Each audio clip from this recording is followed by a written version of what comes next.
Hi, Verge. We're here. We are here. And almost ready. I'm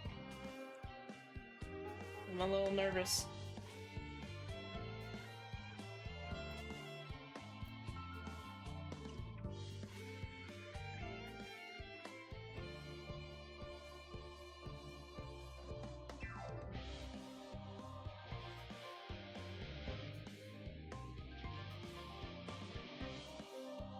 I'm all...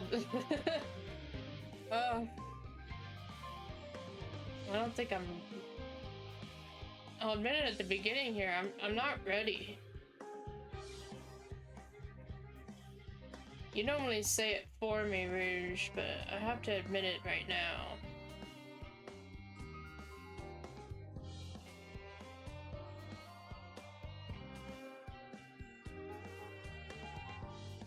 The new online store mount? I know. It's pretty damn funny.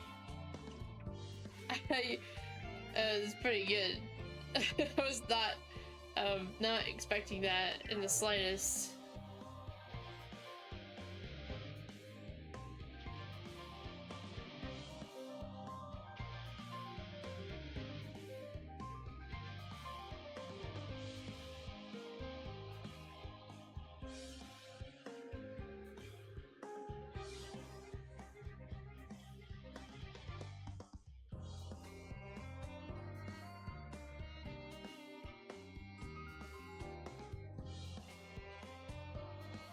Alright. Alright. Give me one moment. Music's gonna disappear for a second.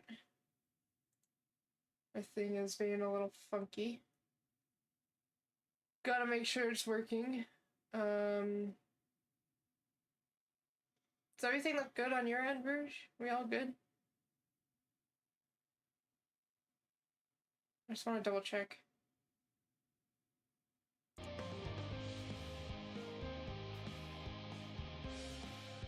I think we're good. Okay. All well. Good. Good. Just gotta make sure. It's an important stream today.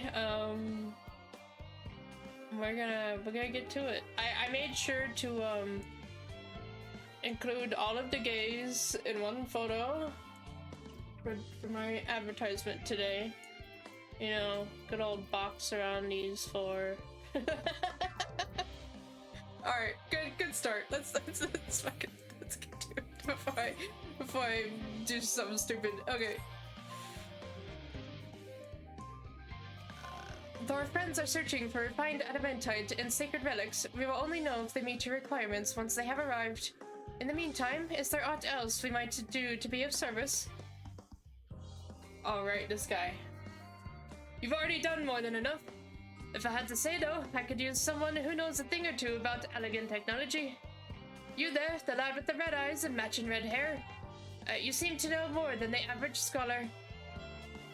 That's my husband you're talking to, Kakol Donkol. If only Master Kakol knew how right he was. Well, here in Graha establish a report. Why don't we help with preparations for the Great Exodus? Indeed, this would mean going above and beyond the terms of our arrangement, but I propose this not to curry favor. As confident as I am that we will succeed, we must be ready for every eventuality. This would also be an opportunity to familiarize ourselves with the logistics of traversing the Great Expanse, and if nothing else, it beats twiddling our thumbs while we wait for the adamantite. Alright, Alfredo, we're immediately signing us up for chores, but chores that help us, so... But ain't you a bunch of helpful buggers? If you've a mind to lend a hand, I know where you ought to go. Chalet and Hamlet is lousy with researchers and scholarly types busy in themselves preparing for the Exodus. That lot need all the help they can get. Well then, off we go. Wait, but can I stay with my husband? I know technology. Not really, but I know technology. I shall endeavor to provide Master Kakol with whatever information he should require. Okay.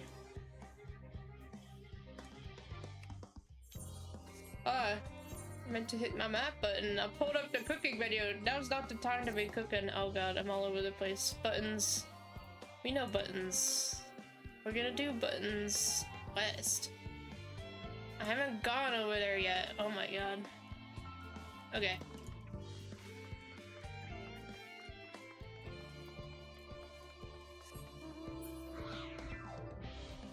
So it's probably pretty close. I wonder if I could go get it real quick. This ether current.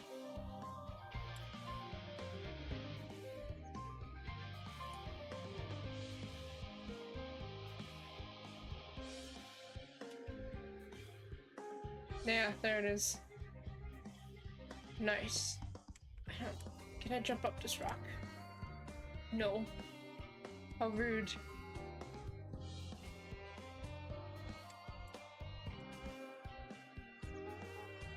I recently discovered that in my writing class, my friend, who I've known for a couple years, I don't know how we never talked about it, but she plays 14. I was like, oh, this is quite the discovery. This is super exciting. And she's like, don't say anything. I just finished Shadowbringers. And I'm like, oh no. There's so much I can talk about, but I also can't talk about it because it's all an Endwalker. So it's been real hard of me to shut up and not share all of my screenshots and photos and stuff. I get too excited, but we'll see how it goes. I'm wondering. I think I'll just play with her on my own. I'm not sure. Depends on when she gets on. I have no idea what her schedule's like. But we'll see. Maybe sometimes there'll be a random, spontaneous mini live stream with her. I don't know. She's a white mage. And I'm like, okay. I'm not sure white healing is the way to go when you don't really game. She's not a gamer.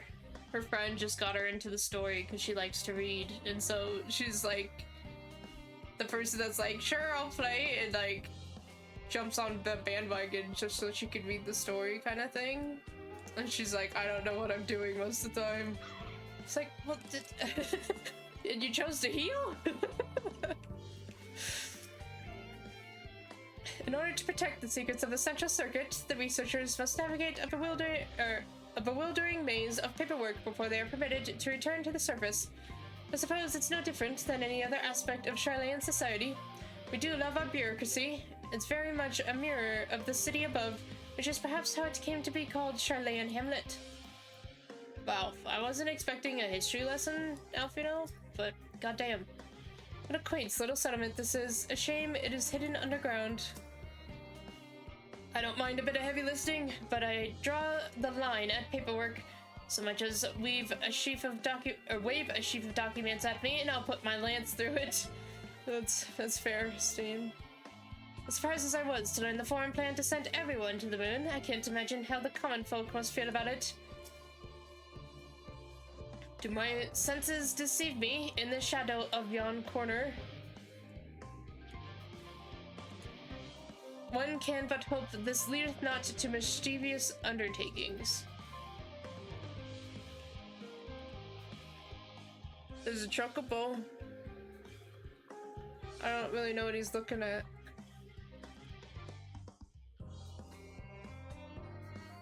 Out of all the healers, White Mage would be the one to do that on. It is one of the brain dead jobs. Oh, really? I didn't realize that. Okay, well.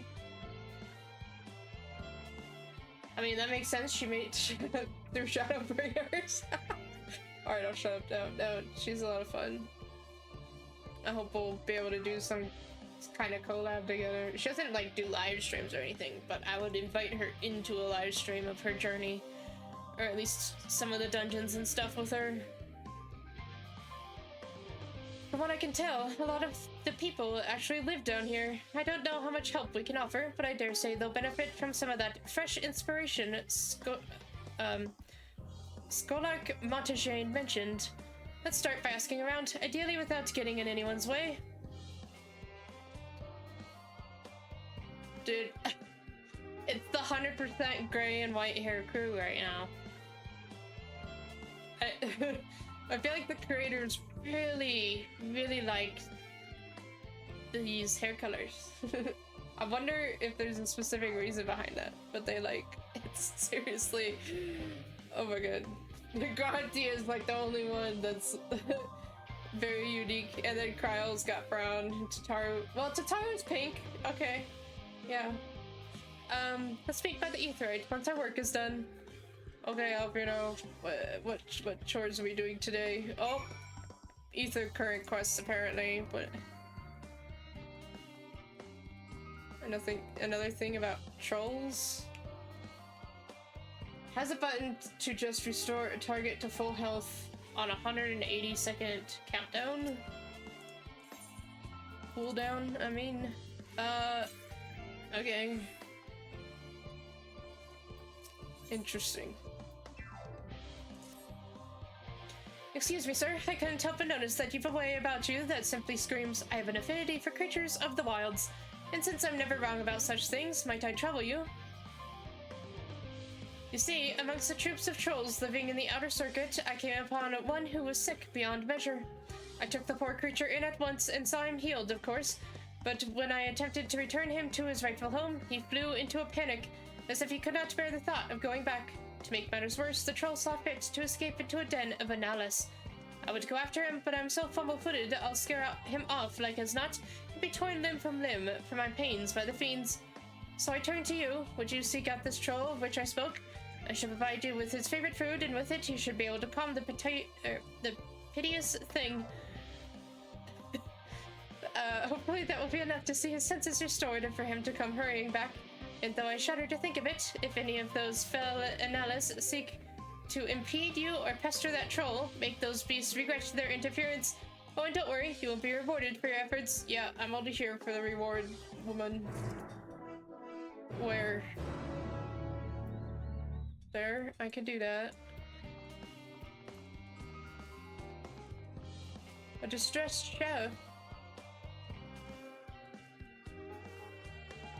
What is this place? Is this just a resident area, I guess? Hello, sir.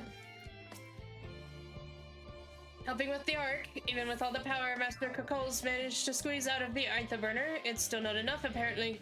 And now I hear the final days have arrived. Horrible creatures running rampant all over. If only we'd begun the exodus sooner. People are dying, and there'll be no end to it if we don't fulfill our duties. But we will. We've spent years preparing for this moment. Believe in the plan, and all will be well. Okay.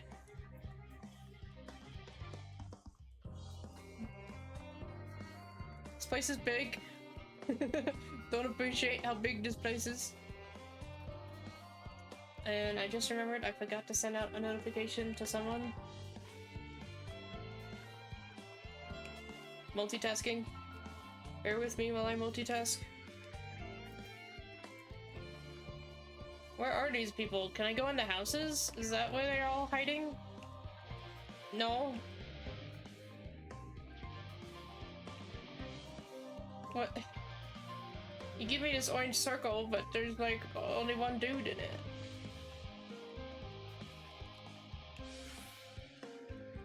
Haha.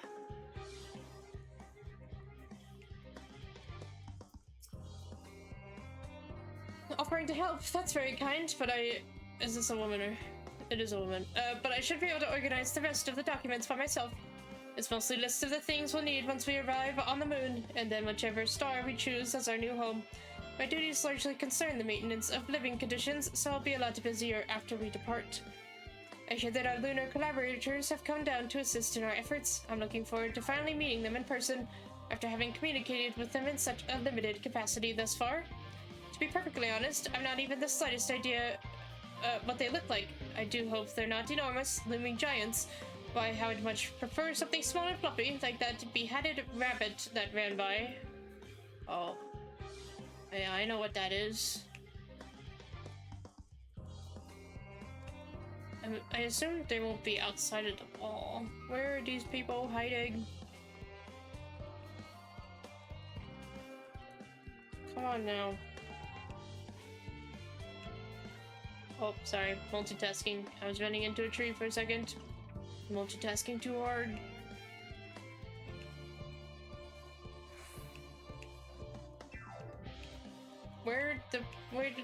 Where is this asshole? There's just one more hiding. Why must they hide? Okay, I need a second.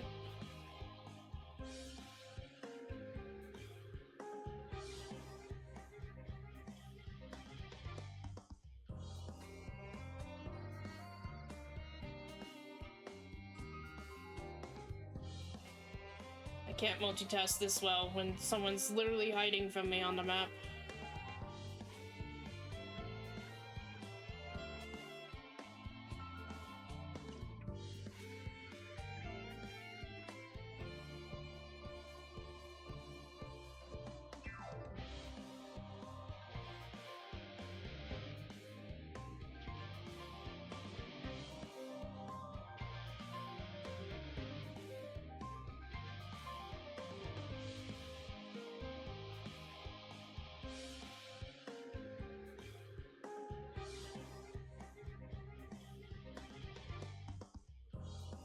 I'm almost done.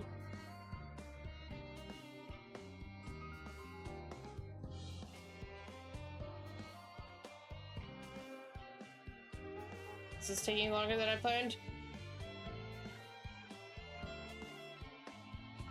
Minor difficulties.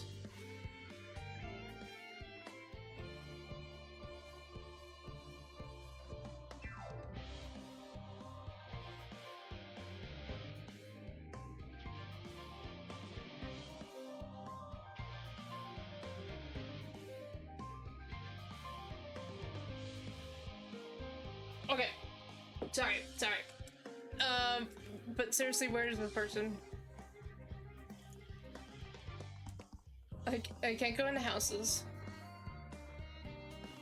I was just up there, so maybe over here? Aha.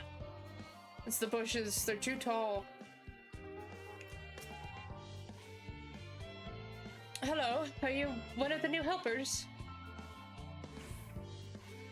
Working on the ether burner? Oh dear, I hear things have come to a standstill on that front.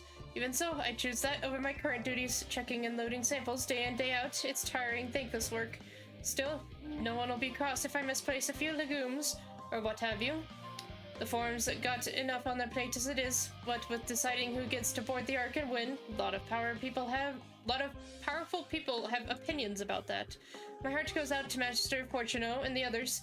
Hardly get a moment's rest, I expect. Do they even have time to sleep? I don't know, woman. Do I have time to sleep? That's a very open-ended question, dear.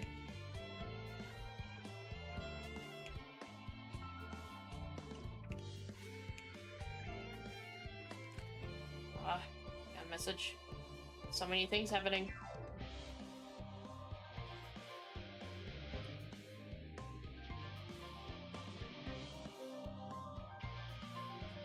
Okay. Let's get to this. I have to save a troll first. Unfortunately, just friggin' either currents. I hate starting a stream and all we do is chores. Give us the juicy bits, the good stuff. Stay away. Okay, I guess you can join the fight, sir.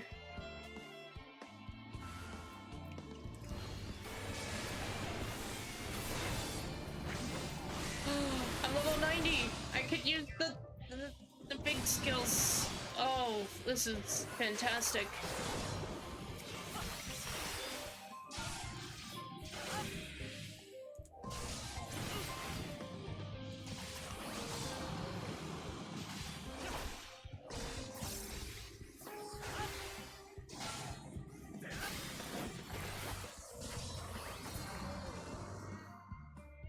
There you go, buddy. I even killed an extra one for you.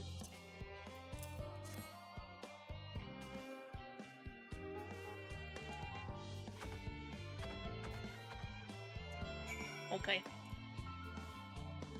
I'm glad that worked. Like, I feel like that could have gone a million different ways. It's better than starting a stream straight into a dungeon and one of the most depressing cutscenes this game has to offer. Well, you absolutely got me there, Rouge. That stream was very rough. You got me there. Oh, shit.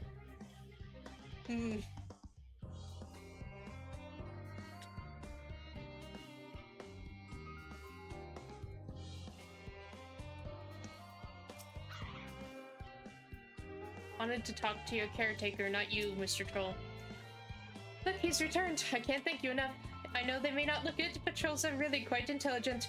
Indeed, they are an intrinsic part of the woodlands of Labyrinthos and keep it healthy and thriving. Though we've a responsibility to put down the more violent and unruly ones, most trolls, such as this one, are kind and docile things. In fact, my friend here has a real chance of becoming leader of his tribe, perhaps even guardian of the forest someday. It is we who saw these creatures removed from their natural habitats and relocated them within Labyrinthos. Thus, we've a responsibility to watch over them to ensure they are well, and it would be too cruel to dispose of one simply because they're under the weather. Ah yes, your reward here, as promised. Now then, it's high time I saw this fellow return to the outer circuit. Farewell, adventurer. Thanks for the ether current. One of the easiest ether current quests, so I'm not gonna complain as much. I like that all the aetherites are like in a little pool of water. It fits the aesthetic quite well. Oh god, Oriange, what have you gotten yourself into? It would appear the Labyrinths have infiltrated Hydaelyn's most heavily guarded facility. How? I know not. Alright, living way. Fancy meeting you here, Hydaelyn. Our friends in the forum brought us here to see their teeny tiny toy boat, which was quite impressive considering they didn't use any creation magics. What we're really interested in is the theories itself, though we now find ourselves in a sort of funny underground miniaturized version of it. Uh-huh. We were hoping the forum would give us a guided tour, but it appears they're rather preoccupied. Honestly, all that time to prepare and they're still not ready. I suppose we'll just have to show ourselves around, or at least that's what we were planning to do until we chanced upon Oriange and your good self. Since you're both dawdling about, engaging in idle chit-chat, perhaps you could show us a few points of interest. Won't that be fun? No. No, not really. I had enough of you on the moon, and now I'm stuck with you on Earth too. Or, sorry, Aetheris. A tour of Labyrinthos. An unexpected yet prudent suggestion. Given the similarities betwixt this artificial environment and the Bestways Burrow, 'twould be in our best interest to have the Labyrinths acquaint themselves with those conditions deemed optimal by their Hydaelyn collaborators. I fear, however, that continued reliance upon my limited knowledge would risk narrowing rather than broadening their perspectives. Mayhap thou art better suited to lead this venture. Oh. Oriange, you didn't have to throw me under the bus. What a marvelous idea. Might we begin with that great big what's-it over yonder? Ah yes, the what's-it. I shall leave its explanation to Hydaelyn. No, Oriange, you really threw me under the bus. Do you think I remember anything they told me? Oh, never mind, I remember that. That wasn't actually too long ago, I think. I do remember the big what's-it. How do I... through here?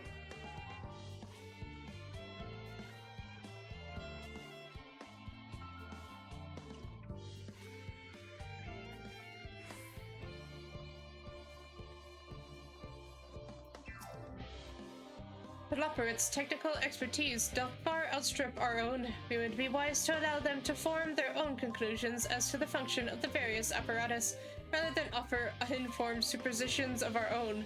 Unless that is, unbeknownst to me, thou art possessed of surpassing knowledge concerning the construction and operation of advanced Hydaelyn, what's-its? Is that still part of the same building? I think Singing Away is singing away, for sure. Goodness me, to build something so large without creation magics is positively stupendous. Perhaps you could direct our attention to its most important features.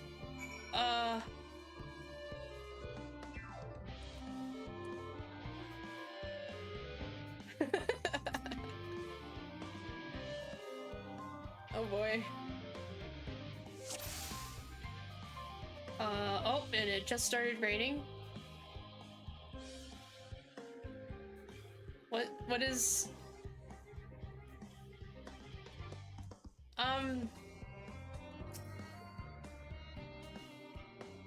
You spot an imbistoma, an especially lively one at that. It would appear that the concept you observed in another time, another place, was approved for life in the wider world, somehow. Oh. Oh, there he goes! What the fuck? Okay, I guess moving on. The tanks, yes. It's a little hard to see from here, but is that a golden pipe connected to the top of those tanks? And I can see through that window another pipe down at the bottom. This must be purifying water drawn up from below. Okay, good. This thing. Such water I hear from inside the great big tube. It must be because of those cogs and that gigantic wheel at the top. Oh, I see. That's how they drop the water. There's probably some sort of spiral-shaped mechanism inside it, too. Okay. Uh-huh. That looks like the trees in Greatest Ensvale. Hold on, that's a bit of a strange shape. It's thin at the bottom, but big and round at the top. Quite tall for something so unbalanced, too.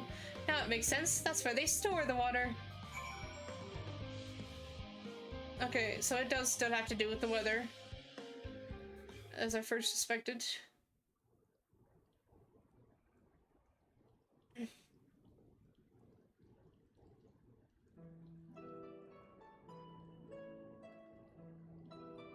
Well, if I were to hazard a guess, water drawn from underground, presumably with some other mechanism, is purified here and stored in that tower before being distributed elsewhere. I'm right, aren't I? I knew it. A design brilliant in its simplicity.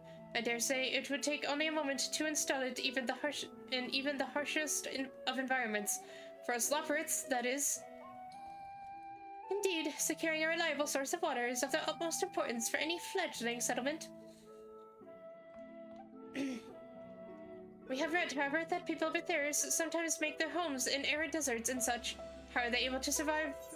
You guys are the ones wearing the, like, desert clothes. Near an oasis. So wherever you choose to live, you're never far from water. Oh dear, ever we will to be able to procure the necessary amount. We can provide enough water to keep them from drying out completely, but it would appear they rely on it far more than we'd anticipated. See, a few adjustments may be in order once we've calculated the average rate of consumption per individual. It may also be worth learning more about how exactly they obtain their water in the first place. Master Alfino spoke of the machinery responsible for that feat during our journey through Logisticon Alpha, did he not? Mayhap the Labyrinths will share his appreciation for the engineering marvel. Oh yes, that sounds absolutely splendid. We must journey beyond the sanctuary of Charlayan Hamlet. I shall lead the way. You mean we have to brave the untamed wilderness? A valid concern indeed. We could not help but notice the many dangerous-looking creatures with big, nasty teeth lurking beyond the safe confines of the settlement. Were we not escorted here by burly custodians, I dread to think what would have become of us. Regrettably, to many a hungry predator with the aforementioned big and nasty teeth, leopards may appear to be a potential and rather appetizing source of sustenance. Might I impose upon thee to assist in securing safe passage to Logisticon Alpha? For my part, I shall act as escort to Living Way and Cooking Way, and trust Singing Way and Growing Way to thy care. Where's Mapping Way? Shouldn't he be the one here instead of... More valiant protector they could not wish for. Godspeed.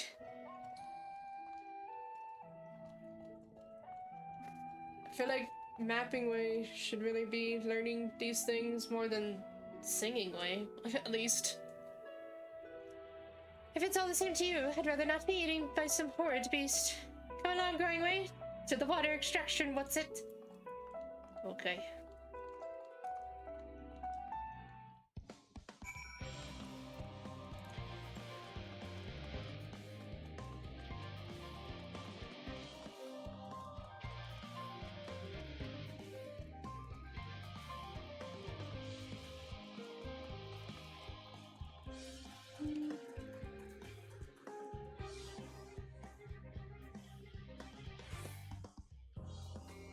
What the fuck? Who's emailing me?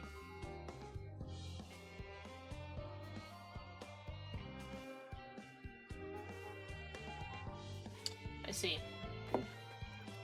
Alright.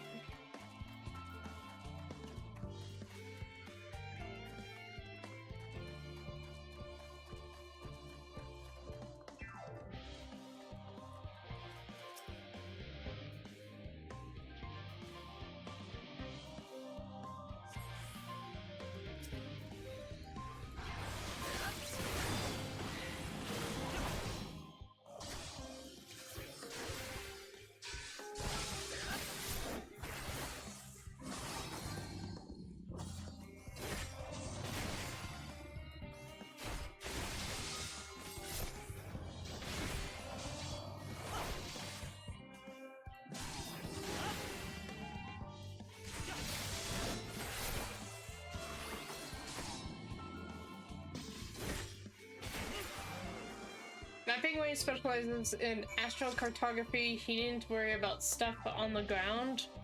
But, like, shouldn't he be looking at the ship and shit? You know? Shouldn't he be, like, analyzing the ship to make sure it can even fulfill what it needs to? Thank you so much. I really hope this water extraction what's it is worth these harrowing experiences. That's all part of the fun, some might say, but I'd rather not be burnt to a crisp if it's all the same to you.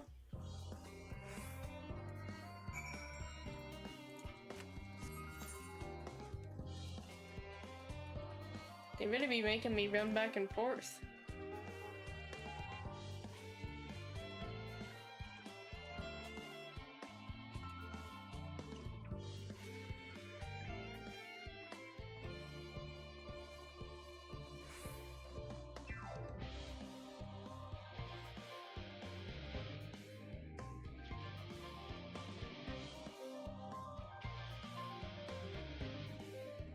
Alright, Urianger, I escorted them.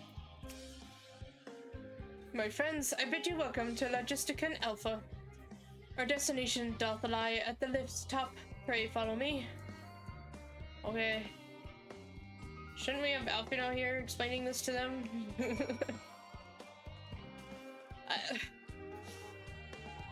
I literally, we're just doing another freaking tour with the bunnies. I don't know what to talk about here. We've already done this and they're making us do it again. I already know about the weather shit machine. Marvelous, simply marvelous. So this is where the magic, or science rather, takes place. The perfect environment to sustain life, artificially created. The knowledge we'll gain here will be essential when we start looking for the new stars for your kind to inhabit. Apparently, most of them don't even have air for you to breathe. You're all very lucky that Aetheris just so happens to provide everything you need to thrive. Or did mankind turn out the way they are because of the available resources, I wonder? Either way, it's nothing short of miraculous, and I cannot wait to see more of it. Okay. Thanks for the pants. The pants. In my very, very full inventory. Oh dear. Oh. Well, what about the pants? It can't sense it because it's in my freaking inventory instead of— oh my god. Equip, please. Okay. But just Jesus Christ. I never thought this would be a problem. Here we go.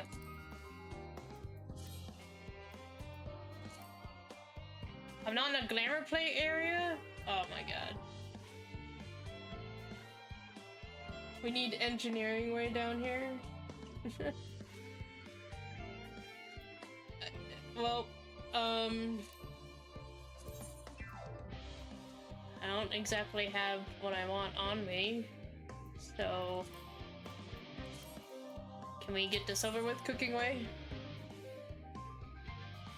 Actually, I remember having the same issue last time. I was like,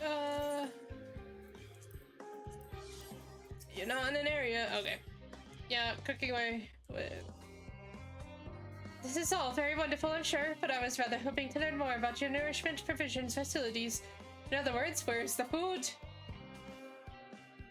I believe both the knowledge and consumables you seek may be found at Muriel Ergonomics. As I imagine Singingway and the others intend to study every conceivable facet of this apparatus, wouldst thou be so kind as to escort our visiting culinarian? Yes, that sounds much more inviting or interesting. Hopefully, I'll be able to see firsthand some of the delicacies Roger was telling me about. Even his incredibly vivid, if not a bit too verbose, descriptions cannot compare to sampling them myself. Not to mention that theirs will soon be no more, so I must learn all I can while there is still time. Okay. Let us brook no further delay. Cooking away, that's not... Alright. Yeah, anywhere with an ether, it just throws me off because I'm like in a building and my brain says that's a city. Inventory is the one thing that catches you off guard. You never know when you're out of space until you actually change stuff around. Yeah, that's the experience I'm having. Mood Downer. I forgot that was your username. That's exactly the experience I'm having. I'll have to, I don't know, just sell some shit for now. It's quite inconvenient.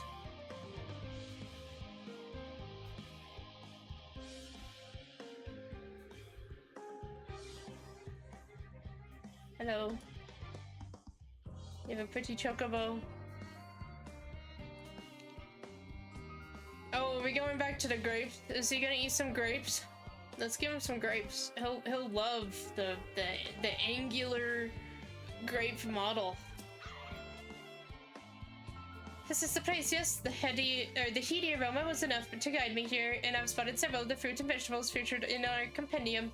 I'd dearly love to try some, but I read that those who help themselves to farmers' crops without permission are often caught and put into pies. Perhaps you could ask whoever's in charge if they would be willing to part with a few samples. Also, fucking good on you for running here on your own, buddy. I'm proud of you. You're not wimps like the other ones.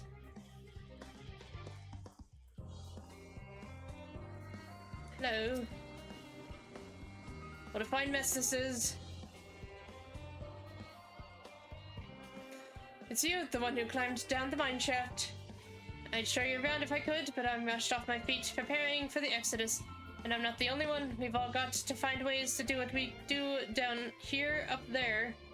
First on the moon, then on whichever star the forum decides will become our new home. It's all so sudden, so unreal. Don't you want to go to the moon? Well, it's better than waiting for the final days to claim us. But no matter how carefully it's all planned, we'll never be able to take every variety of flora and fauna with us. Even the ones we can take may not survive in their new environment, so many species doomed to extinction. Sorry, that's not what you came to talk about, is it?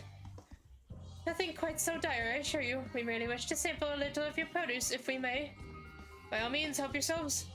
Much appreciated, my good fellow. So, where to begin?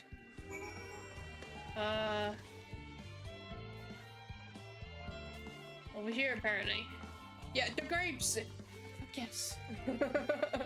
Rabbit pie? I've never eaten rabbit before, but I'm starting to want to. I know what these are. Crepes, yes. Let's see if they are as delicious as they look. So sweet, so sour. The taste is much like a ripe philosopher's carrot, and yet the texture is entirely different. The contrast between our outer skin and the fruit within is most peculiar, though far from unpleasant. Yes, I think I'll try another.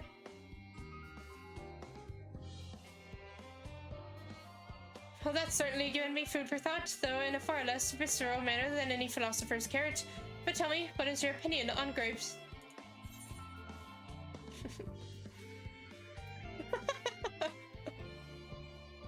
I'd brave an erupting volcano for a punch. Yes, they're rather Moorish, aren't they? And from what I've read, quite versatile too. Something about people stepping on them to make intoxicating beverages, as I recall. Anyway, there's enough about grapes for the time being. On to the next treat. What is this? Oranges, I'm assuming? Oh. Orange by name, orange by nature. What came first, the fruit or the color? Who cares? Let's eat. Well, okay. Oh, he really likes the oranges. Equal parts sweet and sour, as with the grapes, yet nothing alike. I may have to consult Urianger about expanding my vocabulary. I simply cannot find the words to describe it. Perhaps what I'm looking for is bitter. This is all very complicated, you know? So many flavors, so many choices, and each individual with their own personal preferences. Now I see why you all turned your noses up at the idea of eating nothing but carrots. Marvelous though they still are in my estimation. Let no one say I said otherwise. But speaking of carrots, I've yet to sample any of the vegetables. Let's see what's in that field over there. This is what I like spending my time doing. The world is ending, and we're feeding food to this fucking rabbit. That color, that texture, are they some sort of enormous round carrots? No, those are pumpkins. In any case, proper nomenclature is less of a concern than the taste.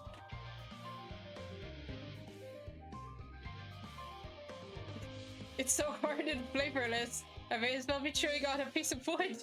But that all but confirms it. These are nothing more than misbegotten failures masquerading as goodly carrots. Stop, stop, stop! Can't you see? These are pumpkins. And no one with any sense would try eating them raw. You're supposed to cook them first. Do you not find it an awful bother? Far from it, cooking is a joy unto itself. And what's more, it broadens the range of ingredients that we may safely eat. But above all else, cooking allows us to draw out the full potential of our produce. Pumpkin stew has been one of my favorite dishes for as long as I can remember. And perhaps even these hard blocks of plant matter could become as delicious as the orange I sampled.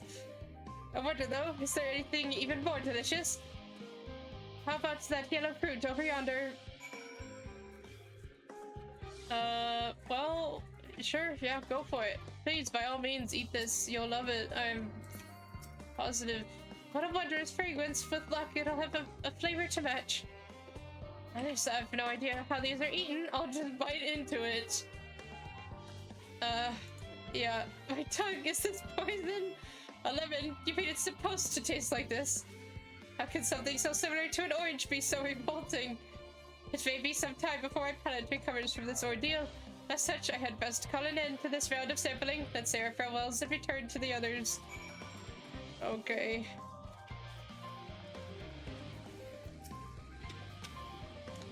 Finished, have you? I trust you found something to your liking.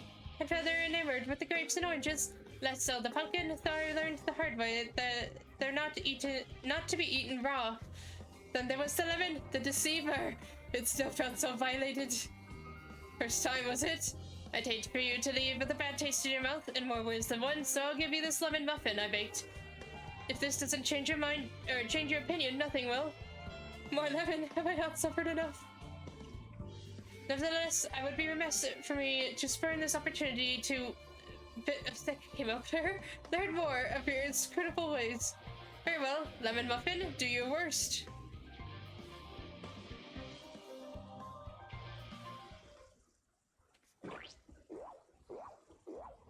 What? That was an interesting... Okay, I don't think we needed the sound effect. This is... delicious! Although I still detect a hint of lemon, it complements the sweetness of the dough to create a perfect harmony. I never would have guessed its vile bitterness could be utilized so elegantly. My good chap, this is simply breathtaking. See, we rarely use lemon in its natural state, but it has a starring role in all sorts of recipes, and the same is true for any other ingredients. It comes down to making the most of the resources at our disposal. And sometimes that can even be the difference between life and death. I know we won't be able to take every species with us. No doubt the form agonized over what was worth preserving and what will be consigned to history. Hard choices, but make them we must if we're to survive. Such strength of will. Now I know what Hydaelyn sees in your kind. Oh.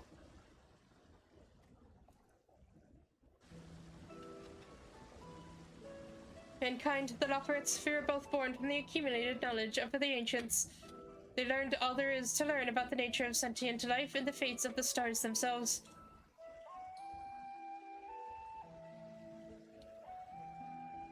Once a civilization has fulfilled the basic requirements for survival, it will inevitably seek to eliminate all forms of negativity and achieve perfection. And therein lies its folly and its downfall.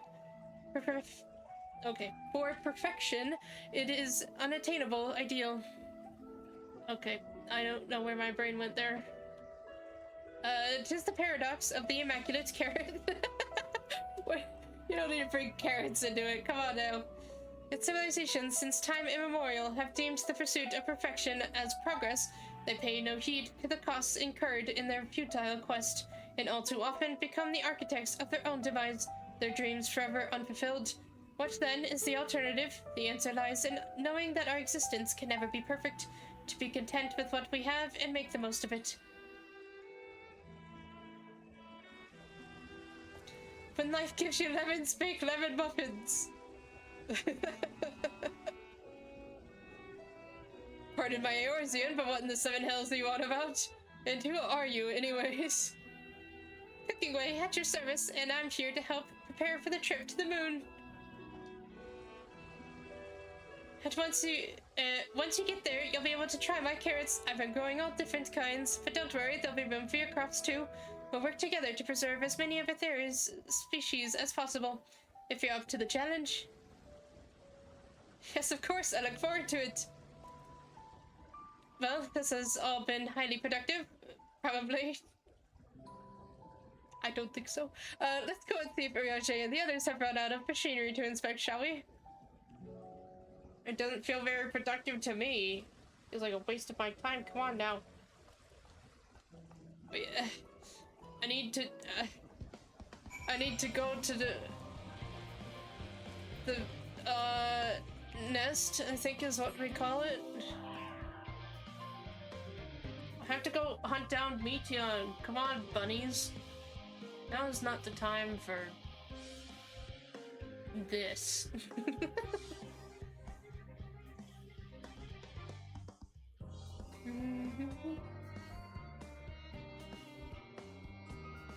Your tepache is fermenting violently.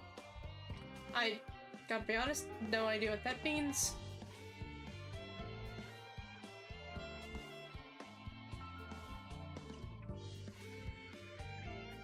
What's tepache?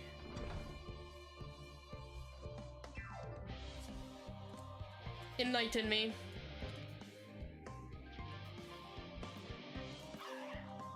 Liza! Hi Liza! I'm glad you could join, even from your phone. By Cooking Way's broad grin, I assume your excursion was a roaring success. It was most enlightening, especially the part with the lemon muffin. Actually, I was wondering, do you know of any other places famed for their cuisine?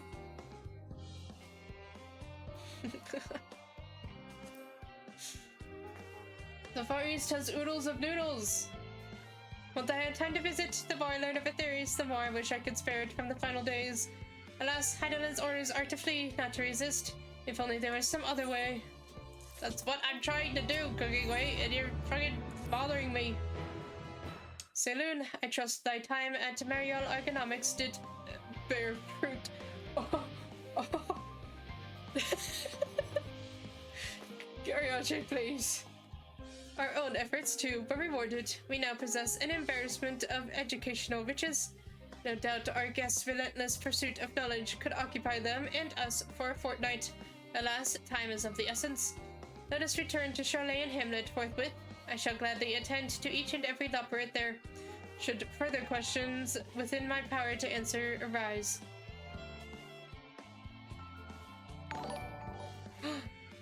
Hi, Vermilion! Thanks for the follow! Welcome! What's wrong, Going Way? Oh, okay. Apparently nothing. That's fine. I didn't want to hear about your troubles anyways. Hi, Vermilion! We're currently agonizing over freaking labyrinths again. I'm so over them. Oh. Caught you on your lunch. This game looks familiar, does it now? It's not like we had like, how many hours were we talking? It's like 2 or 3 hours just talking about this game. Oh, my lesson on tepache is here. A fermented beverage made from pineapple and cinnamon. You also put ginger and star anise and chili de arbol. Interesting. That does sound interesting. So is it hot or cold? Yes, we did talk a long time, Vermilion. I got a little behind on my homework because of it, but that's fine. It was worth it.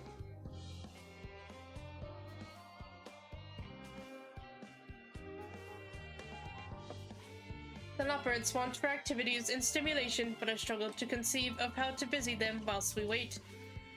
Yeah, I don't want to busy them, Uriage. Spare me the time, please.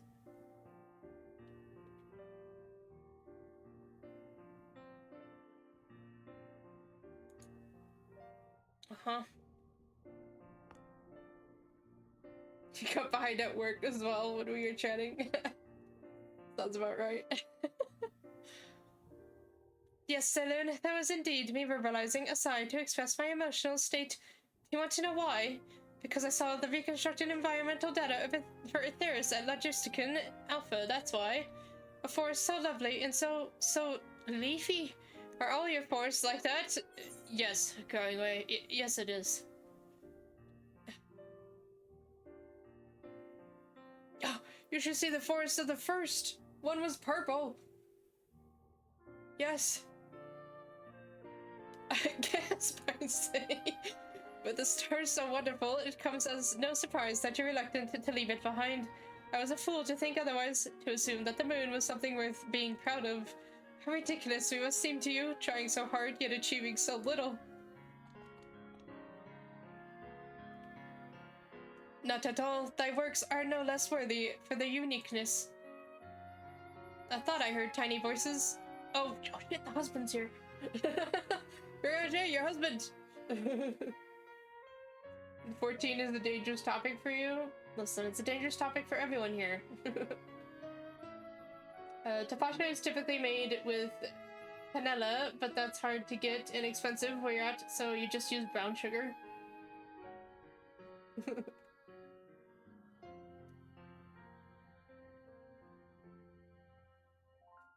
do you mean this is sacred? This is Oriange's husband, Vermilion. Come on now. Get with it. He shows up as soon as Oriange, you know, says anything. It's important. How didst thou fare? Oh, the meme? Yeah, I don't know this meme. This is Thancred. I don't know that meme. Sorry, I'm letting you down. I'm not up to par with the 14 memes, apparently. No, I am honest, I only know the game. I don't really look at it outside of the game itself and social media. Okay. I was able to glean a fair bit from the researchers while helping to move their cargo. Perhaps our preparations have proceeded without interruption here, despite news of the coming end. We have the forum's leadership to thank for that. That doesn't mean people aren't worried, though. Quite the opposite. Knowing disaster could strike at any moment, they hurry to complete their work, equally aware that a single error could be the difference between life and death, and we can hardly tell them there's no cause for concern. Perhaps not, though, aided by our goodly growing way, we may yet find other ways to lighten their burden. Me, be used to people? I'm honored that you would think me so capable, but I'm not sure I'm up to the challenge. Nevertheless, I believe in thee. If you say so, I suppose it can't hurt to try. I passed someone moping in the Western Plaza that looked to be in need of a helping paw. Perhaps you might start with him. Okay. 'Tis as good a place as any. Come.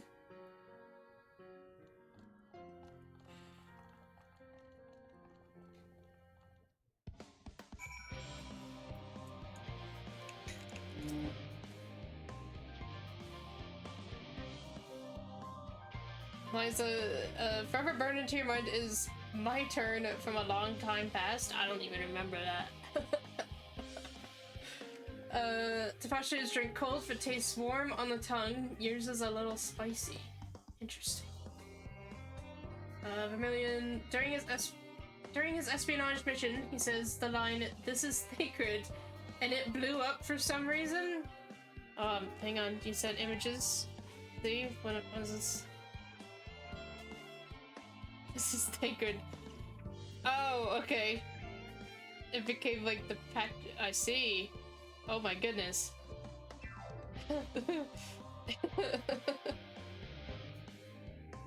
I can see how that became a meme.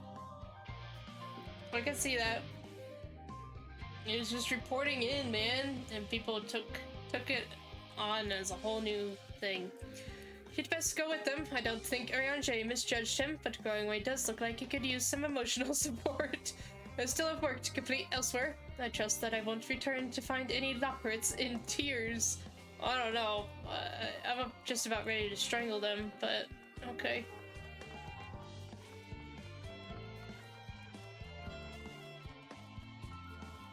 Rouge! Fabulous as always.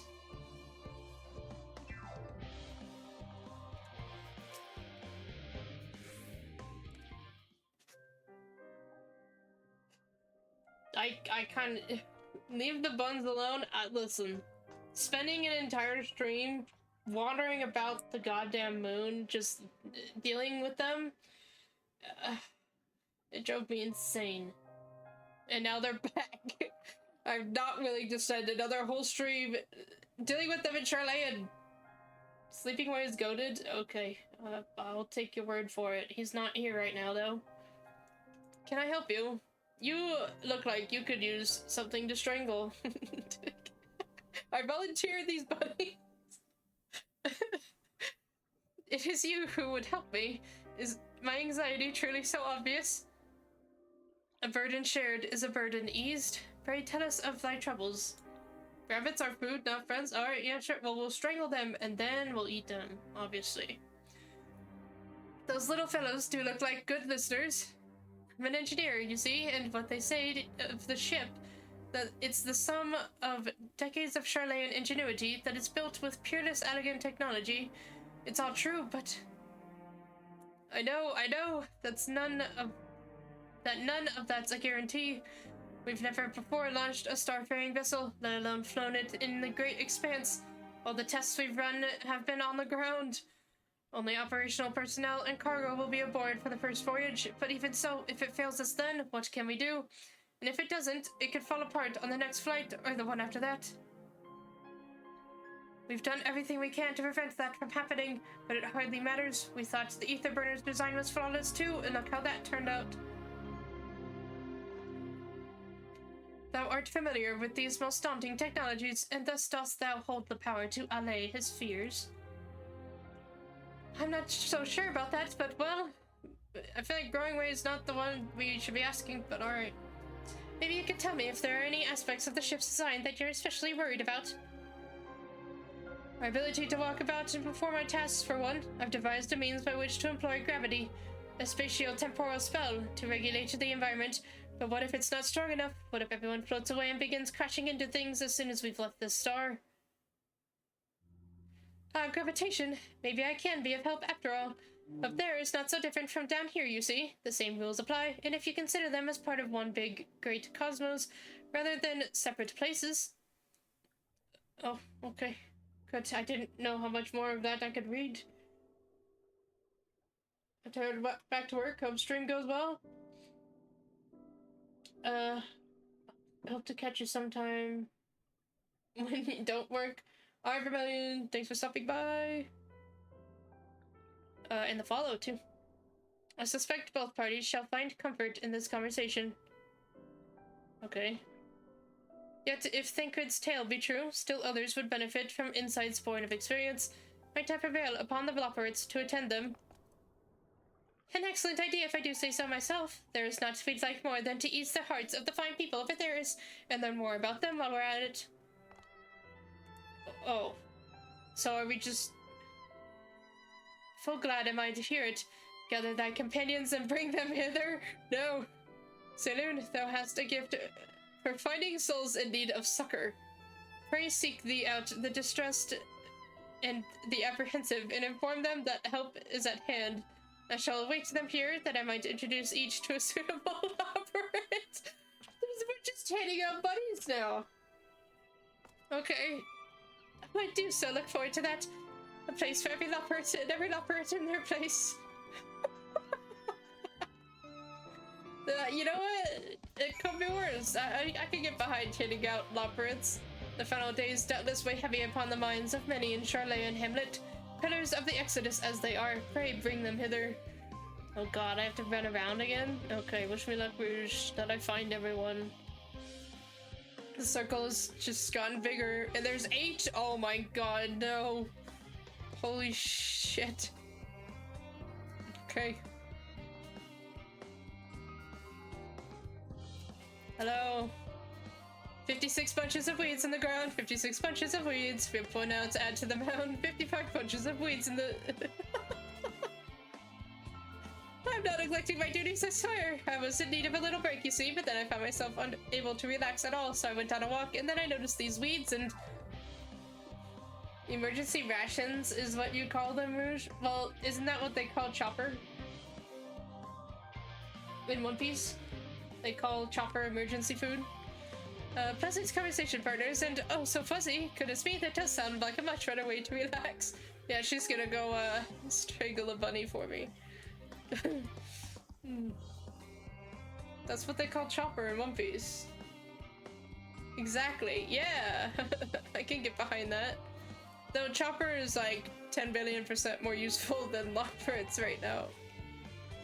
I guess Labyrinths are solving problems, but when we're on the moon, they were pretty, tedious. Hello, sir. Blasted assistants, where have they gone off to at a time like this? Beg pardon, but I have not the time for idle chit-chat. I need to reconfirm that ether levels are consistent throughout the vessel's machinery, and it seems I still have to do so single-handedly. I swear, when I found those assistants of... The Labyrinths are willing to help, why didn't you say so? At least they won't moan about how they checked 24 times already and haven't slept in weeks. Lazy sods. Oh boy.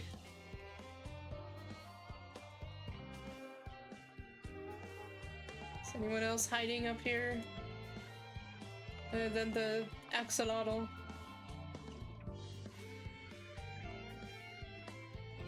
Doesn't look like it. Okay. Down into the maze we go.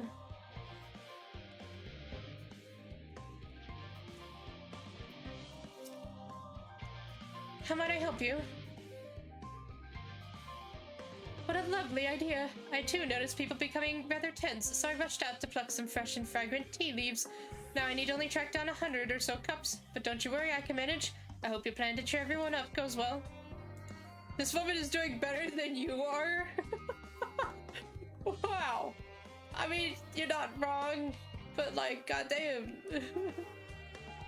What a thing to declare.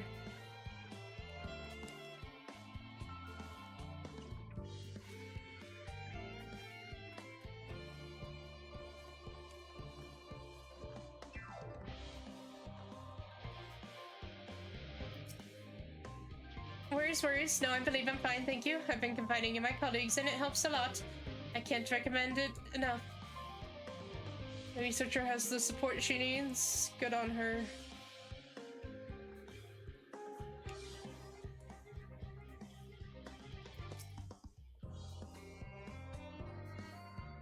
Have you heard anything of what's on the moon? I have no doubt that we can make it up there, but the searching for a new star part of the plan sounds awfully vague to me. I asked the forum, but they will only tell us that our collaborators have everything under control. Forgive me, but I don't feel particularly safe wandering through the sea of stars on gods know what made me by gods know who. This guy is my old haircut. Or my main character's haircut. Okay, other character's haircut?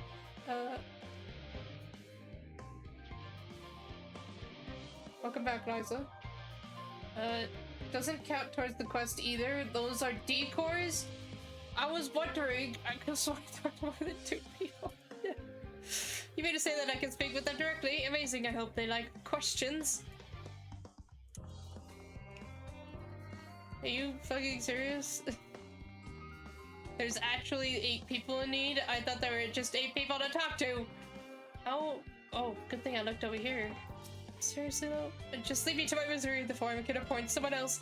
I apologize, I simply don't know what to do. How am I supposed to pilot the Ark if I'm already falling apart under the pressure?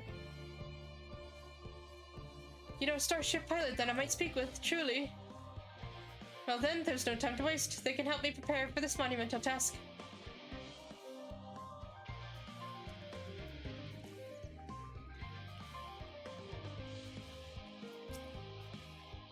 Is anything bothering me? But I've been loading cargo for bells now. So my back feels like a void sense, played it as a piano. My feet and knees as drums and cymbals too. Seems fine, as if in need of a break. It's a good thing you blocked out this memory. Yeah, yeah, this is my worst nightmare. I was, you know, we gotta go to the stars, please.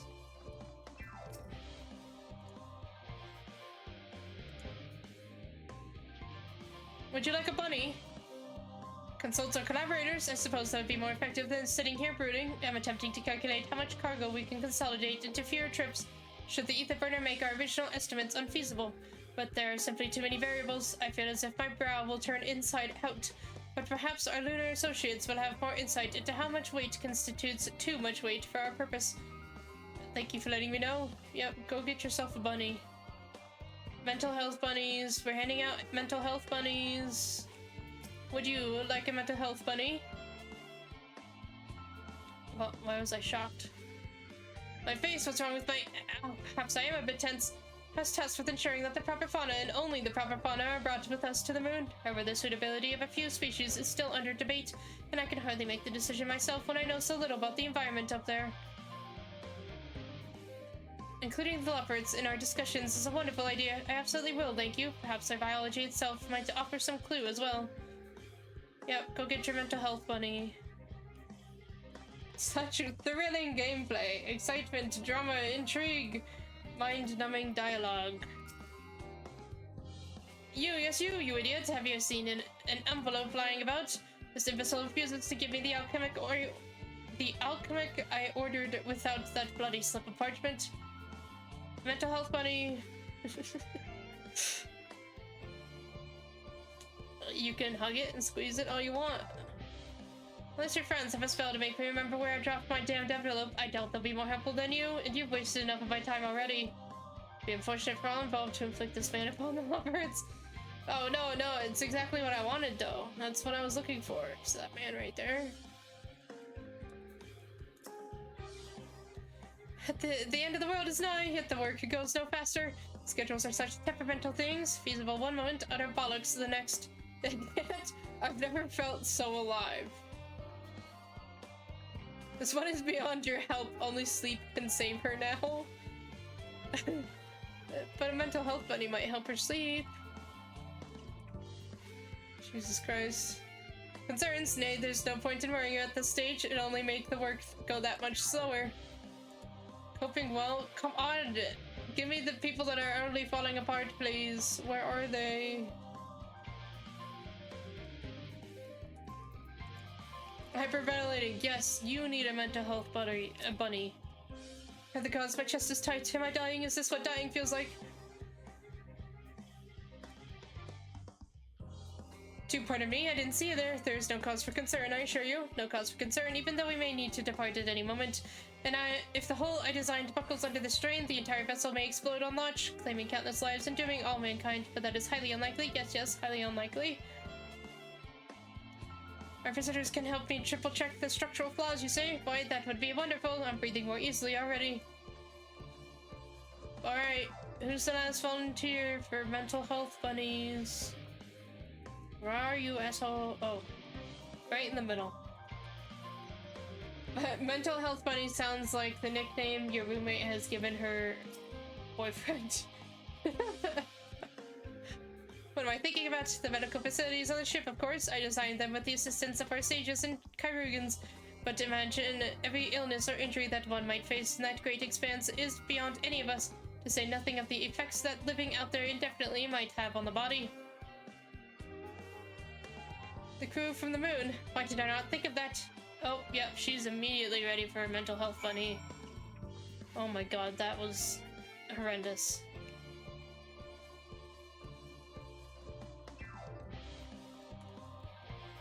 Bunny man. With glasses. Hello, bunny man. Hello.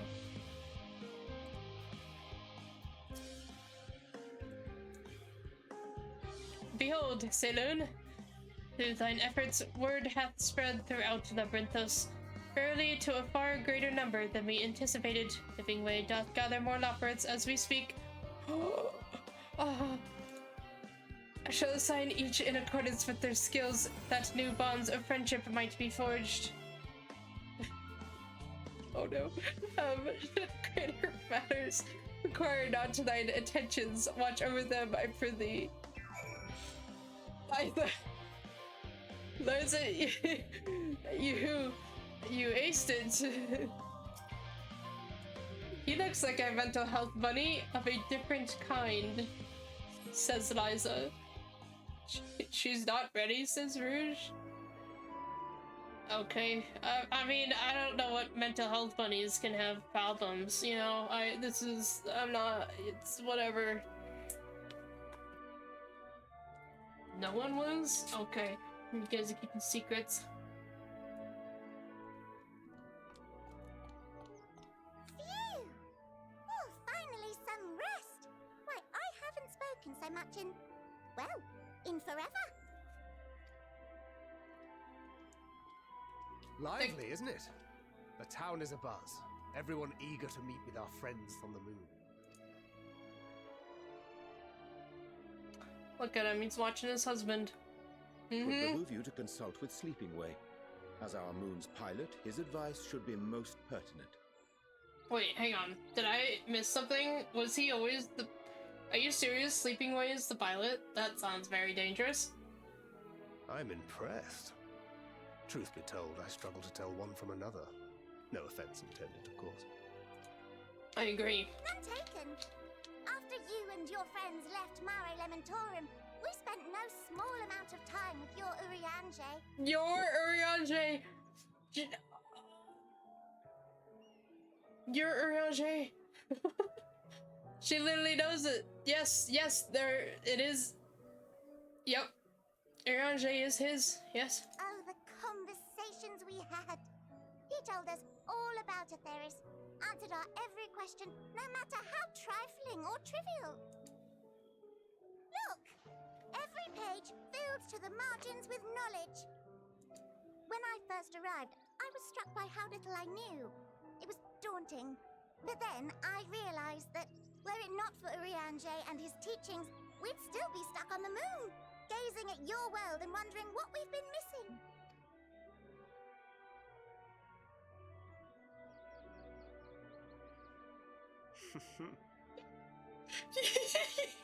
What would they think if they could see Urianger now? I dare say they'd be more than a bit surprised. And impressed, no doubt. Who's they? What part of your family are you talking about, Tancred? Master Louis Soir, Oh. Minfilia, Papa Limo, and not to forget. Not to forget.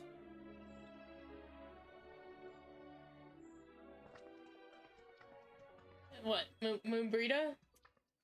I barely remember Moonbreeda. Heard there was a visiting expert who we might bother with a few questions.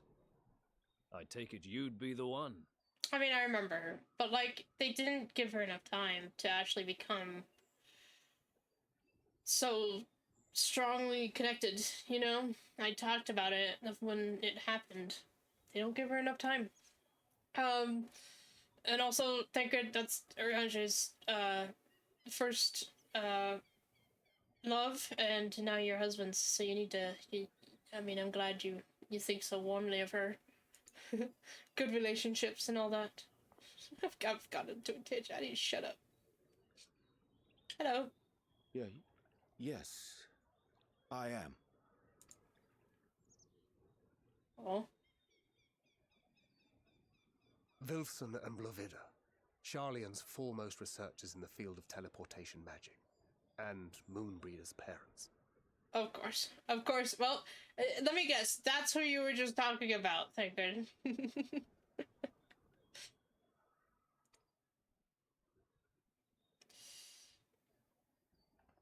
It hath been some time. Tis good to see you in good health. He doesn't know. Oh, Ariane. Likewise, old friend. Blovida and I were most honored to answer the call. Never expected this reunion, though, did we, dear?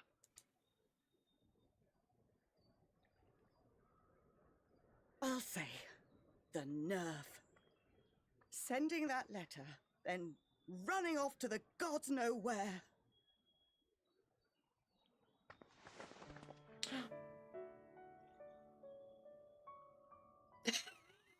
Why is she shocked? Come on now, you could have done someone else. Any idea how worried we were? I'm sorry. 'Twas remiss of me not to deliver the news in person. No, more than that. 'Twas I who... Our daughter was disillusioned after Master Louisoix left her behind. The day the Scions called upon her was the happiest I'd seen her in years. She made her every choice of her own free will. No one could have ever forced her to do otherwise. Don't blame yourself for her death. Celebrate her life. You know that's what she'd want. She'd also want Ariane to be happy, which is why he and Thinkard, why he was able to... If there is one thing we resent you for, it was that we could not be there to mourn her with you. Reading the words you penned in that shaky hand, we must have cried as much for you as we did for her. Oh, wow. Very good parents. I'm sorry. I truly, truly am. I knew not what to say. Knew not how to express my feelings. Thus I sat down with Thinkard and consoled him with him. The poems and platitudes of wiser men. Musings on sadness and loss, studied and memorized, and meaningless in the moment. Silly boy. We are all powerless before such grief. Even now, try as I might, the words escape me. But in our hearts, we know. We always know.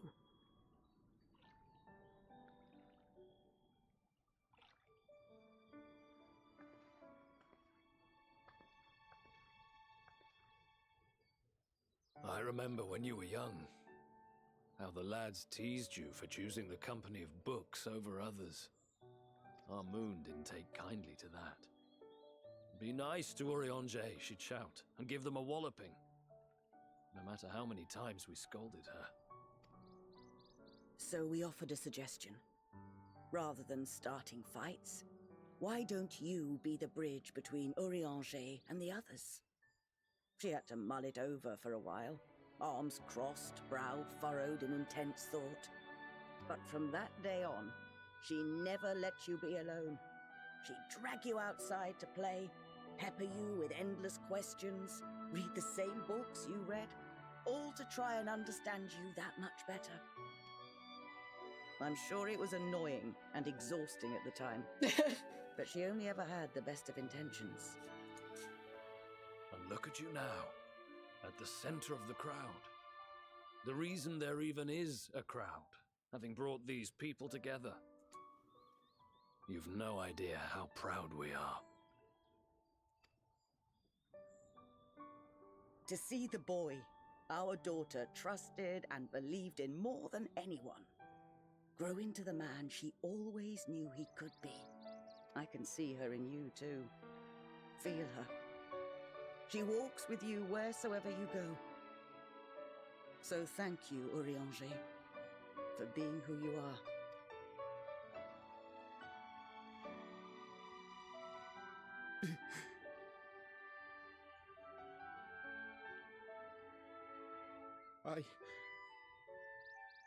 I think I can feel her too.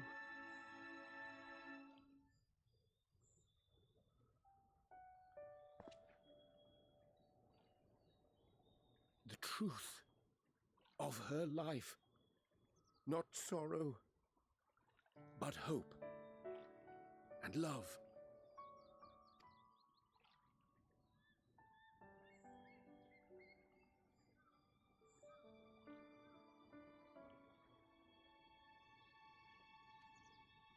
Yeah, love.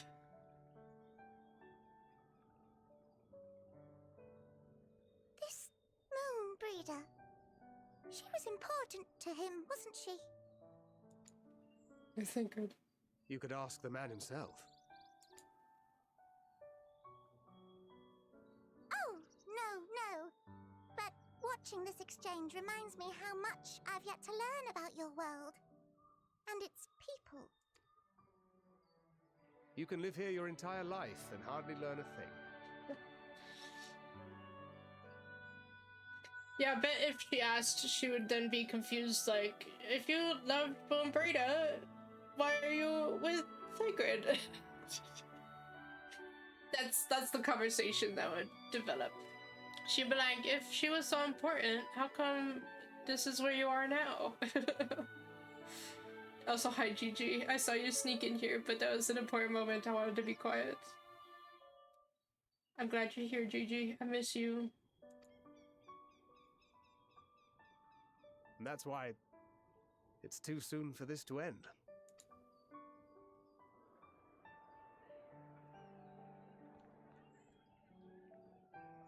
Oh, yeah, everyone got their mental health bunnies. Good. Very good. We finished passing out the mental health bunnies.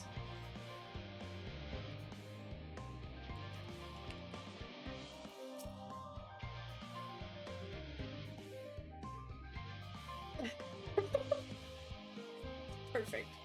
Remind me to invite Urianger for a drink when we have a moment to breathe. We're long overdue for one. We can raise a glass to Moonbreeder.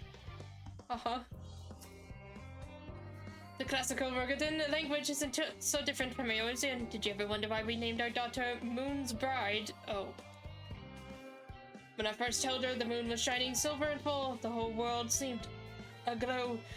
I knew it had chosen her, that she would be a beacon of that selfsame light. Of course, we'd later hear our fair shares of jokes about how we ought to have gone for the sun instead, with how bright and stubborn she was, but fiery as my Moonbreeder was. She was always kind and gentle. You must be one of the Scions, correct? Yep, I witnessed certain events. Thank you for caring for my daughter. The time she spent with you was all too short, but I know she was proud to have you as comrades. Urianger is too, I'm sure, and I certainly feel better for knowing he has good friends to look after him. See that he comes home from time to time, will you? Sure, but you know what, I'll let him tell you. Oh, Saloon, be assured that I am fine. I am. So glad to see them too, after so very long. Gladder still that it was in your company. As difficult as it was to accept their kindness, 'twould have been far harder had I faced them alone.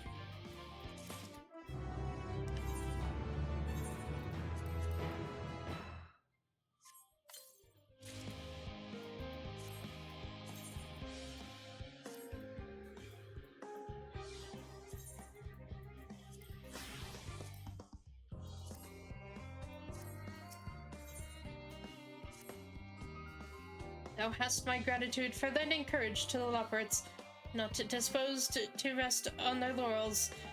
Several of our guests have elected to accompany my countrymen to their stations. Some few may still come hither seeking counsel, and so I shall and so shall I remain to aid them as need be. If thou art needed elsewhere, do not let me detain thee. So, as a matter of fact, I was hoping you might check on Alize. Last I saw, she was struggling to carry an enormous pile of boxes out the west gate.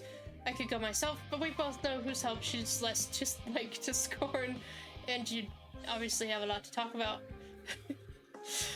Not to mention that, much to my misfortune, I can think of several other things I ought to be doing. Until later. Oh, wait, no, they could you. Okay. Well, Ranger, you're gonna have to tell him on your own. Pray assist Mistress Alize. She hath taken up too great a burden, like as not. Living way and I shall attend to matters here. Oh god, are these ether currents? Hi, Big Cat. How goes it? Well, you know, spending the first hour dealing with Labyrinthos again, it sucked. And now I have ether current quests. I just want to build a spaceship, man. I'm so tired of dealing with people and bunnies. What am I to do? You're that adventurer who helped out the students of Odyssean, aren't you? I suppose it matters not to you, but my son seems to have run away. Okay. I thought only researchers lived here. Ah yes, simply put, my wife and I work at Aporia, and she happened to conceive whilst we were living here in Hydaelyn Hamlet. I assure you we had many sleepless nights wondering if we should quit our jobs and leave Labyrinthos, or entrust the child to a friend of ours who dwells somewhere more suitable. Ultimately, we decided to continue our work while raising the child here. After all, our research is focused on the very future that our offspring will inhabit. The issue is, however, that the magic that prevents us from revealing anything confidential is too potent to be used on children. Of course, we can't allow the little one to roam freely. There's no telling what he might impart onto others, so he has spent his entire life thus far within the confines of Hydaelyn Hamlet. We recently had a slight spat with him, and, well, he decided to flee.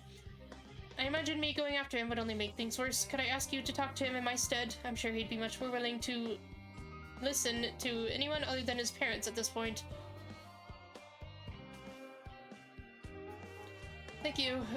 Verpalline, my boy, is most likely in the plaza to the east. I cannot imagine he struck out any farther on his own. Okay. Rouge was not ready when the depressing curveball came at me fresh off the worst quest in the expansion. Yeah, that did come out of nowhere. I'm glad that they tied up those ends, though. Loose ends. And it was really good. It was really well done. But personally, for me, I wasn't really there with Moonbrita in an emotional scale, so it was just sad to see Urianger so sad.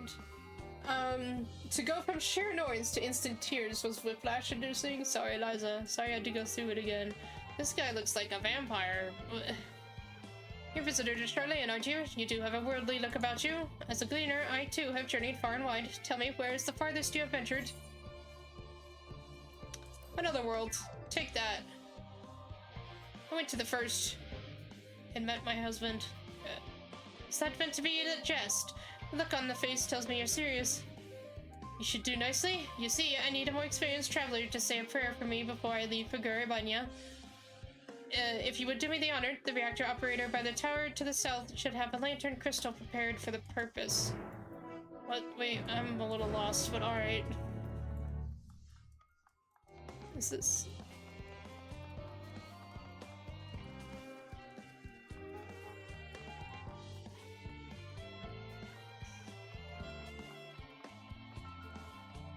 Hey, kid. Oh. I'll go this way. Jesus. Stupid kids, come on now. Seeing how strong they portrayed Urianger's emotions was what did it for me. Like, I didn't have any strong attachment to her, but I knew that what she meant to him. Yes. It was heartening for me because he had Thinkered, so I have obviously more emotions towards different kinds of things, but yeah, seeing Urianger so sad was it was up there on the emotional scale for real. Are you here for the crystal? I hope it does some good for that gleaner. Those folks need all the luck they can get. Lanterns light the way through the darkness, a tool which can mean the difference between life and death. They are synonymous with safe passage, and as such, it has become custom in recent days to imbue the crystals inside with the prayers of a more seasoned traveler. And today, that traveler is you. Simply face the crystal and pray for the safety of the traveler to be, if you will.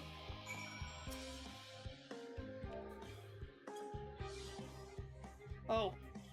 I didn't think I would kneel. I thought I would stand and do it, but alright. A colleague recently told me about the power of Akasha? Yeah. A concept taught in Valtaton and how it reacts to strong emotion. I wonder if this method of praying to a crystal is a manifestation of that power. Well, that should about do it. Jesus Christ, we don't need that power right now. That's the bad stuff right now, dude. With luck, your prayers will help guide the gleaner safely through the perils of his journey. That's what we have to fight. That's the final day's problem, sir. Oh my god.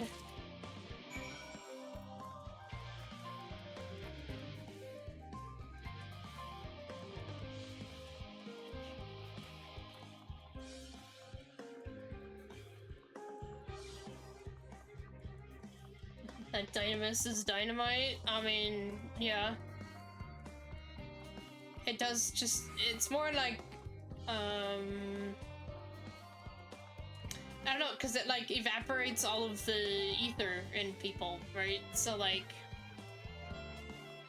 It's more of an implosion than an explosion or something? I don't know. I don't know much about physics. I should shut up. Do you have my lantern crystal for me? Yes, you do. Here you go. Good luck out there, Mr. Vampire. Make sure when it comes to real sunlight, you use an umbrella. Sure, this artificial sunlight is fine, but you have my thanks with your prayer fueling its light. I have faith that it will keep you safe until my return, and now I depart for Guravania. I hope your travelers are successful as well as mine. I hope so too.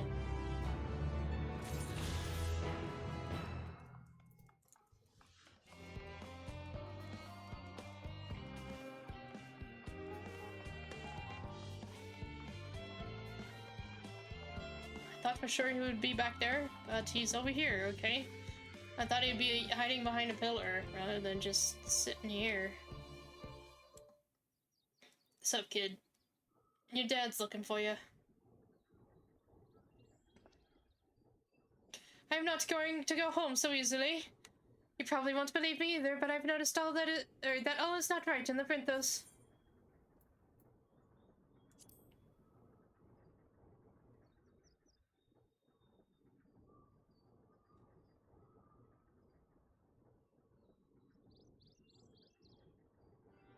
Fine, I shall tell you what I've seen. The color of the artificial light here changed recently. Yeah, that's why that vampire wasn't, melting. I'm sure most people haven't noticed, but when you've spent your whole life here, the difference is like night and day. Even so, no one will take me seriously when I bring it up, all because of my age. Got into a big fight with father about it. But the Labyrinthos is in danger. Who knows what would happen if the artificial sun broke? That's why I can't go home just yet. I need to get to the bottom of this first. Although I'm scared to venture outside on my own, they say there's countless monsters out there. I don't suppose you could come with me. I could pay you. It's not much, but I do get pocket money from my parents. You don't need to pay me. I'm getting an ether current.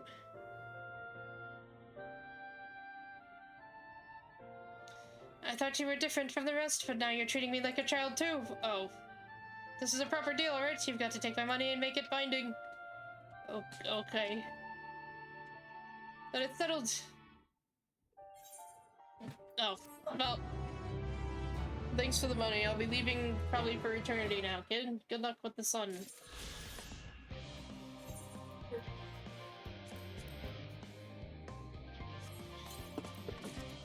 This is an old one. Yes, very much so. Okay, but the necklace is new. And I can't see my neck anyways, so that's fine. Alize, I'm coming! Between a warm summer's breeze and the concentrated power of the sun. Or however that quote went, I don't. Apparently I'm not very learned in a lot of these things you people reference. Or, I mean, sorry, you guys reference. That sounded really mean. I didn't mean it that way. I didn't mean it to sound mean.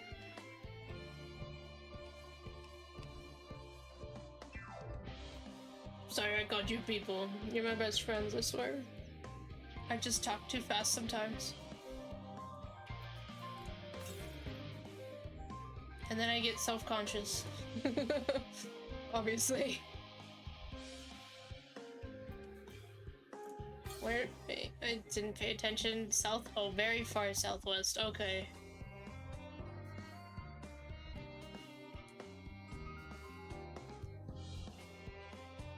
Alize, are you moving boxes? How big are these boxes that you're taking on? Let's see.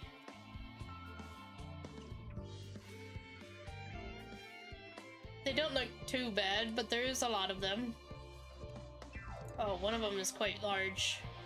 Oh no, never mind, there's just two of them. Oh, there's animals in there, though. Hydaelyn, what are you doing out here? I came to help. No, I don't mind if you help with the boxes, but it's far from the most exciting of tasks. Are you sure? Well, I appreciate the assistance. We need to get these to Aporia. Time is short, of course, but they're full of organic specimens and samples, so try not to be too rough with them. Apina should be waiting for us when we arrive. I'll see you there. I'm taking the smallest one? Alright. Oh, that felt like a jackass move. The quote is from Asterion from Baldur's Gate 3. You love his sass. He's definitely got a whole new amount of a sass to him from what I've seen. I've never played Baldur's Gate, but my brother did for a bit, and I witnessed many events with him.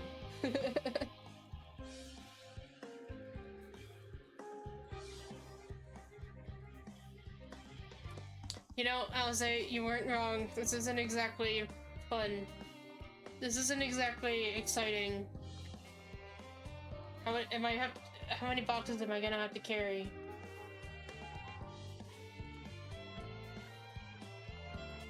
At least there's no monsters to make it go slower.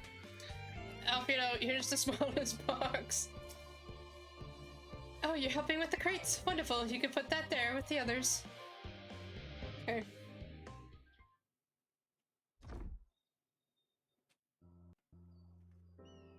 You have my gratitude, but how did you come to be involved in this? And suddenly it grew in size. Okay. Then I suppose I have Thinker to thank as well. If you're wondering why we were tasked with bringing these boxes to Aporia to begin with, so was I. It turns out that this is a base of operations of sorts. Those with the final say as to what is included in the ship's manifest can be found here. Father included, I suspect. I was like, did you just like, yeah. I think she totally just one-upped me. That should be everything. Yep, she carried 3 boxes in one trip. Come on now, me. You carried all that at once. Are you trying to injure yourself? Oh hush, they're lighter than they look, and not everyone has your delicate arms. I suppose we should let someone know that we finished. Theopoldin is in the courtyard. We can report to him. Why don't you come along? You should get credit for your assistance at least. I carried 1 box, Alize. Please don't include me in this. Considering where we are, we might even learn something interesting. Okay. That's like so embarrassing. Why did they set us up like that? Come on, man. We're supposed to be the Warrior of Light. We took the smallest box and only one.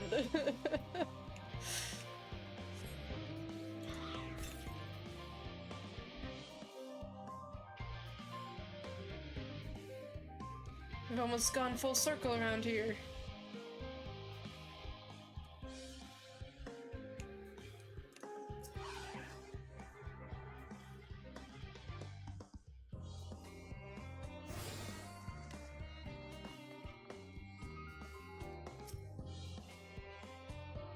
I keep thinking that I've seen him elsewhere, but I cannot for the life of me remember when. Suspect Theopoldin. Okay, yep. Hello. I don't know what you're talking about, Alfredo. He looks pretty new to me. Gods, it never ends, does it? What can I do for you? We've got samples from Hydaelyn Hamlet, Series 110. The crates are there by the entrance. Thank you. I had expected one of my colleagues, but we are dreadfully short-handed. Just a moment. You are Fortuno's children, are you not? Hydaelyn Herself, at your service. You're well acquainted with father, I take it? Quite. I've been friends with your parents since our days at the studio. I remember when you were yay high, waddling hither and thither. Clearly it's been quite some time since we've met. 'Tis good to see you again, wielding your father's no less. You know our parents when they were young. What were they like? Pray spare no detail. I should like nothing more than to regale you. Alas, I am meant to be in charge here, and reams of paperwork want for submission. What the? That was like a ghost mount. We can help with that in exchange for the sort of stories our parents would never willingly divulge, of course.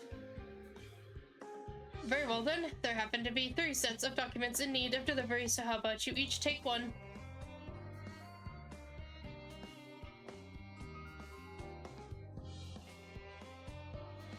Wait right there. Alright. Oh, thank you. You'll find a foreign representative waiting to collect these near the southern merge structure. I hope I haven't kept her waiting too long. Never mind, Hydaelyn Herself. I'm certain they will be back soon enough. Okay. I still think these etherites are criminal. Just what I want when I teleport in. Wet, soggy shoes. You must have not been here yet, but one of the first things I talked about in my stream was how I liked them because it was aesthetic. But you're totally right. Spawning in water isn't exactly ideal. Hey, not one of the scions of the 7th Dawn. I thought you were meant to be working on the ether burner. There you go. Paulton's paperwork, I was beginning to worry he had misplaced his quill. I appreciate your help in seeing these documents to my hands at last. As for your other task, pray keep this between us, but I sincerely hope you scions succeed. The Exodus is, without a doubt, the most monumental undertaking in the history of the Forum, and so we must be circumspect in all respects. Risk is a privilege we cannot afford ourselves. At its heart, however, Hydaelyn has ever been a nation of the curious. It would be a tragedy indeed if we were the ones to stymie your pursuit of truth. Okay, thanks, random lady.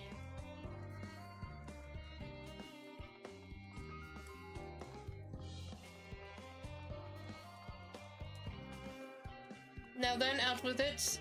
Tell me all the secrets about Fortuno so I can tease him about it next time we have a father-to-father talk. Quick and efficient, I dare say you have a talent for this work. The twins' papers only needed to be delivered to elsewhere in the facility, so they should be returning any moment.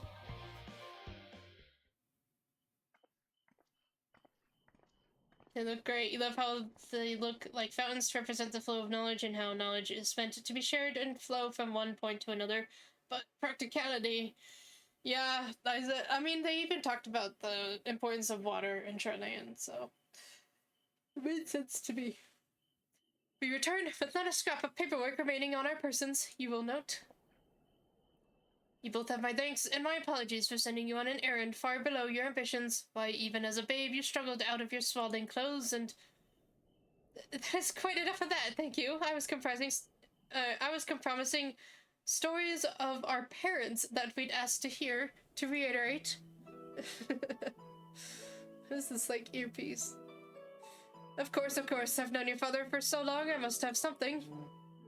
Well, as you know, part of why the Levier name garners such respect in Hydaelyn is your family's storied history. You two can trace your ancestry directly to those who came aboard Nyon Crep's Hope. A lineage few can claim. I never thought much of it myself. It's not as though our forebears founded our nation. They were simply there when it happened. Nevertheless, it has traditionally been a point of pride. 'Tis why Nyon Crep's pronouncement, renounce the ways of war and pursue enlightenment through knowledge and reason, has ever been our family's creed. Okay. Until your grandfather's time, Archon Louisois looked not to Nyan Krup's word, but his deeds. He asserted in defiance of his peers that choosing to save the great and the small from the rising tides was the true mark of our founder's virtue. Perhaps it was his expertise, his knowledge of ancient prophecy, and the fall of civilizations that led him to conclude that to eschew conflict at every turn was to consign mankind to his doom. There will ever be conflict, and calamity will follow. Thus, to ignore the plight of those one might conceivably save is not wisdom, it is indolence. I remember that line well. I said that straight to Fortuno's face. You remember his words well? Indeed, Archon Louisois lived by that personal creed, and used every means at his disposal to bring succor to those in need, Charlayan or no. No one loved and admired your grandfather more than his son. Yet Fortuno could not reconcile Louisois' deeds with the philosophy of their forebears and his peers, a philosophy in which he believed so fervently, yet made a pariah of his father. Fortuno agonized over this contradiction for much of his life. God's father. A son may carry his father's blood, but his choices are his own to bear. It is not always thus. Or is it not always thus?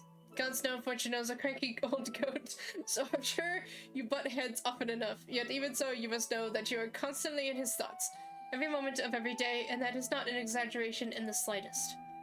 You should have seen him when you were born. Barely recognizable he was, with a kind of dumbfounded grin I'd not seen since he first took a fancy to your mother. He was practically skipping when he told me the news. Take my word for it, he loves you to an embarrassing degree. But he is also frustratingly single-minded. Once he's decided that a given action is for the best, he will stay the course no matter who or what opposes him. A profoundly annoying habit when you're on the other end of it, as I'm sure you will agree.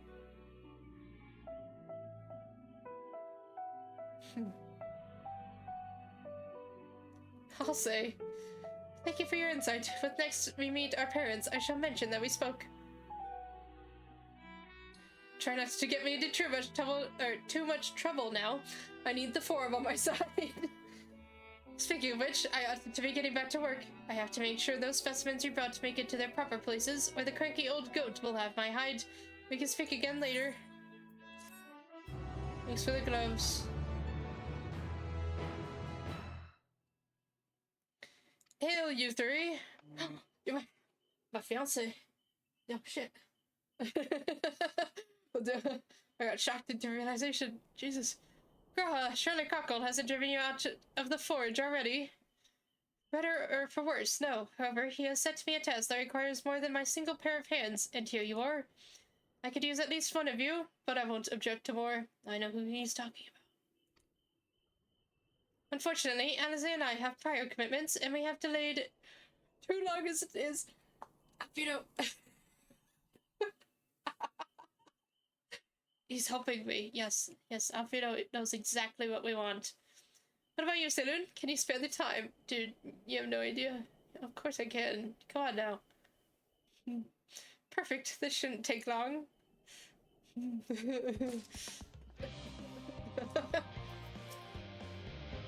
Much as I'd like to press the Apolden for more revealing tidbits, we should be getting back to our tasks. It's strange to hear Father spoken of in such a way, but I suppose he would find your view of me no less odd.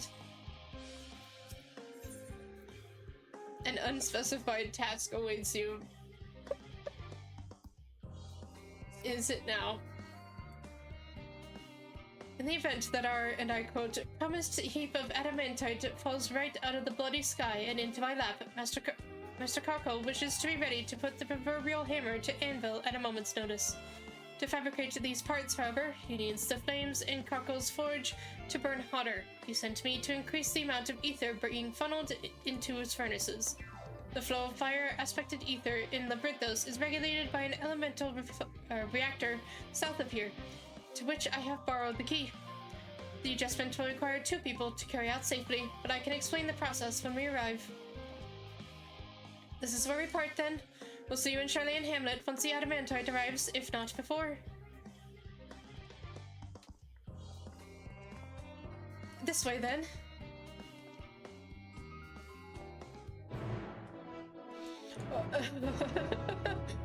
Oh my god.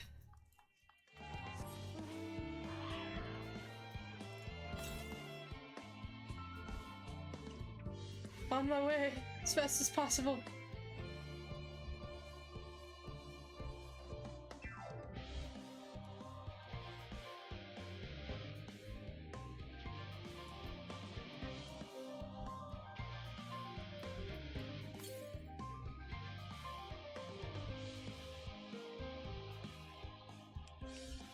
What, southeast? Okay. We'll worry about that after this. He's waiting for me. The reactor is housed within this facility. I'll be the one to go inside and adjust the fire ether output. When I do, a rather large amount of water-aspected ether will issue from the vent at the top. I expect this to attract at least a few elementals, which we would both rather not be drawn into the reactor itself. Trust me. Can I ask that you put down any that draw too near? They'll pose you little trouble, I'm sure.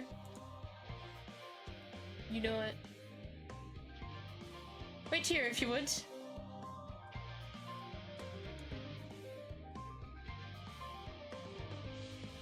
Okay. Yes, sir.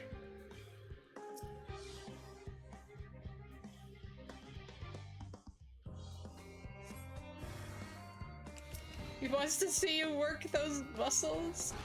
Liza, you know me so well. You know, you've practically gotten inside my head at this point. Oh my god.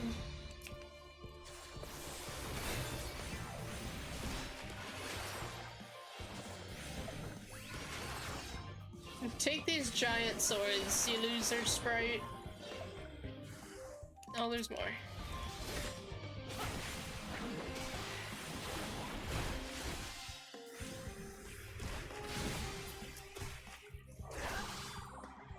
I like the little sound they make.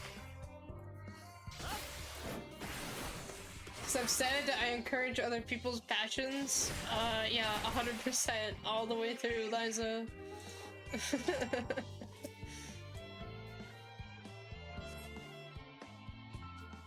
What if I also want to see him work his muscles? Oh. Did everything go smoothly out here? You know it did. I thought as much. No major complications to speak of inside either. And the water ether appears to be venting properly. I expect Kakal will have seen a difference in his forged flames by the time I return.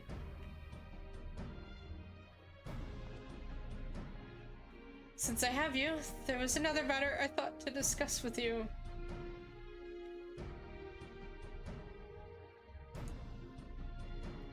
Nothing terribly important, merely something I've been considering. Part of this I shared with everyone, yet you and only you have been to Elpis. Oh, you want to talk about my time in Elpis? Well... I already told you what happened in Elpis. As we have established, refined adamantite is a product of Alec of the Empire's twilight years. In fact, it was a material which saw much use as part of the Allegan's efforts to extend beyond the bounds of this world, Dalamid, of course, being the most prominent. Of those who would push further, expand Alec's empire to encompass the heavens and the stars above, perhaps the greatest was its infamous technologist, Amon. Okay, now we're bringing Fandaniel into this. Oh boy. Oof. Do you remember his life as Hermes? I believe he had his own reasons. There is no evidence to suggest that he retained memories of his former life. Other than, like, that's what they do, though. But, right? I mean, you remember all of the past Fandaniel life, but, like, don't you still know your own as well? He only joined the Ascians once the Empire was all but dust, as you know. If not his memory, though, what drove him to pursue the idea with such fervor? This may seem far-fetched, but what its souls, like minds, have a personality, so to speak. A natural disposition towards which they are inclined.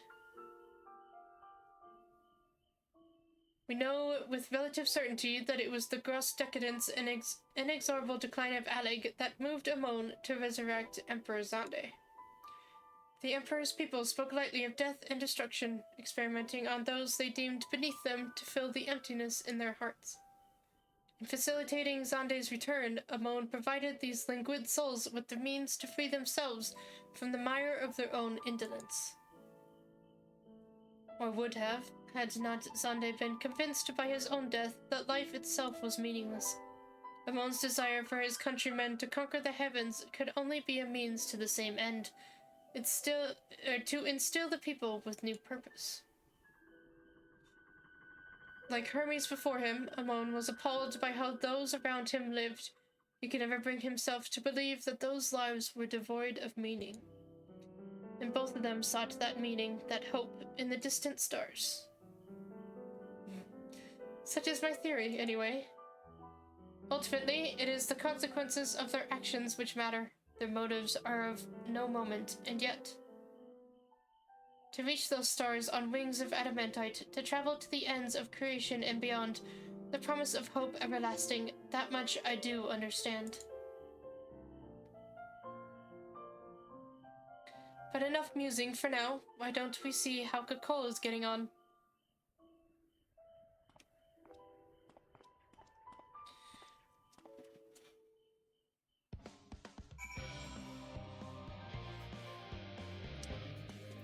Oh, my fiance.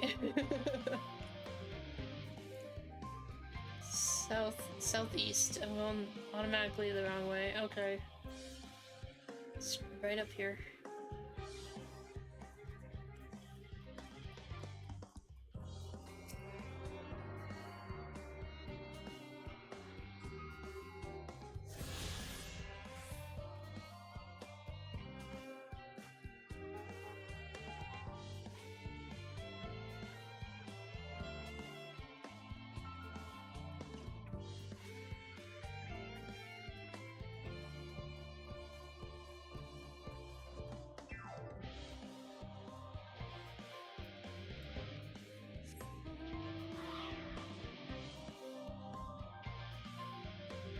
We've done the full circle now. Surely something can happen now.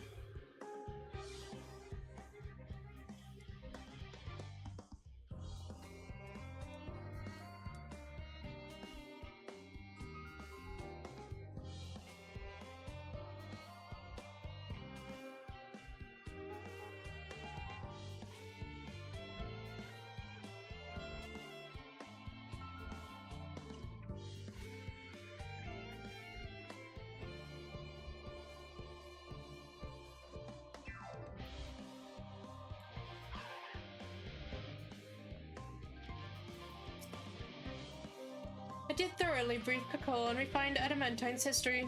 I only volunteered to go to the reactor because I was finished and there was little else to do. Hopefully that dispels any misapprehensions that I was kicked out for prattling on. Phew, I can feel those flames ablazing from here. Glad you found someone capable, Graha, but there's not much left for you lot to do. Lest you can conjure up that refined adamantite any faster.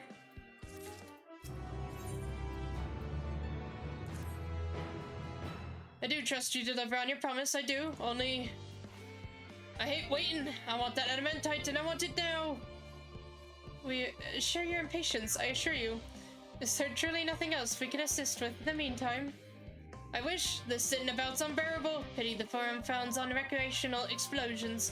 Well, so long as they can't prove it was premeditated. Or premeditated. Sorry. Get you gone. I've mistakes to make. Oh, okay. In that case, I suppose we should go and return the key to the reactor. I'll have one more look to make sure that nothing has gone wrong, unintentionally or otherwise. I'm certain there are better uses for your time, however. I'll join you in Charlayan Hamlet anon.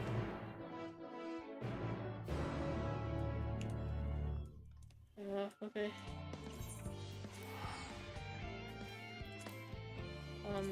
Dear free company. We need a cheaper rates save me 30 gil. Yes, very important.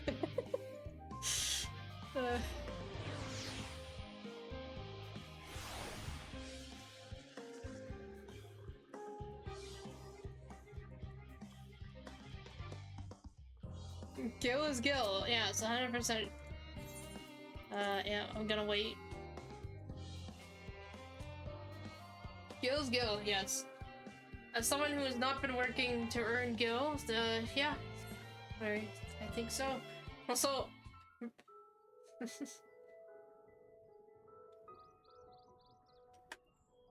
All set, I take it? Oh, Yashtola and Estinian. I was wondering where you two went. We finished what we could. Delivered supplies, tracked down escaped animals. Trivial tasks as they may be.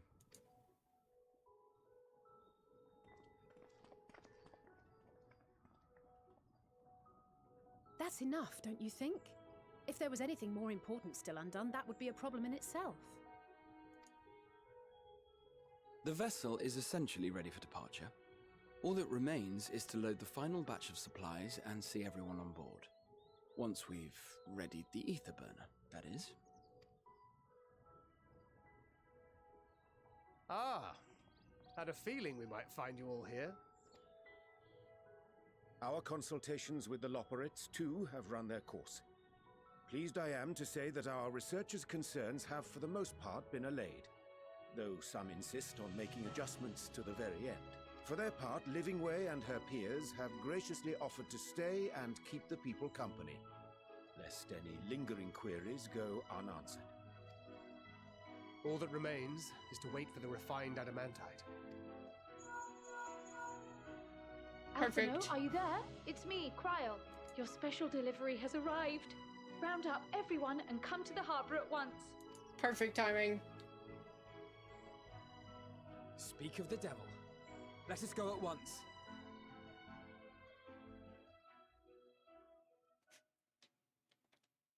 Hell yes. Oh, why does it sound all doom and gloom? Don't give me that. Fortuno. Forgive the intrusion, Master Fortuner. I bring urgent news. Who's that voice actor? A great commotion has broken out in Scholar's Harbor. Your presence is requested, with all speed. He sounds familiar. Put the rice in the rice cooker? Oh, nice. I have no idea what I'm gonna eat for dinner.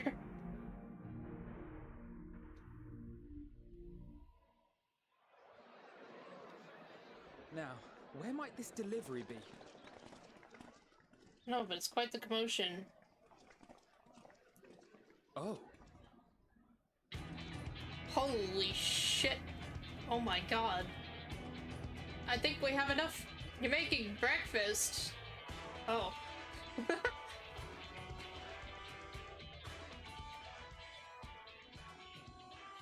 I'm sure it's very important, but we cannot accept these without the proper permits. Oh, shut up. By the 12! Surely, these can't all be.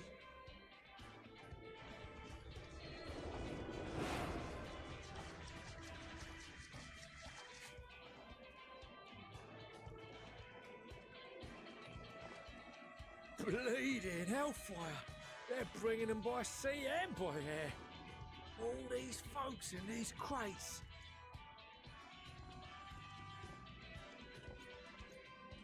And more on the way. Got your adamantite right here. A bigger haul than any of these sorry bastards brought, and that's no lie.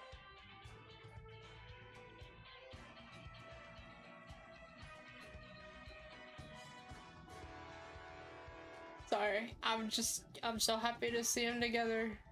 It's perfect. Yes, because you were charged with seeing the shipments from Gridania and Uldar here, along with your own. Give credit where credit is due.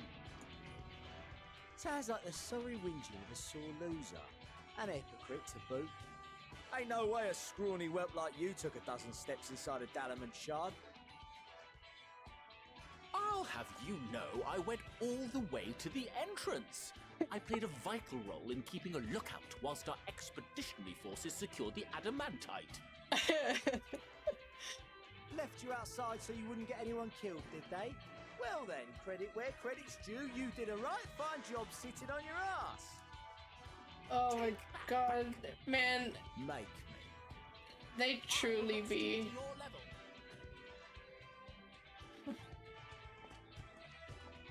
My, what a grand welcome party. Hello, Hancock. Hancock? And Saraban? And so it's finally time to head home. You'll be a while. It's a drive, so you missed the dungeon and trial. Oh. Hope to catch the end of the stream at least. Alright, Liza. Okay.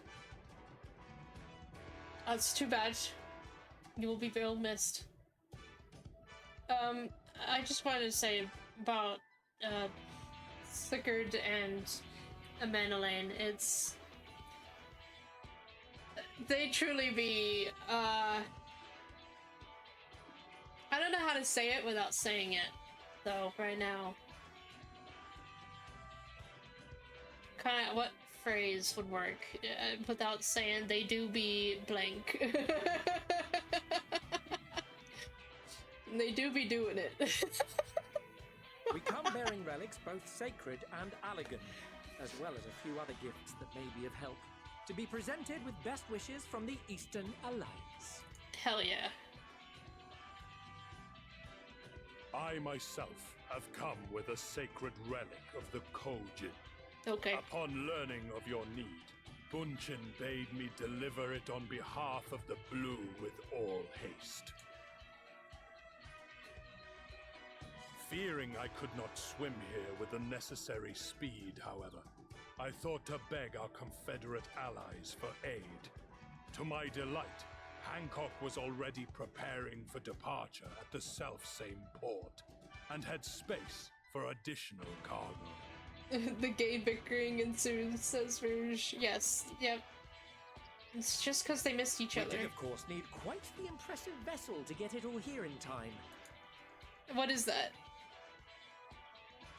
Am I supposed to know what that vessel is? It is all wonderful to hear, but what of the extraordinary cost? I shudder to think of the ransom we must pay for such a bounty. Fret not for your coin purse, young Alphino. Lord Labyrinthos looks ever towards the profits of the future, and thus the East Aldenar Trading Company went to some lengths to reduce the financial liability. And since the Scions funded the entire venture, not a gill need be rendered up in compensation. Everything is already yours. Oh. We funded the venture? When? Tataru being... Don't let the name fool you. This coin keeper knows a thing or two about spending.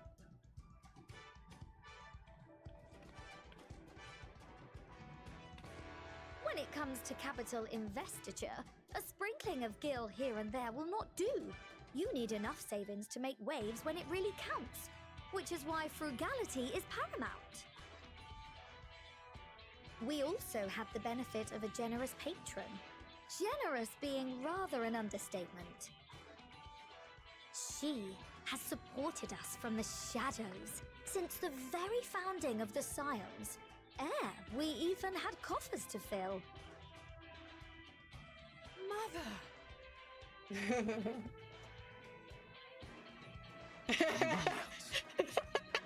Fortunate's like, God damn it.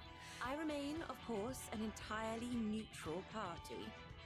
I simply thought our family's coffers were needlessly full. Oh my god. We can hardly take them with us on your teeny tiny toy boat, now can we? And would be a shame to leave all that hard-earned wealth unspent.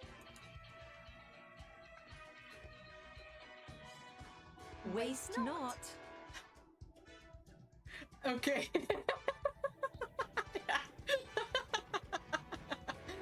Come on, girls, you're giving the man a migraine. However did you manage so much in so short a time, though? We expected word to reach only a fraction of our allies. Did I not tell you I have my ways? Kyle. Erenville, you were involved too. I received a letter from Cryo after we parted ways in Labyrinthos. Speak more. She explained what the Scions were trying to accomplish, and why you might soon require the services of the Gleaners, spread across the world as we are. I pray you do not interpret this as a betrayal of Charlie. I accept that the Forum's aim in pushing us to our limits was to preserve what knowledge we have, and I bear you no ill will for it. Yet, in collecting that knowledge, what I came to appreciate most about our star is that there remains so much we do not know. That is why I chose to help the Scions, to combat the obliteration of those countless undiscovered wonders. I held no illusions that they would be less demanding taskmasters. Though, rest assured, if I had, I would have been sorely disappointed. Chitara knows how to work a man. To make a long story short, the whole of the guild ship cooperated to ensure your call was heard far and wide. That's not what I meant. God damn it. Chitara knows how to, Oh shit. Oh my god, wait, Sid and his husband. What's this about a ship that can fly to the moon? Oh. And why didn't you mention it sooner?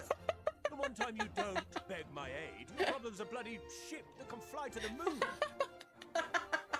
Sid, you brought the team. Of course. Garland Ironworks' finest. You need only point us towards my new favorite ship. As you like us not suspect, we've also brought adamantite for Mordona's Dalamud shard. I admit to some consternation upon first receiving Kral's message. So few Scions remain at the Rising Stones now, far too few for such an expedition. However, the Gleaners were able to secure us reinforcements. Idleshire's treasure hunters, not least among them. Wait, you're making a lot of noise over there. Fascinating as all this is, I fail to see how it explains your presence here. Does Razat Han not have more pressing concerns? Hi, Varshan. We do. Yet averting the final days would be the most expedient solution. True. That, yeah. And I am indebted to you.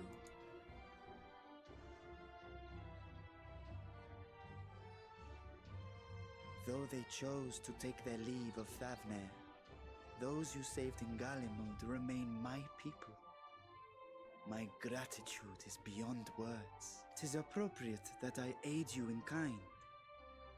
If in the doing we bring salvation to others of this star, so much the better.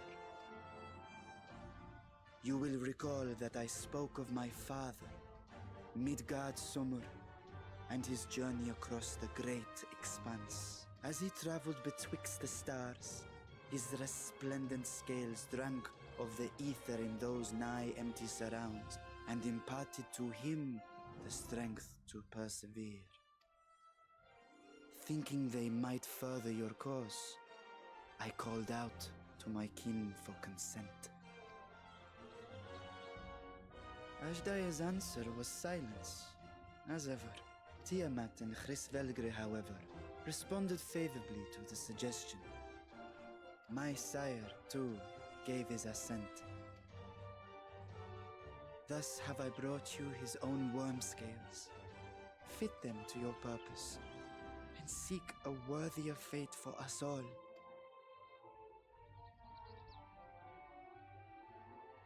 You'd be hard-pressed to find someone else so familiar with the unique properties of dragon scales. So I invited myself along.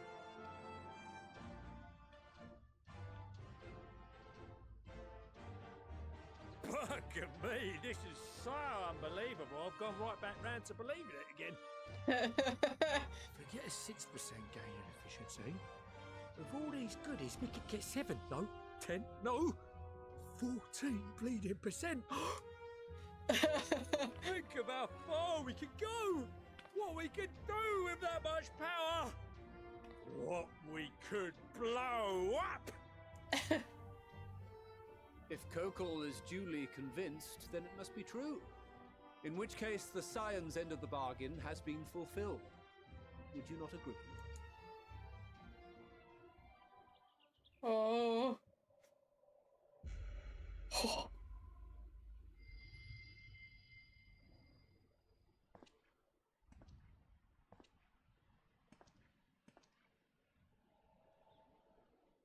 Yes, Father?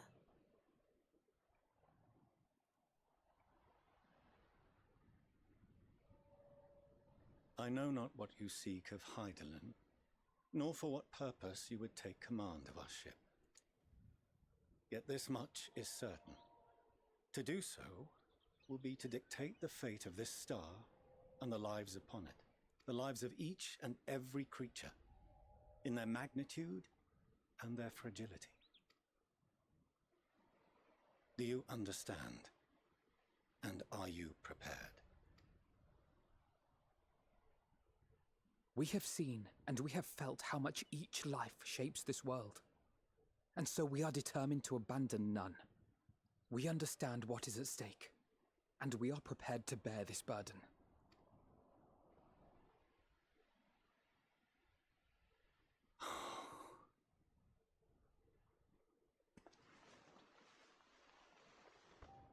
Then I will bear it with you.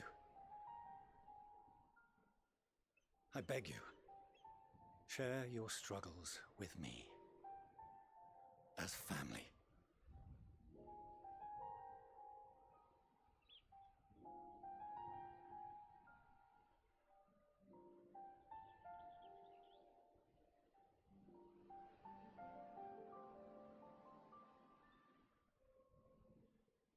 You grasped my fingers with such tiny hands the day you were born. I thought my heart might burst. 'Twas love and happiness beyond expression. Overwhelming, and a conviction so powerful that I trembled with something close to rage. I had heard the final days foretold. I swore to myself then and there that I would not let them steal your futures.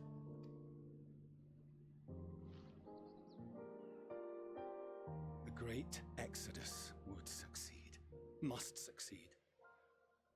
No sacrifice or sin was worse than the alternative. If anything gave me pause, 'twas mine own father.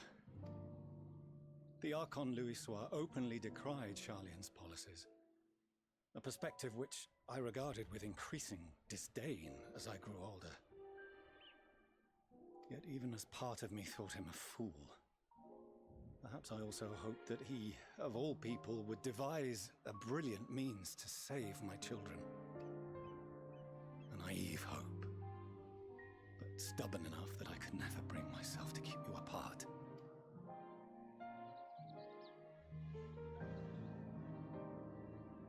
No, that was his doing. When he perished at Cartano, as we pulled that twisted slab of Dalamud from the sea, I remembered the warmth of your newborn touch. Chastened, I vowed never again to suffer any interference in my mission to protect you. No matter that you yourselves wished otherwise. Detest me, fight me tooth and nail, I would suffer it, and more, and be satisfied so long as I could force you onto the ship.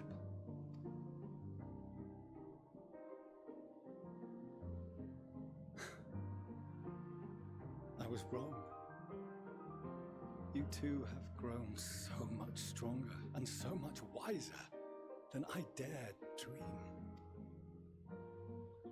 You have earned the right to walk your own path, and already begun to do so. Good. Because there are things we care about, and people we love, and none of them is replaceable. Not a one. It cannot have been an easy journey for you to have come so far.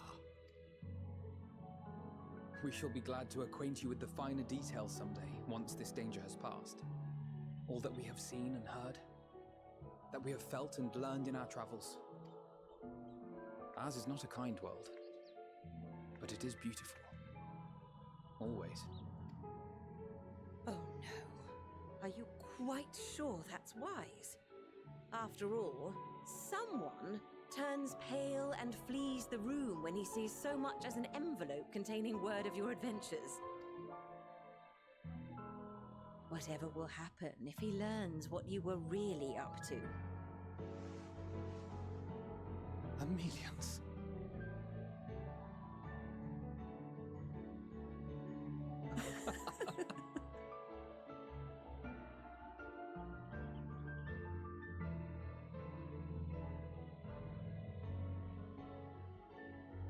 Though I have wronged my children most gravely, I owe you an apology as well.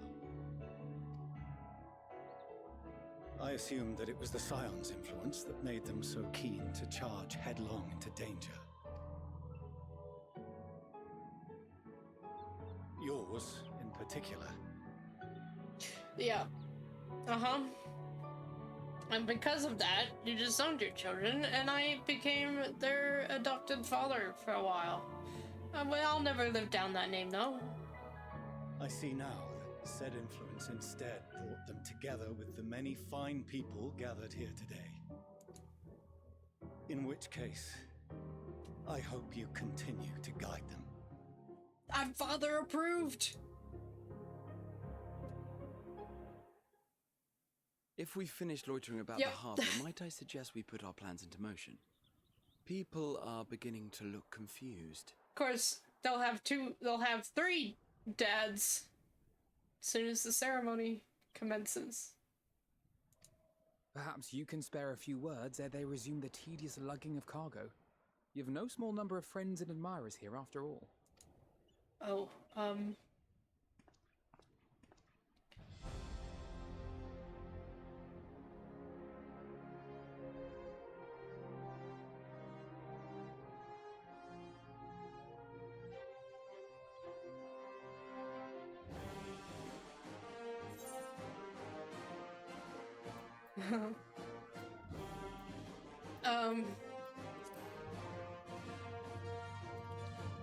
our moment of triumph is close at hand, everyone.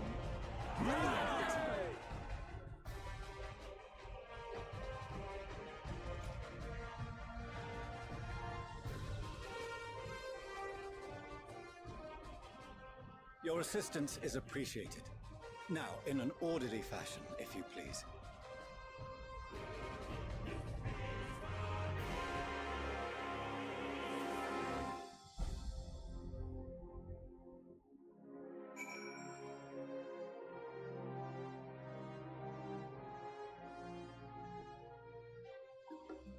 Oh my god.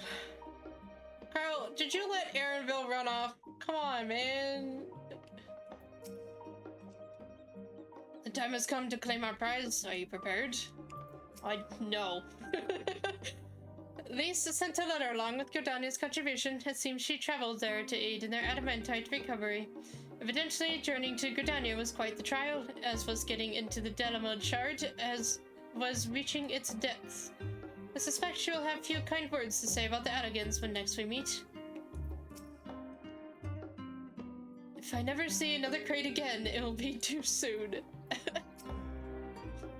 Unaided, we Scions could never have gathered such a bounty. We find adamantite relics sacred and ancient alike. I find myself quite overcome. I cannot wait to see what our friends from the Ironworks do with the ship. I'm excited that you're excited, my dear. I had no idea how massive a weight it was until he lifted it off my shoulders, but more importantly, his words were an affirmation that the path we walk is the right one. A part of me might have been satisfied so long as my family and friends survived the final days, but to save this star is what we all want most, and if those same people believe that I can help see it done, who am I to say otherwise? Come what may, I will fight for this world of ours until the very end. I apologize for not informing you earlier of Aaronville's involvement. He was something of a contingency plan. Thank goodness we had him and his fellow gleaners to hand, though. It would have been monstrously difficult to locate Sid and transport the Honish delegation here otherwise. My throat hurts from directing so many people to Labyrinthos, but that only proves we got our money's worth.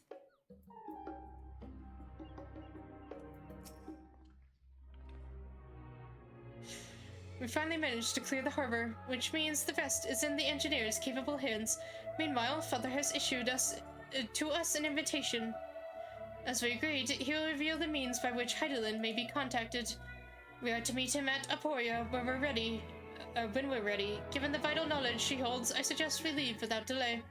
It transpires, however, that the Forum's method for speaking with her is not without risks. I'm curious to hear what those might entail, but regardless, be warned. Most of those who arrived with the Adamantite have offered to stay and see to any remaining tasks that need doing. The Forum has already asked for my assistance in overseeing the process, so you needn't worry about a thing. Thank you, Tataru. We are off to Aporia, then.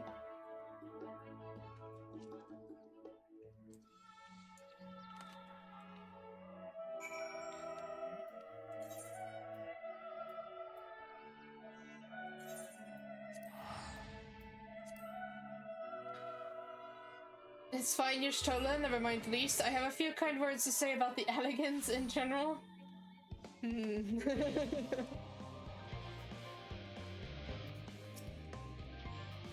Saloon, I have already shown the others inside. You will want to speak with Clara Lane. She has the key to the lift and can send you down after me. Okay.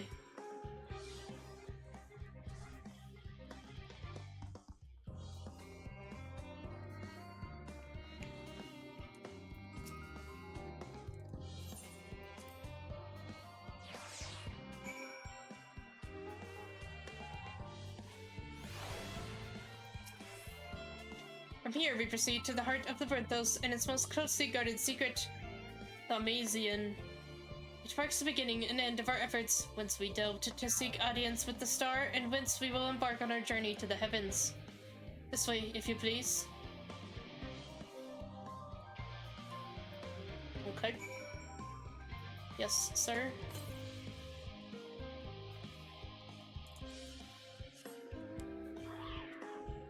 Oh wow, I'm still on the same quest. I thought I already completed the one that gave me an ether current.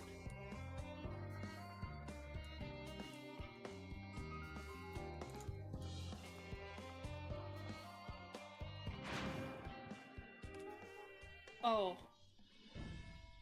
Oh shit.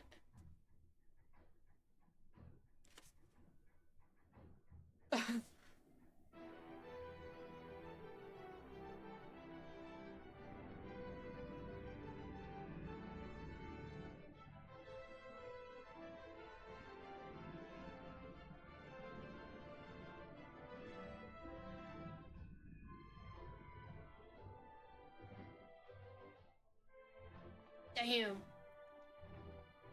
That'd be a sleek looking ship. I bid you welcome to Thaumazian. Direct your attention towards its center to behold the ark over which we have long labored. Uh-huh. As you can see, 'twas designed as a medium-sized craft, the better to reduce fuel consumption. Miniaturizing magics have been applied to its interior to ensure that the thrust-to-weight ratio does not place too great a limitation on its freight capacity. The ether burner, as you know, has been removed for further modification, but we shall yet attach it soon enough. I have received word that Coco and some of your allies are working on it with an intense fervor.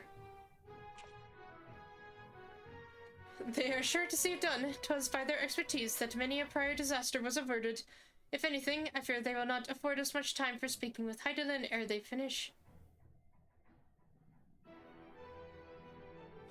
Point taken. Let us move on. I must warn you again, however, that even with the benefit of our device, to treat with her is not a simple feat.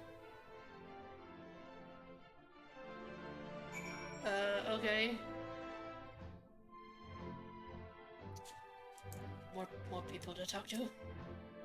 You feel it too, don't you? The ship is impressive, but it pales in comparison to the vast primordial power beneath our feet. We must learn of Hydaelyn's greater plan. We can only hope that she also knows the current location of Meteion, and we can do neither if we do not focus on whatever trial awaits us within. It would seem enchantments most advanced have been woven into the ship's very bones. Wolfson and Vlovida are doubtless called upon for their expertise in teleportation magics. It was the Elegans who first combines the mechanical and ethereal sciences into a revolutionary discipline. Given that the ship is nothing short of a technological marvel, is that in that precise vein, Elegans salvage should suit it well. I doubt this is what Arabelle meant when he said that there remains much we do not know, but I still can't believe anything or everything that was hidden underneath the city this entire time. If meeting Hydaelyn proves difficult even for the Forum, then perhaps oh, 'tis an unformed idea at this phase, I'm afraid, but I will duly inform you if anything comes of it. Jeez, okay, I can speak, guys, I swear. I can well imagine the zeal with which they're working on the ether burner, and all I can say is that I'm glad we have something to do other than get in their way. Once it's ready, we'll see to it that the ship is put to good use. To think how many generations labored for this end, and that we aim higher still. We must spare no preparation, and that means speaking with Hydaelyn, no matter the cost. I have done what I can to impress upon you the gravity of what lies ahead. Are you prepared?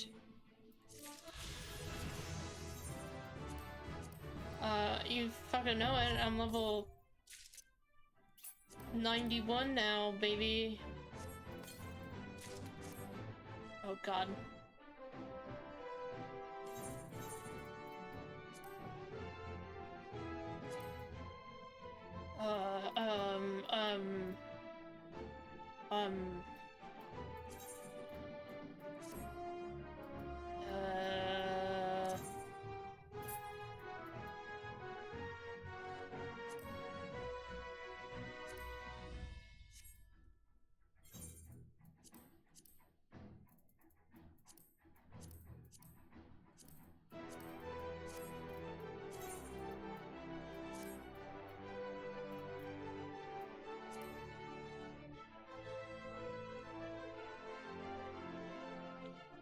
Okay,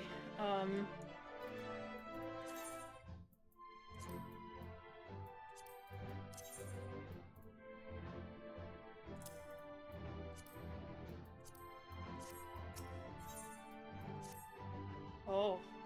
We make for the lift at the center of this chamber. Come. Okay.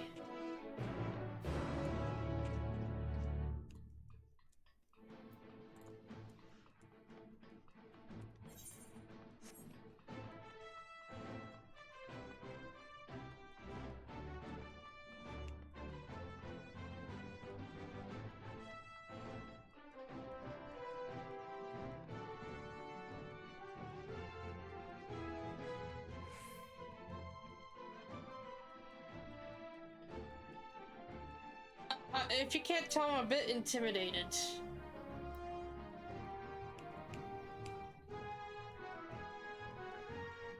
That's all I can say on the matter. I'm intimidated by all this. And by the sheer amount of people that I have to talk to every time we move. As a means of communing with the heart of the star, 'tis disappointingly mechanical in design. Am I the only one feeling terribly nervous? Surely not. I'm always feeling terribly nervous. I doubt there's anything worth worrying over, not for Hydaelyn's champion at any rate. You must employ a full cohort of engineers just to maintain the lifts. The ether is more brilliant than I have ever seen. This doesn't strike me as particularly dangerous unless one is afraid of lifts. With the ship in the way, I didn't even notice this was here. Should hope that Master Fortuno has more to share ere sending anyone stumbling into the ethereal sea. What have you to say? I will say this though. I need a few minutes break before we go down this apparently elevator-looking thing. Fortuno, what say you?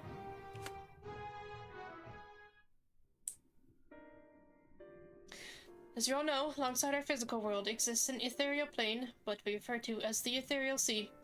at the heart of the star. The physical and ethereal are one and the same. Thus, the deeper we go, the easier it becomes to pass between said planes.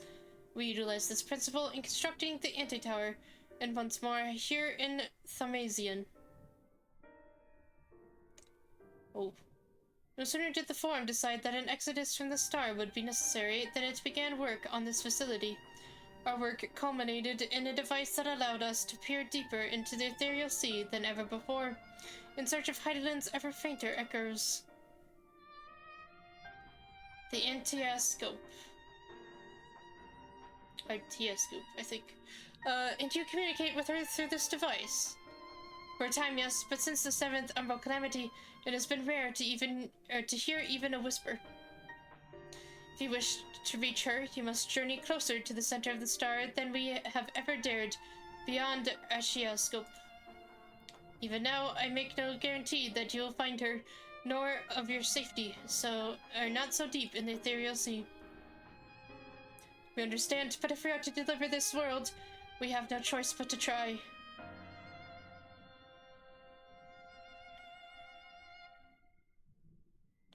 I know, I only wish we could do more than observe your progress from afar.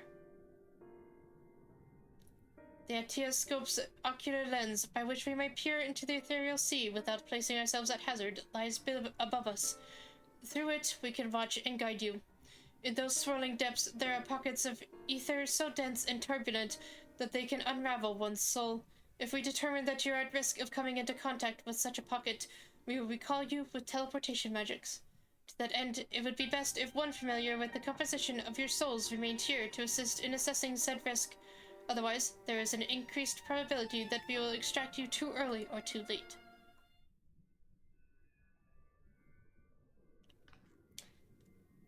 That makes sense. She did care for everyone when we were in the first. Please allow me. I have thought upon this much, and in truth, I do not believe that I am fit to join you in the trials ahead. The events at the Tower of Babel drained me, yes, but even before that, your capabilities far outstripped my own. This is no time to have a weak link in our vanguard, no matter how much she may wish it were otherwise.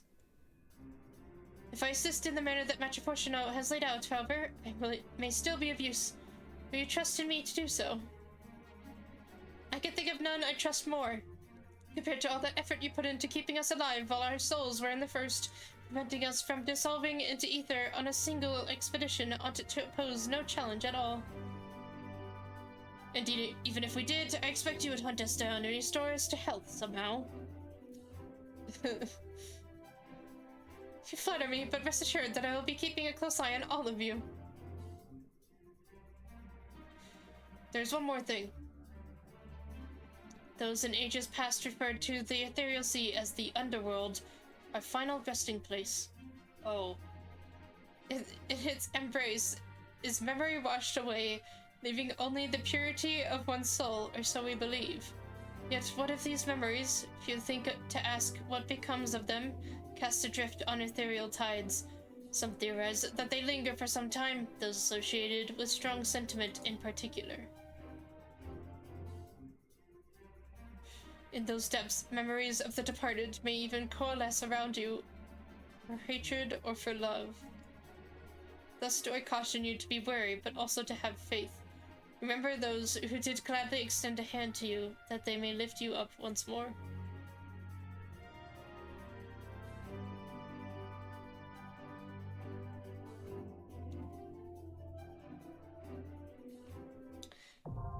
Oh boy, it's gonna be another one of those experiences, is it?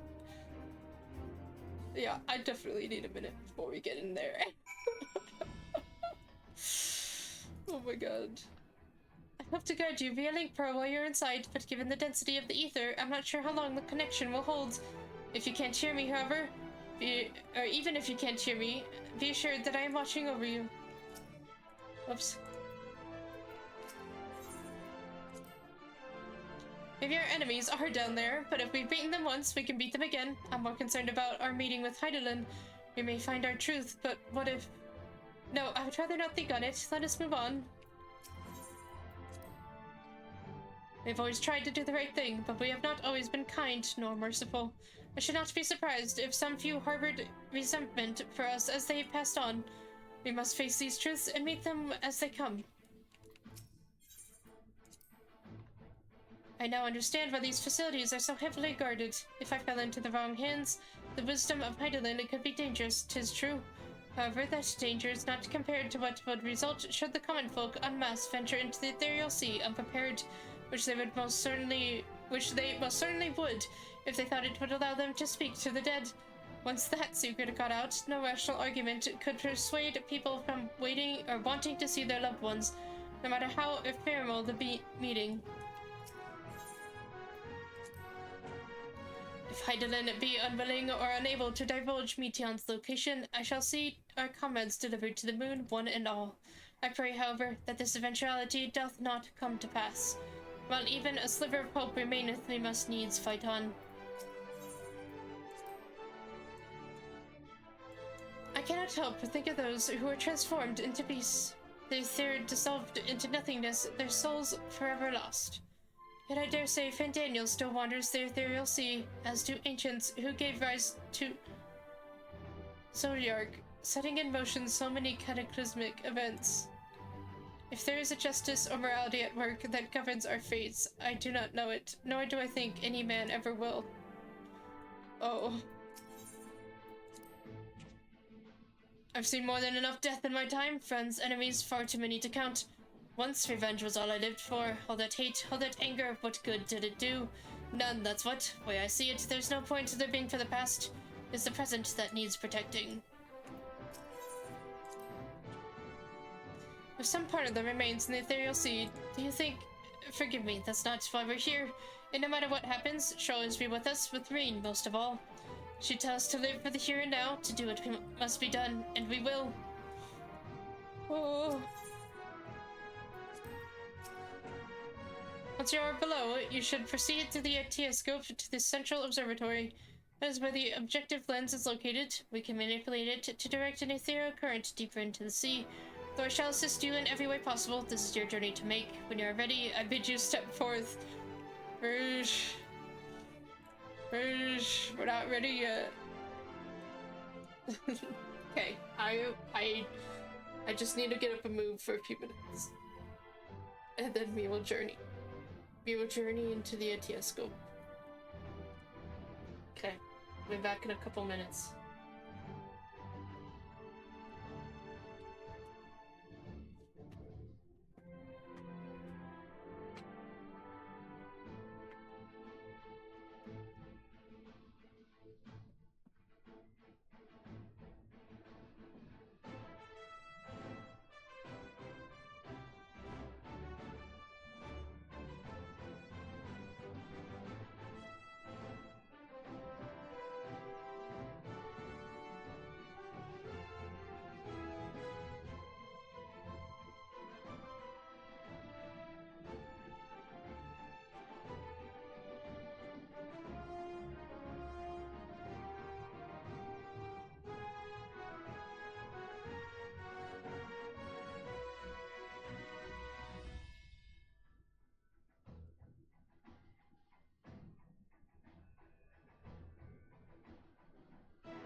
came back.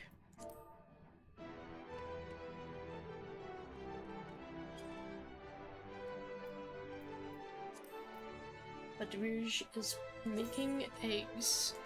Seems to see. Let's see. Nope, I'm hitting all the wrong buttons already. This is what I wanted.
We await the return of Rouge.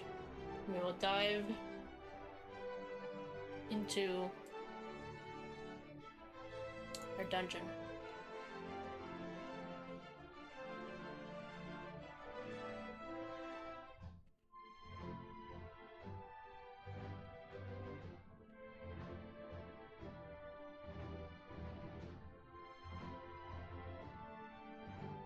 Rouge has returned.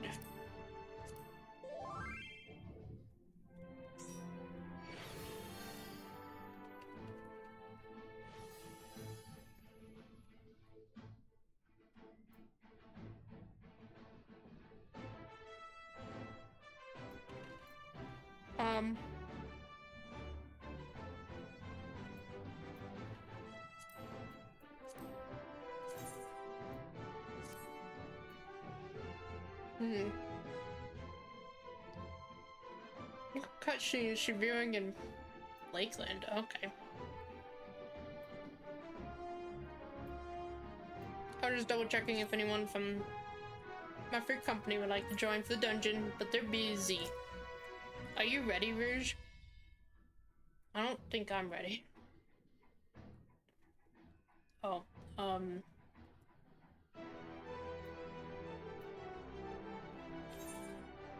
right.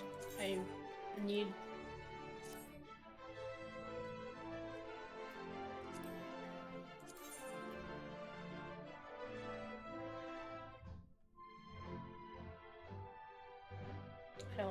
I don't have any invisible things to... What is this? Not gonna look good, but what is it gonna look like? Oh, I can't do it in this position anyways. Well, it'll be fine. It didn't adjust my item level at all, I believe. Okay. Alright, enough mutterings. Oh. Rouge says, I've been here since the start. 'Tis only right that I walk with you until the end.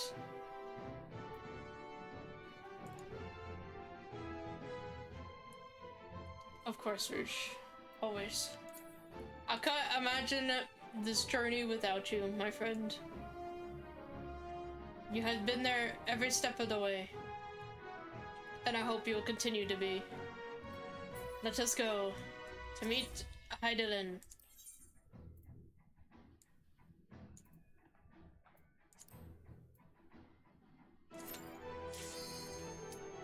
Oh boy. Okay. Here goes nothing. Oh god. Because I'm not ready.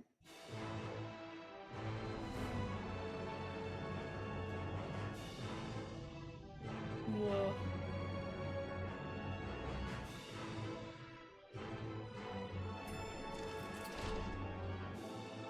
Ding, it frickin' dings like an elevator. I mean, it is an elevator, but still.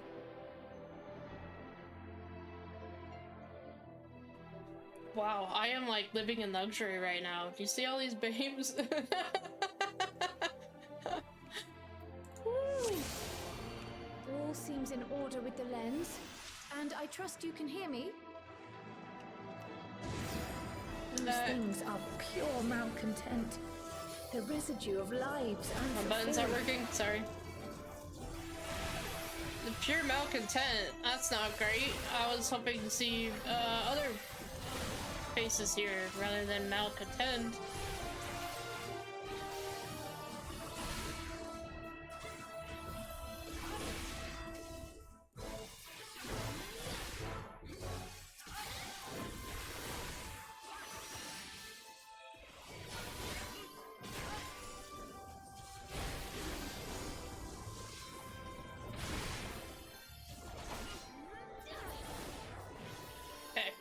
I had to get back into the swing of things.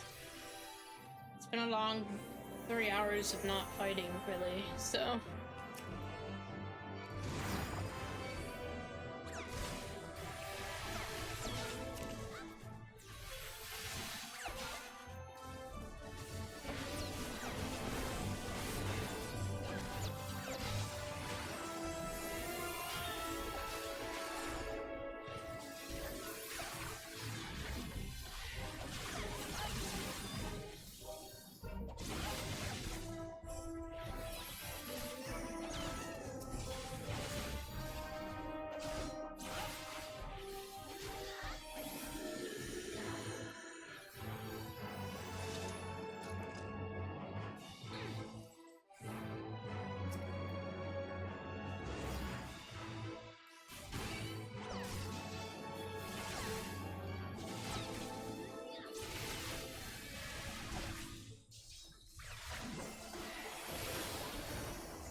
oh. I was not prepared for that. I don't even know what monster did that.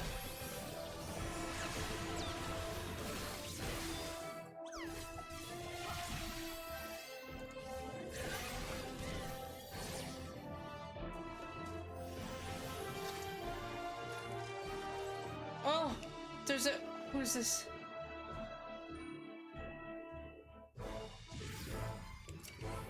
Ilbert! Oh, you piece of shit. I didn't realize that I had my emote. I clicked my emote for a second there, so I just waved to the fucker. Oh my god. Wow, he's really, he has a lot of health down here.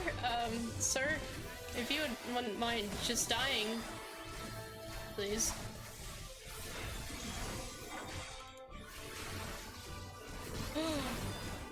A rush of familiar wisdom, the memory of a principled scion takes form. It's the staff. Papalimo. Papalimo. I mean, it could be also Louis Swap, but also Papalimo had the broken bit when he did his thing.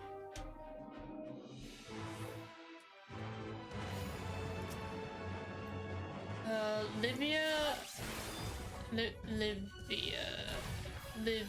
I don't remember Olivia, I'll be honest.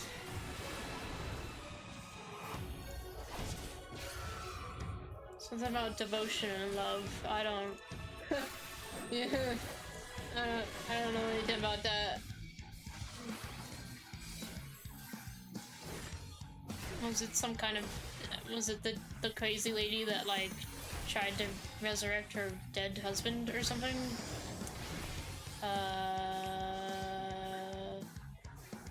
Okay.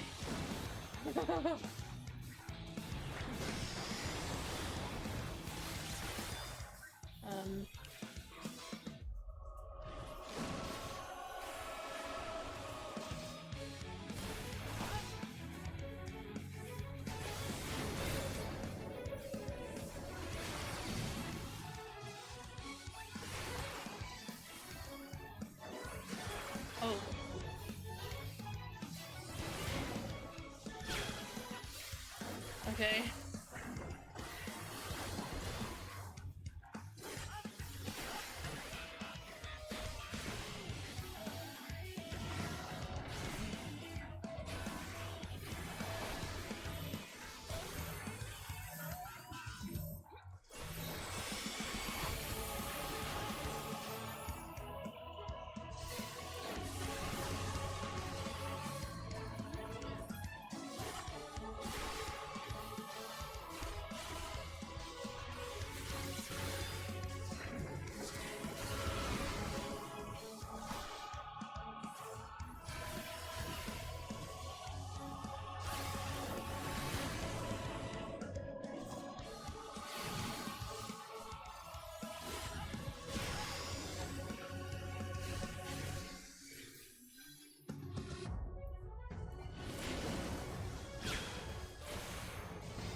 There we go.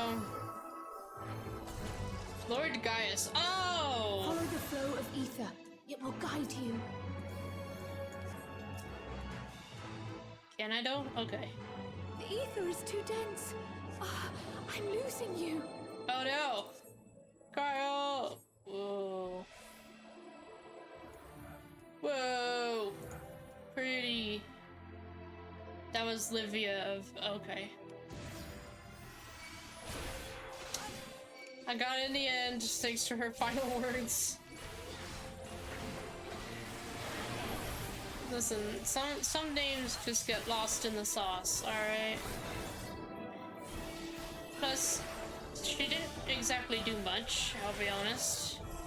From what I remember. She was just one of his vanguards or whatever.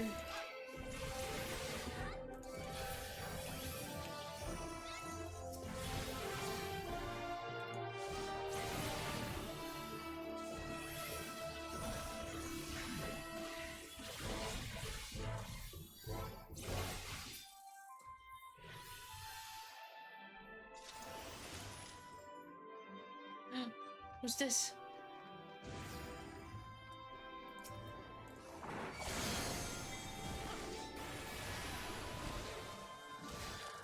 In a rush of familiar affection, the memory of a valiant Archon takes form.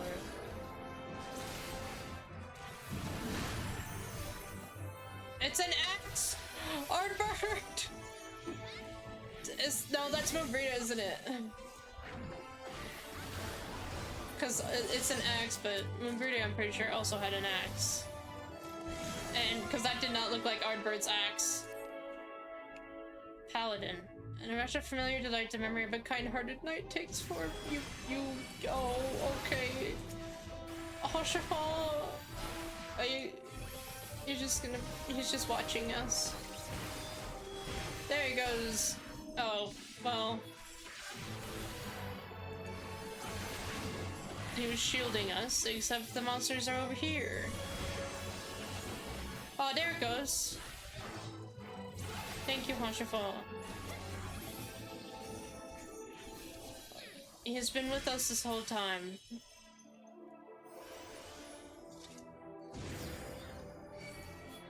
I made sure of that.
Vitatin.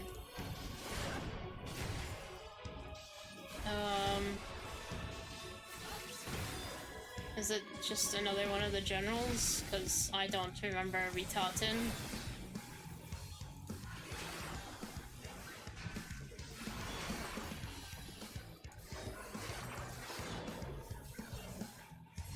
What's he doing? Oh. This one back here, it's losing ether. Oh, I guess there were two.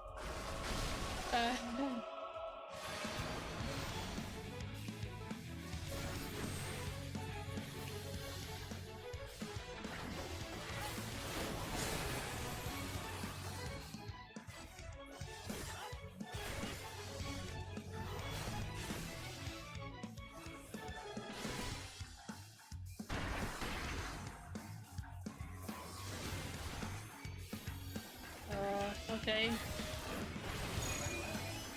Whoa! Holy crap, dude.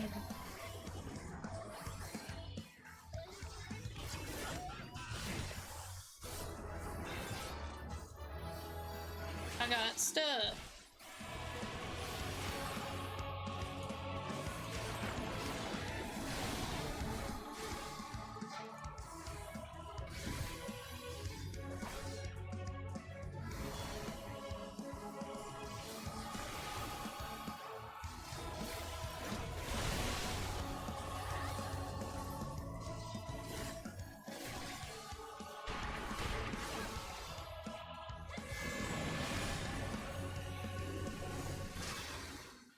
Want to go to this one?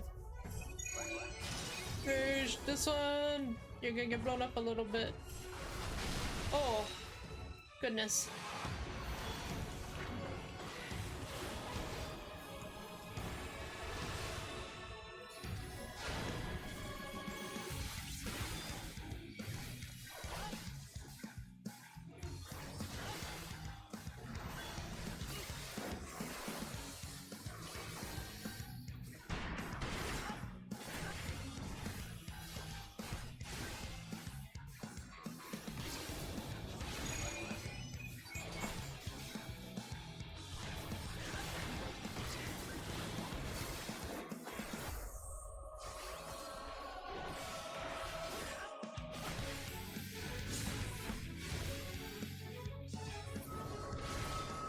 Yeah, here's another commander dude.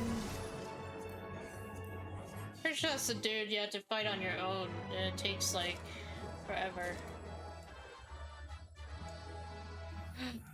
Hello. Thank you.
Benfilia! Thanks for the pathways, dear.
All right.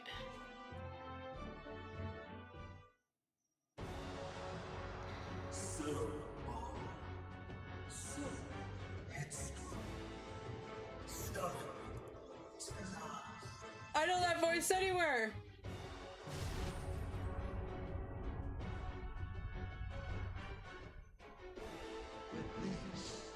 Is as far as you go. Fuck yes. Oblivion beckons!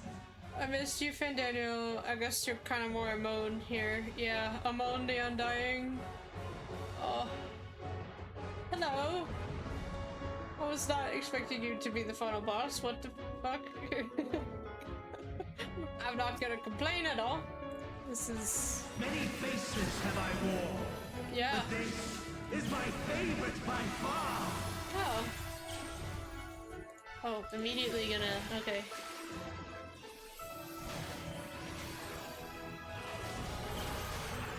You will persist in this folly no longer.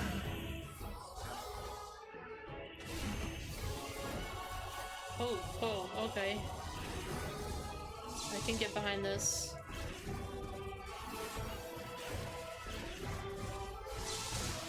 The stage is set.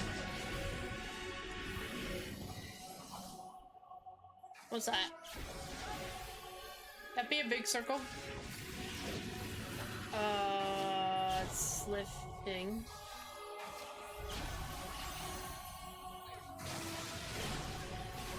Okay. Right, wait. Oh my god. I read that move thinking like, huh, that's oddly specific. Oh.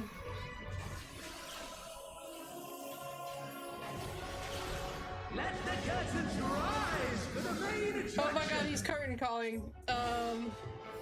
He's curtain calling. There's no rocks here, though. I guess we don't need rocks. Godspeed, everyone. Godspeed, everyone. What's this? Who's that? Oh my god!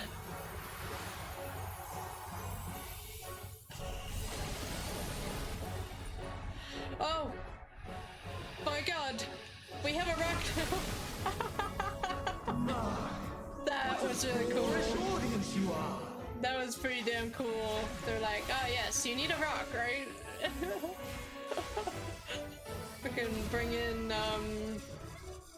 fuck, I don't remember her name right now. There's too many thoughts happening all at once. At least it's like Shibia or something is the lady she turns into, but... Oh, good thing I was over here because I was too busy thinking about names to read that one. My dear Moon. Daniel. I'm so glad they actually did this though, because just bring him back for a last little party. Love that. You guys know how much I love Daniel. Like, for real, man.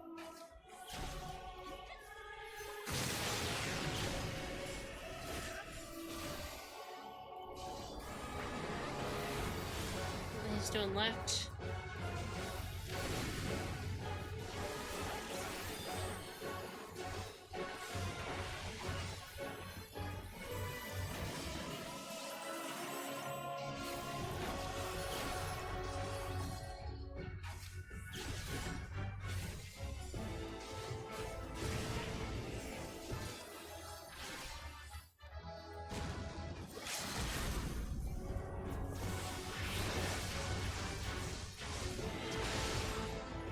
Nice slice, Silika, I think the name is. Come on! Lies! All lies! Your dreams, your hopes, your futures, delusions and lies!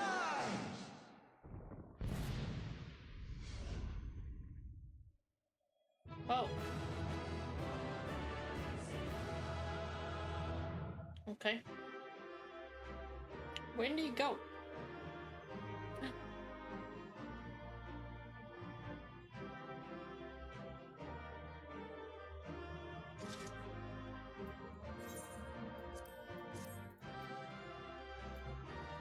There's a little dude in here. Oh. So because I've learned this is like my alternate account, I will let other people take some stuff. Cause there's no way in hell I'm gonna go around collecting shit on this character, because I've already been doing it on my other one. So, Rouge, thank you. Thank you, Rouge. We got to see Daniel again.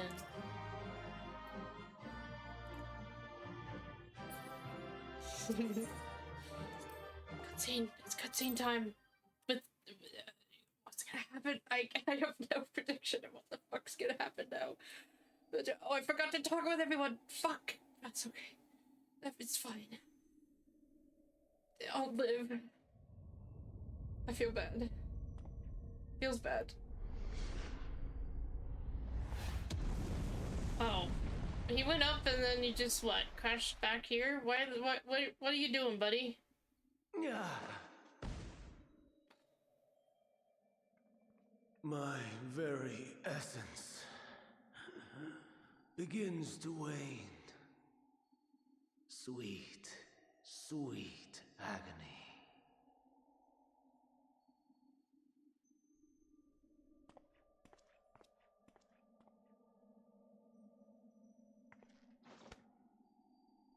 Leave this to him.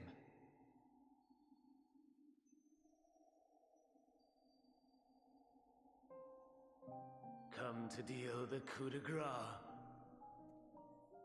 Good. Watching you struggle against the inevitable is bad comedy. Erase me from existence, soul and all.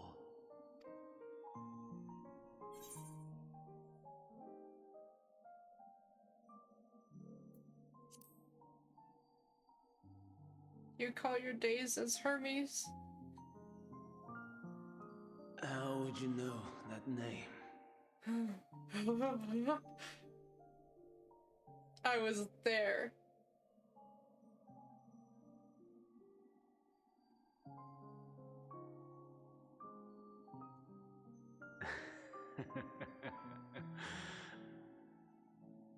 Then it was you. An opus. With Emmett Suck. The final pieces fall into place.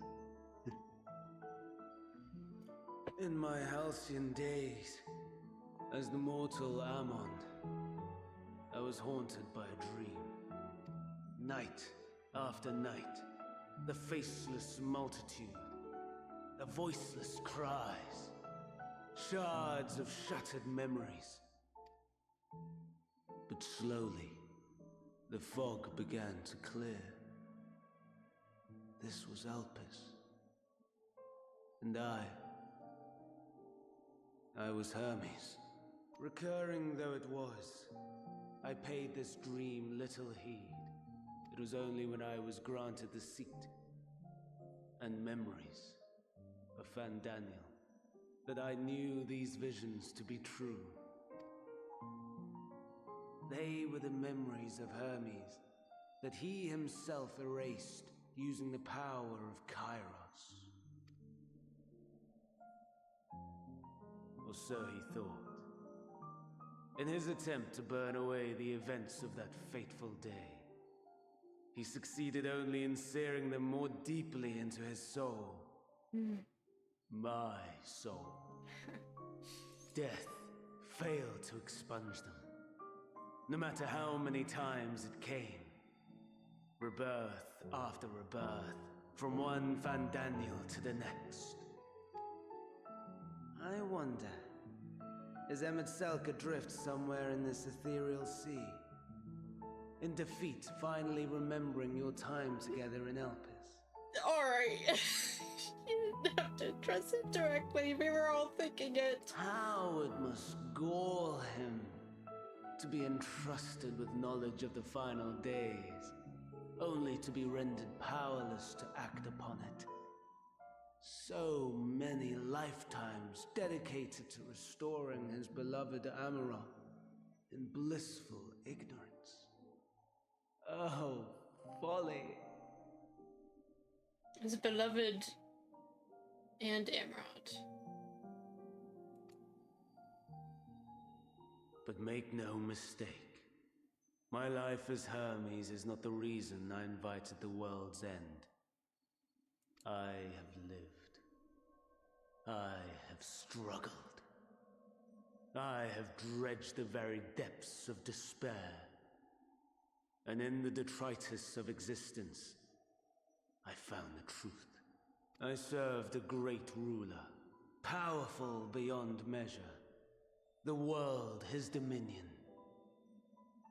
Yet even he and his vast empire were destined to fall, to become one with oblivion.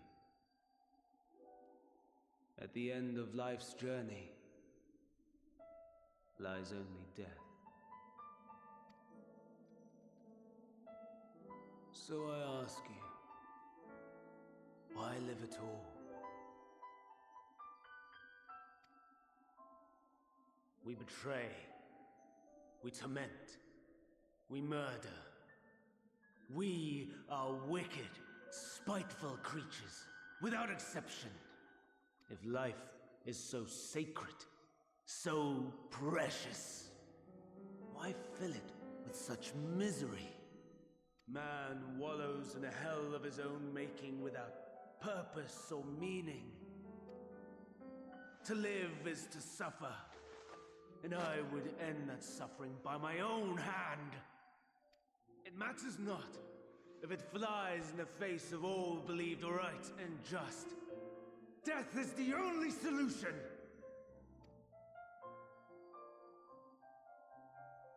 That is my truth, my answer to the question.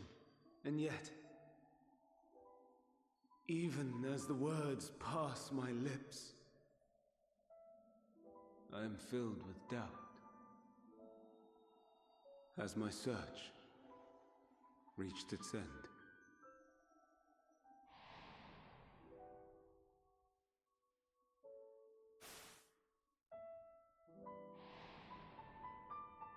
Was this the only way?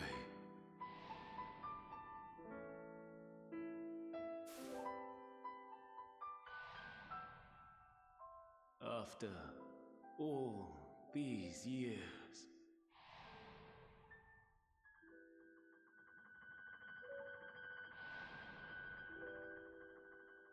is this The answer I was hoping for.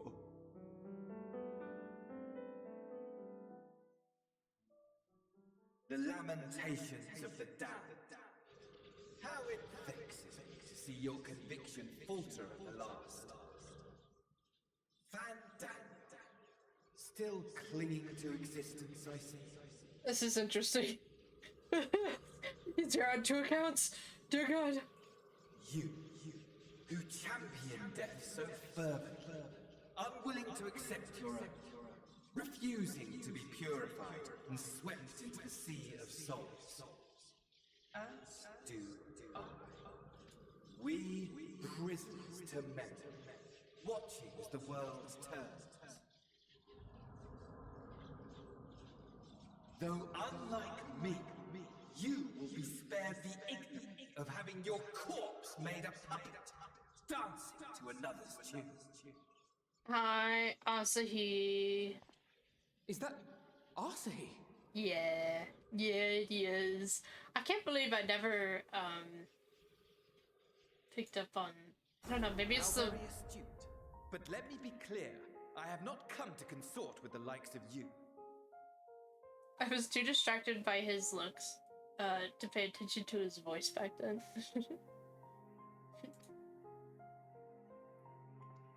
Nor have I come to bemoan the state of the world following my untimely demise. In fact, I delight in mankind's downfall and the anguish it brings the savior of the savages. Plus, he talks a little bit differently when he voice If acts. I played some small part in the chaos, all the better. Not that I was in any position to resist. But to be made accomplice to the betrayal of Lord Xenos.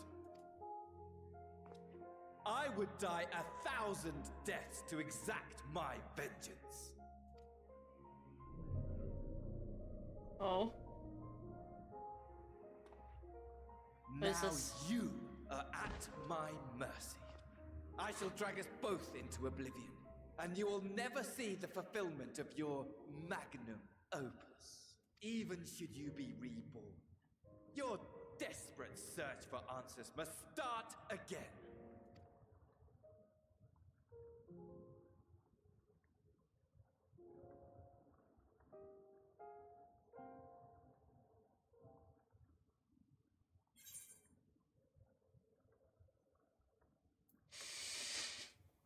Oh. Oh my God. Next time we will find the answer together. Even here. Even now. Yes. You have every right to hate me. For the fool I was. For the monster I became. But I will not beg forgiveness. The tale of Hermes, the man who knew so much, yet understood so little, ends here.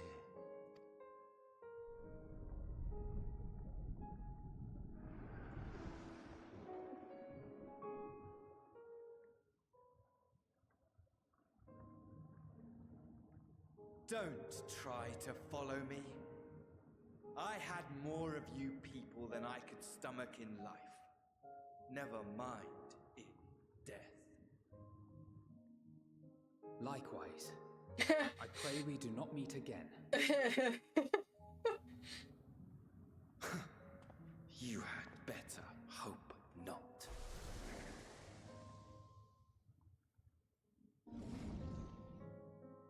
That was awesome.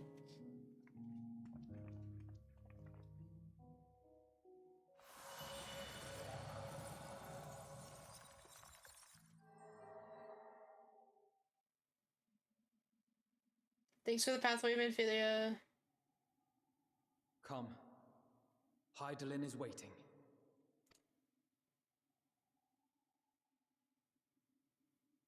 Oh boy.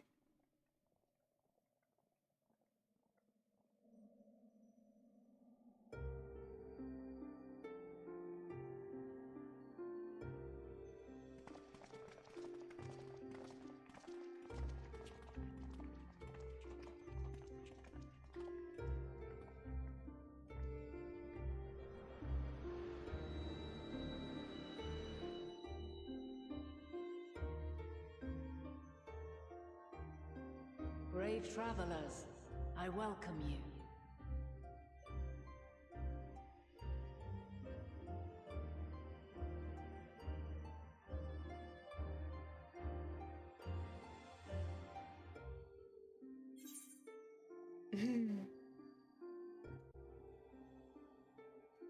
That's the wrong photo. Here we go. There she is. All pretty, beautiful.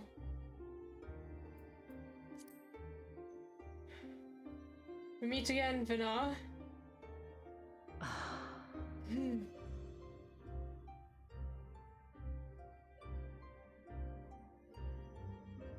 I see. Thou didst journey unto Elpis. And now, the rivers of time converge.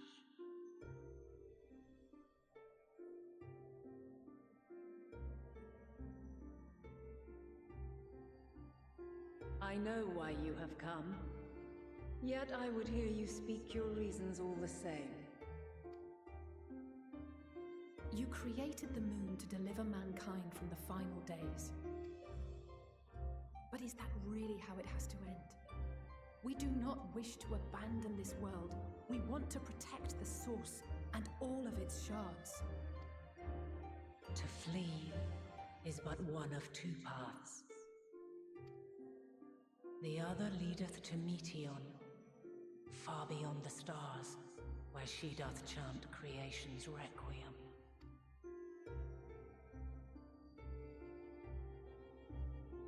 Her domain is formed of dynamis, pure, absolute. Where emotion and memory govern all, ether will avail you naught. Meteon hath gathered the pain and despair of countless stars, and to go unprepared is to go unto your doom. We'll beat her. We'll win. I swear it. Is what I might have said, once. After everything I've seen, all the times I've succumbed to my own anger and fear. I can no longer pretend that courage and faith will be enough. But are we truly so powerless, that our only choice is to flee? Far from it, my child.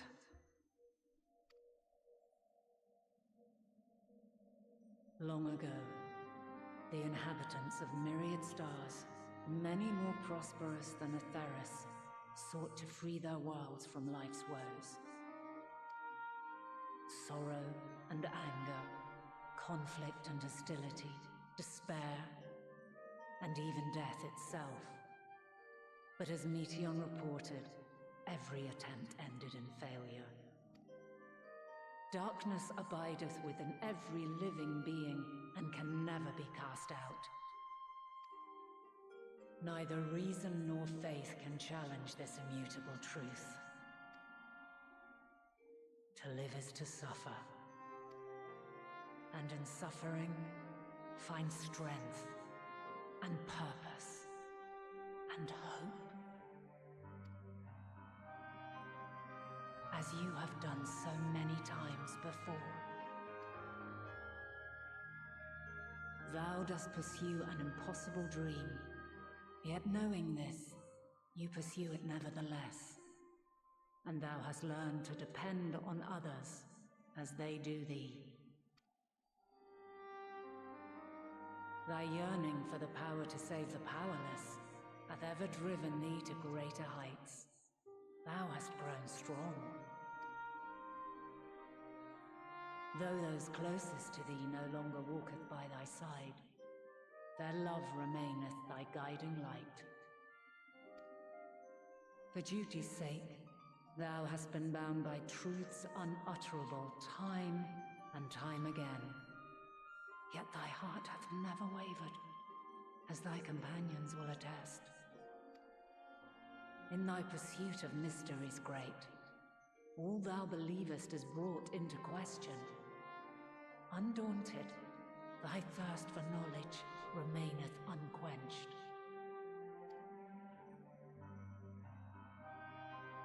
The fires of hatred that once burned in thy heart burneth no more. From their ashes doth spring the light of love, warm and pure. As witness to black calamity, thou despaired at man's helplessness.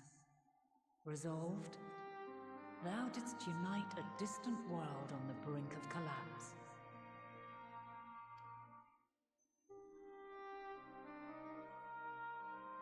And thou, my champion, when all did seem lost, thou never abandoned hope.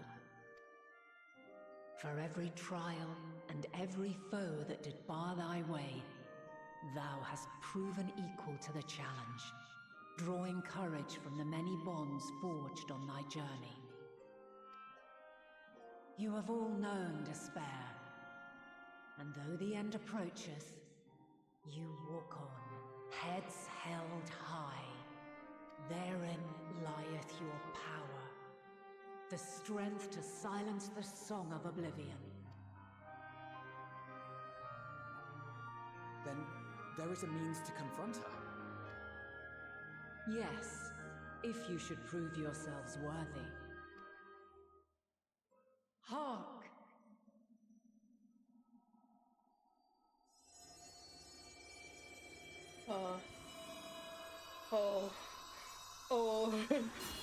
Oh no. Nigh impossible is it to send mortals to the edge of the universe. Should you fail, there will be no second chance. As the will of the star, I ask of you this. Do you possess the fortitude to stand firm when all around you doth crumble? Do you possess the faith to vanquish despair itself? Should you lack the strength to best a supreme deity, I cannot allow you to make the journey. You must leave this star and never return.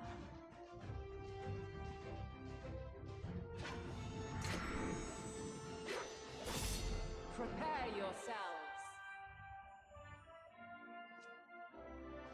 Prove ourselves worthy, then. Sounds straightforward enough. Aye, no room for confusion there. In any case, we've come too far to back down now. I am of the same mind. What power I have, I shall bring to bear. The three of you seem to be forgetting who we're up against. It's not every day we battle a divine being of untold power. Well, not quite every day. Do try not to get underfoot. Needless to say, there'll be no margin for error. Let us hold nothing back. For the people of this world and those beyond the rift.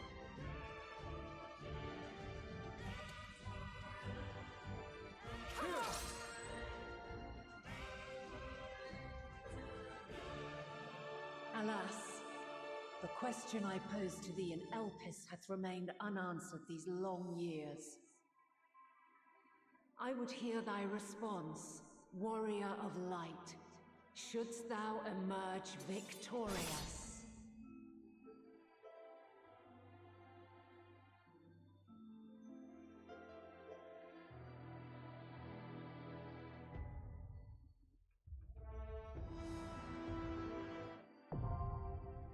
Oh.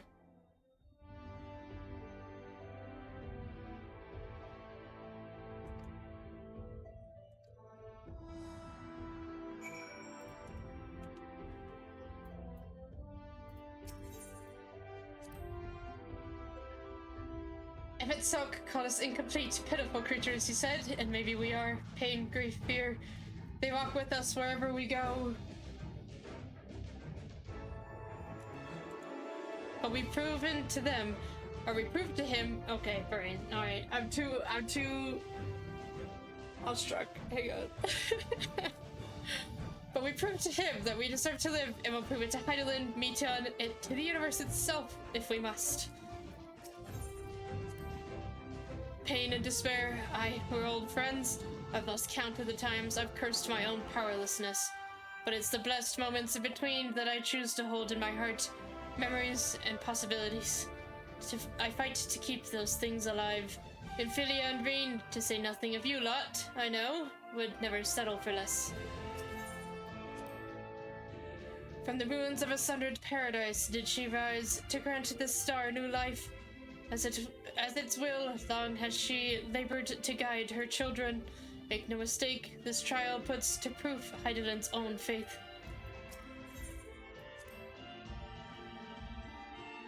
Should we bring our singular talents to bear as one, even gods may fall.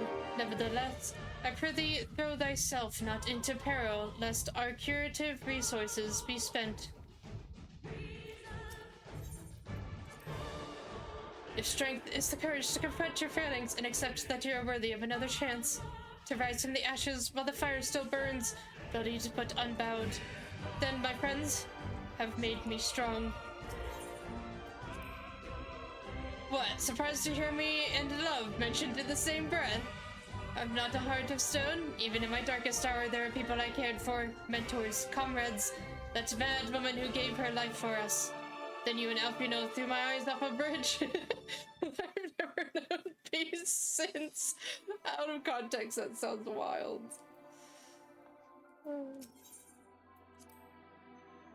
Never, in the past, present, or future, have I found only happiness.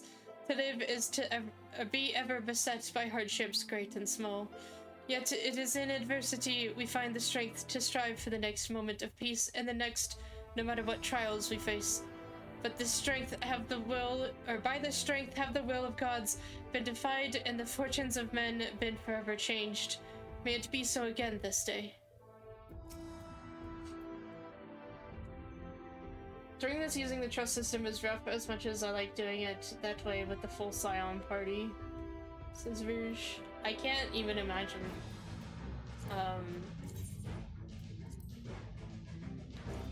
I can't even imagine.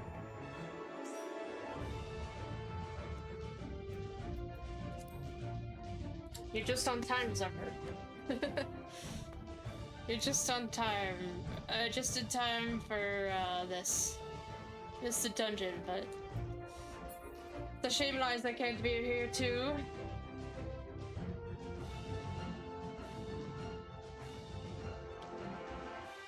The shame, but must continue forth.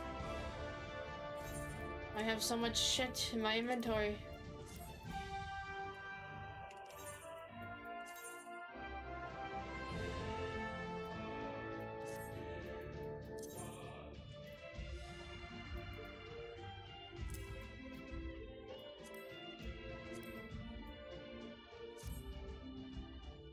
All right.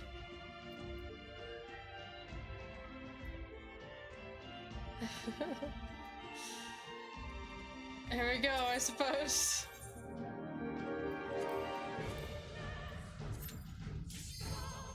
I hope everyone was the right class, but I feel like you also had plenty of time to rearrange.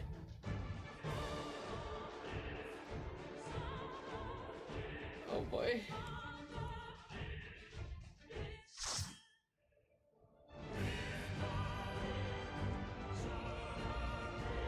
You'll get your scholar to 98? That's awesome.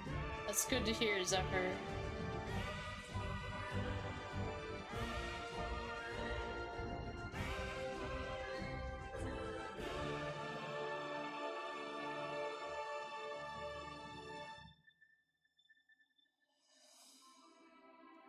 I, the last of my kind, shall test thee.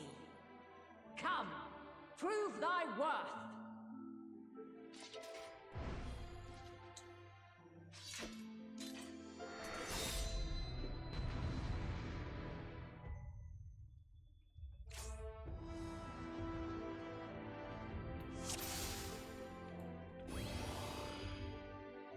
This person has the same, like, haircut and shit as me. Oh my god, we're almost twins. Alright, I guess here we go. To alter man's fate.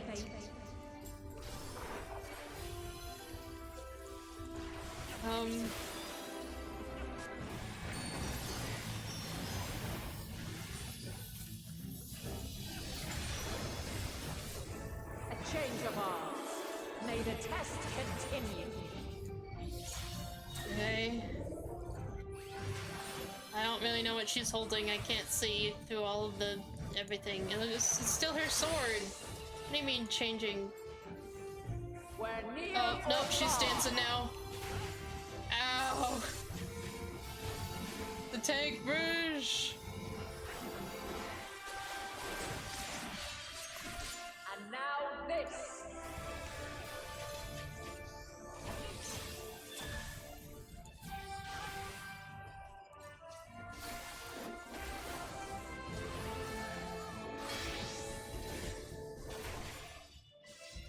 She's sorting.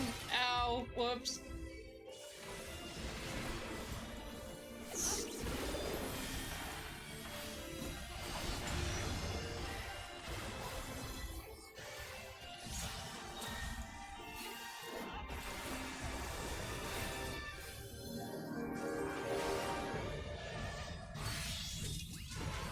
What? Oh, that's another sword. Okay. Ow. I'm just taking all of this to the face at this point. Ow. Wow, that was a big arc. He really gotta be far away from people.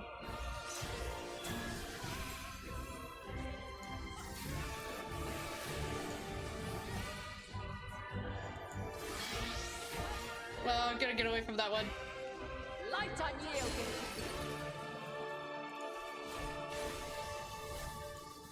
I'm learning.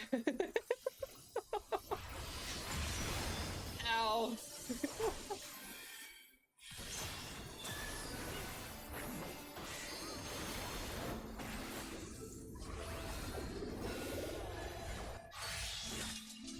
Oh.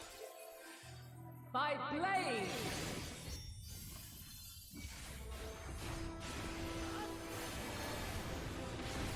Crystals of light. To me. What? Those are mine, though. Oh.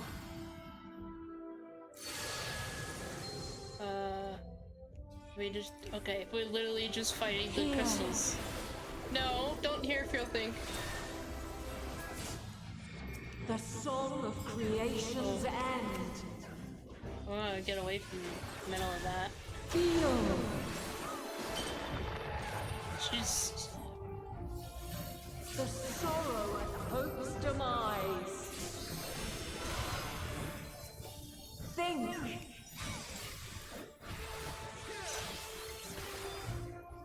And find your way in the darkness.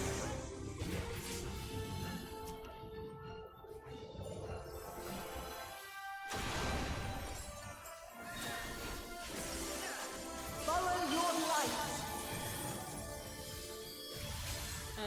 Are we doing a big thing? Children, do a big thing. Never look back.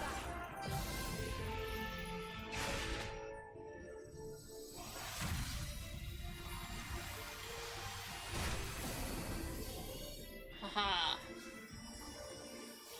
Then you are resolved. But this test is far from over. I know. I've been watching the health bar, Hydaelyn. Crystal's light.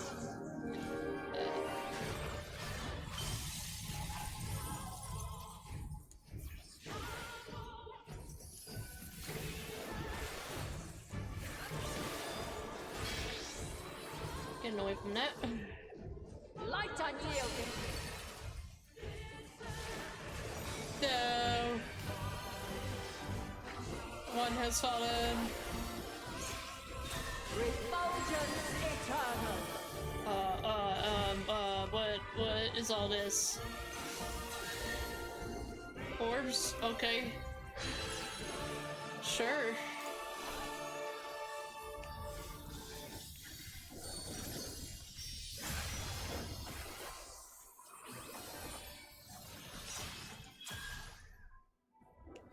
Crystallize.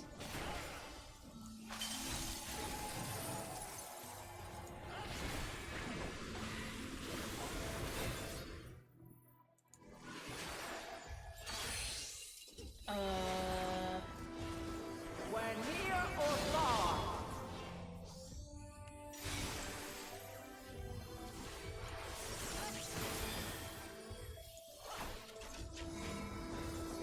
Rouge.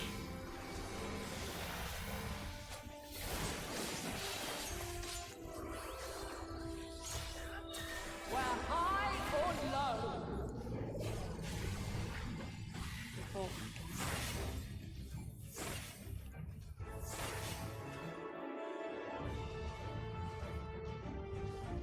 Can't really attack from back here.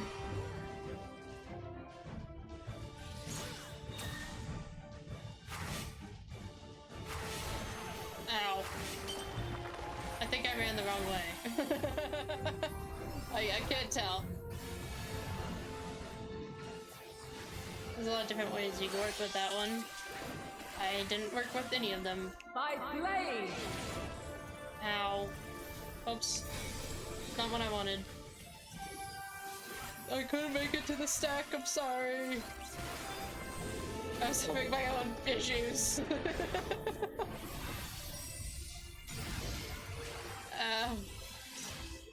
Succumb not to fear.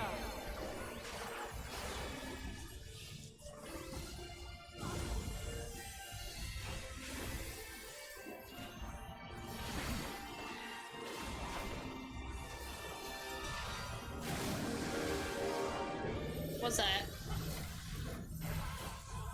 What's happening?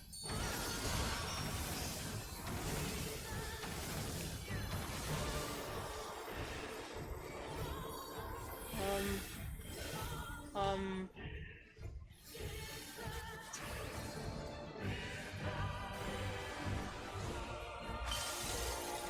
gonna go this way.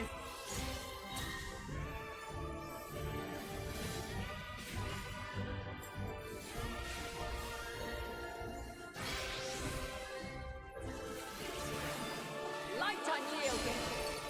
Ow.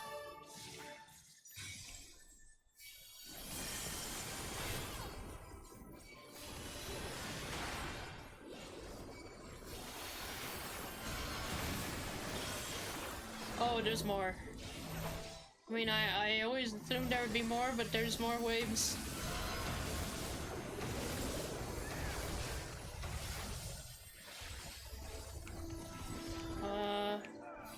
Yeah, I'm sticking with the Bruges. I like this corner. Oh.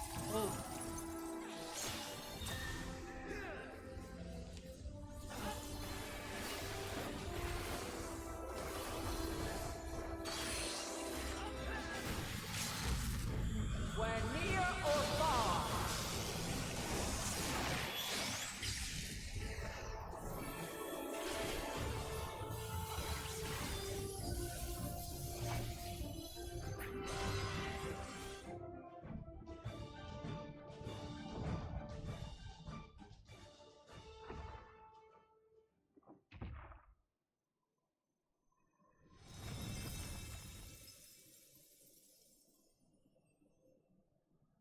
At last, man has the strength to. I didn't get you to 98. Sorry, Zephyr. Look at him! He looks just like me.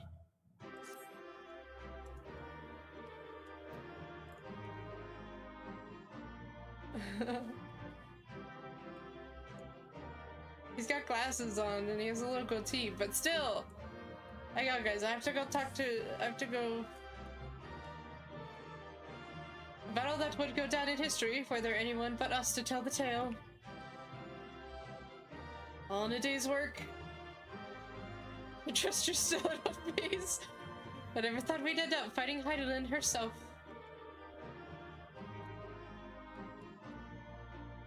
No one else? There we go.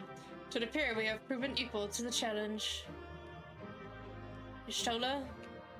Shana doesn't have any dots. There we go. And so it ends. Okay.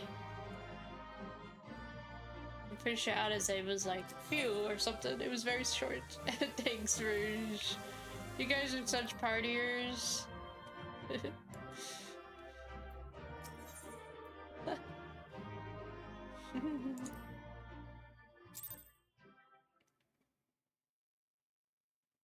And we continue.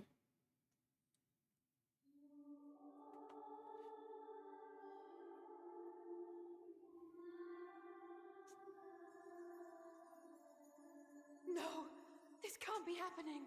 What? Don't you... Banana? Though my power is in constant flux, I have always kept a reserve for this very moment. It was a true test of your prowess. You have done well. There is one thing I must ask. By sundering the world into 14 shards, the ether of all living beings too was divided. This reduction would in theory allow us to more easily interact with Dynamis. Having seen mankind brought to the very precipice of extinction, you wished for us to develop a means to overcome despair. You believed we had the potential, and sundered all creation to see it fulfilled, to deliver us to that swirling maelstrom of Dynamis in which our foe hides, and grant us the power to defeat her once and for all. Is this not true? It is as thou sayest. 'Twas the trial to which I subjected mankind, and it hath led to untold bloodshed and suffering. There was no kindness, nor justice in the tragedy I wrought.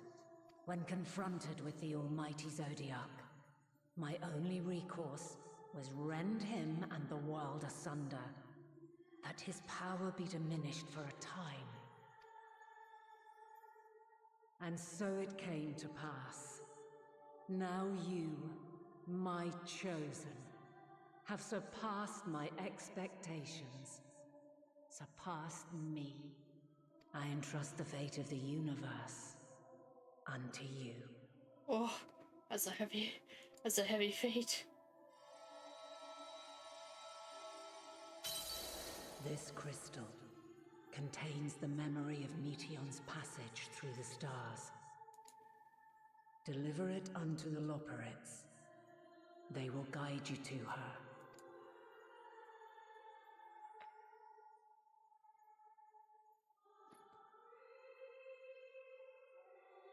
Though they may be capable of crossing great distances, there is a vast difference between traveling to the moon and the furthermost reaches of the great expanse. And unlike Meteion, we cannot simply soar on waves of Dynamis to our destination. Indeed. To make such a journey would require an astronomical amount of ether. But a solution lieth close at hand.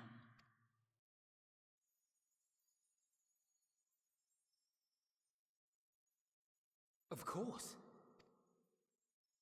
Yes, my child. Ever since I became the will of the star, the ether drawn here had slowly crystallized. They who have answered my call know it well. While I have remained hidden, it hath become the embodiment of the planet's will in my place. A faceless, omnipotent force of nature.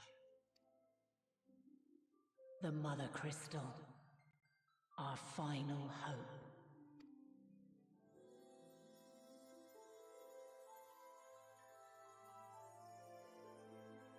Alas, I can do no more. The fulfillment of this task doth fall to you, my chosen. Now, heed these words. Darkness and light, despair and hope. As goeth one, so goeth the other. Become light, become hope.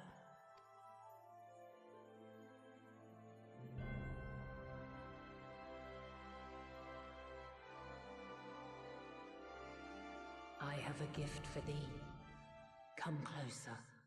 Oh, I get a prezi?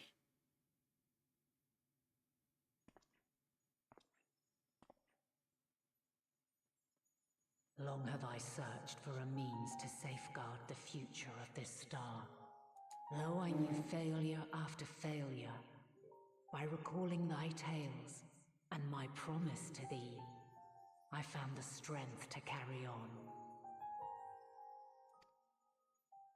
Though the world is ever changing, thy thirst for adventure hath never waned. Thine unshakable resolve never ceases to amaze, to inspire.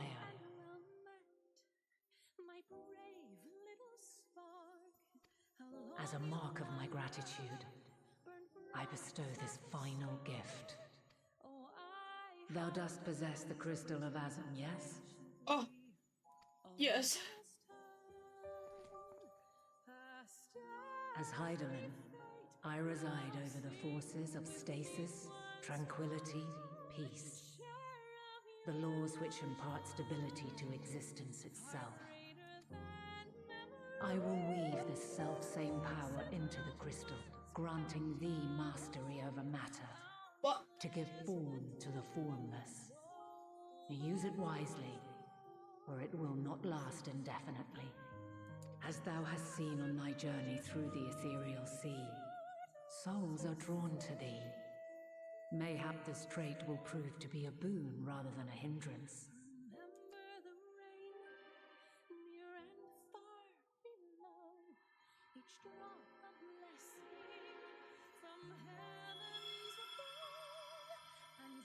It is thy hopes and prayers that enable Azam's invocations and give them life.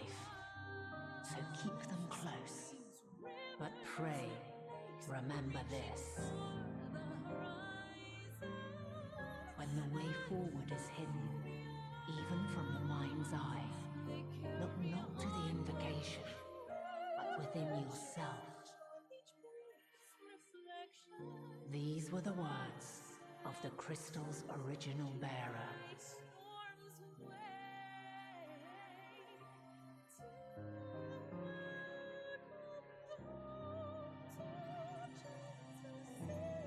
With that, my work is finished.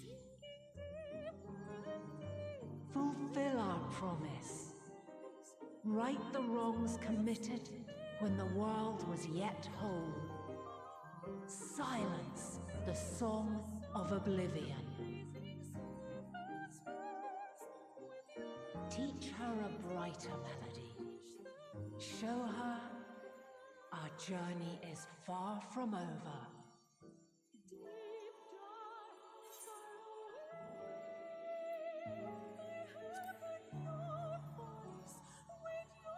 We'll find our way, Vanna.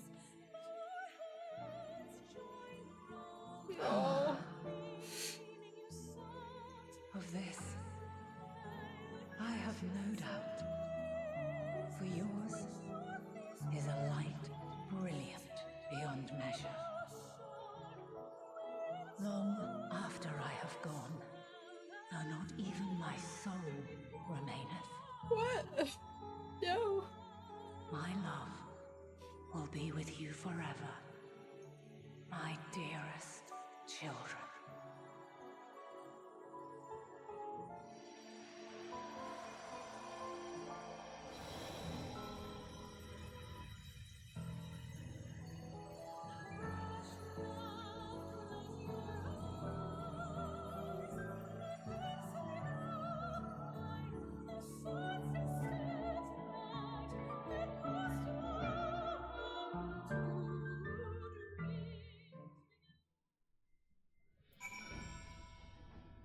Oh. What?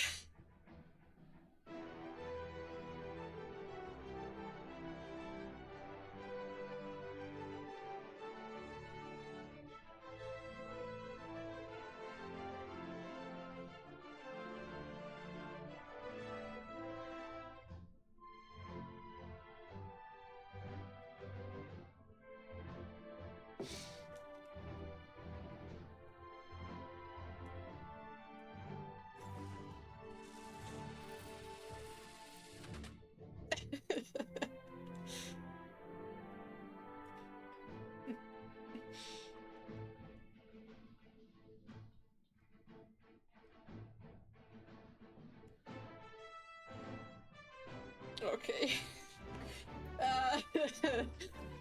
I'm sorry, Mr. Liza. Zephyr's making me a drink. That's what I need right now.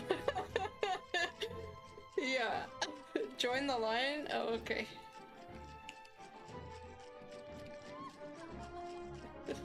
Come a little closer, Liza. Let's fill in these. Let's do this.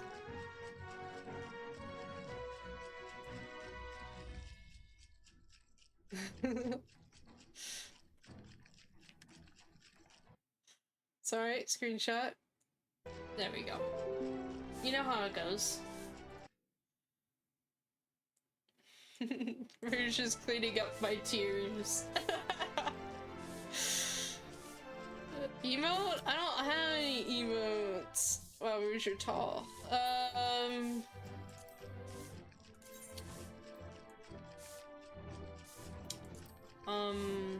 Well, if it's a special one, I don't really have any of those. Like, I haven't done any work to get emotes at all, so... pose. There we go. Seriously, I don't have... I could change there. All my emotes are, on my other character. Oh, what's this? Oh, perfect. Oh, 25 of them. I thought there was only one. I said knocks you over. Nice. I will keep these for... Oh. Nice. I'll be sure to share my screenshot. Now, it won't be as pretty because I don't know the button for the computer to get rid of all the everything, you know. So we will see how that goes. I gotta keep going though.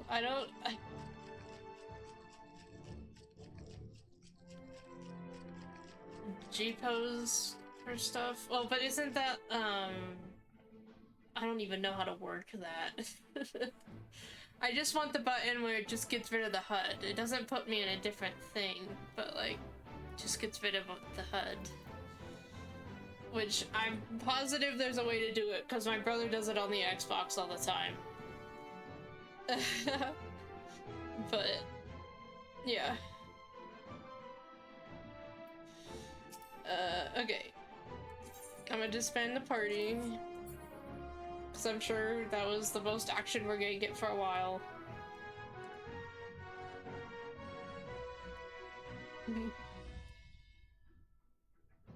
Scroll lock? I don't even know what button it is. I am not a techie person. I don't know what scroll lock means. Let me look at my keyboard. This keyboard that a lot of the buttons mean nothing to me. I'm not a techie person. Oh wait, there's a button called scroll lock. Fuck me. Are you kidding? Are you fucking kidding me? It's staring me right in the face. It's like literally from my positioning of my sitting with the keyboard. All I had to do was look down. It says right there, lit up with my light up keyboard, scroll lock.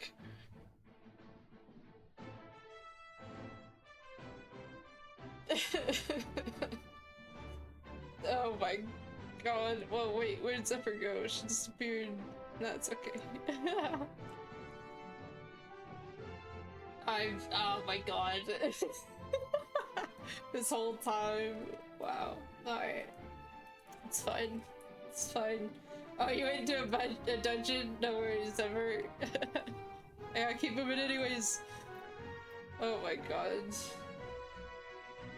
Press any key to continue. Which one's any key? I don't know exactly what you're talking about, but that sounds pretty much like what I was doing. Okay, my brain told me scroll lock, so it has to have something to do with the mouse. So I kept looking at my mouse, not my keyboard. So yeah, that sounds about right. Oh goodness. Thank goodness I never would have forgiven myself had any of you come to harm. She's given us all she can. We must share what we know with Father and the Lockwards at once, that it's not go to waste. I'll keep Hydaelyn's words in my heart, as talisman and lodestone both. A bit small for a welcoming party, but I've never been one for crowds. 'Tis fortunate that Fortuno hath kept living way apprised of our progress. We require the Lockwards' aid more than ever. If Dynamis is ruled by emotion, perhaps prayer has more tangible results than I suspected, albeit ones that are not always obvious to us. In which case, we may hope that Hydaelyn's wishes continue to move the hearts of men as they set forth time and time again. Far be it from me to refute Hydaelyn's own words, yet even in her actions were neither kind nor just, we can yet give them a nobler meaning. We can make her faith the salvation of mankind. She and Hydaelyn were two of a kind, weren't they? Full of love for the star and its people, always holding to hope for our future. Shall wait me on the other side? Alright, Eliza.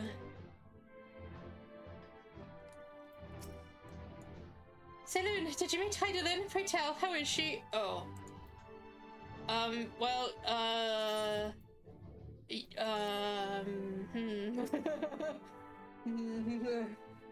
don't know how to tell you this living way.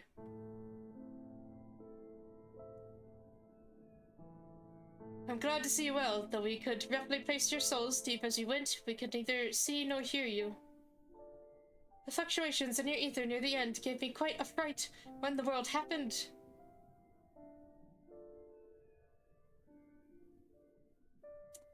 She challenged us, we fought Hydaelyn, and then she gave me this power in the Mothercrystal, which I am intrigued by. And then she, well, she's gone. Oh no.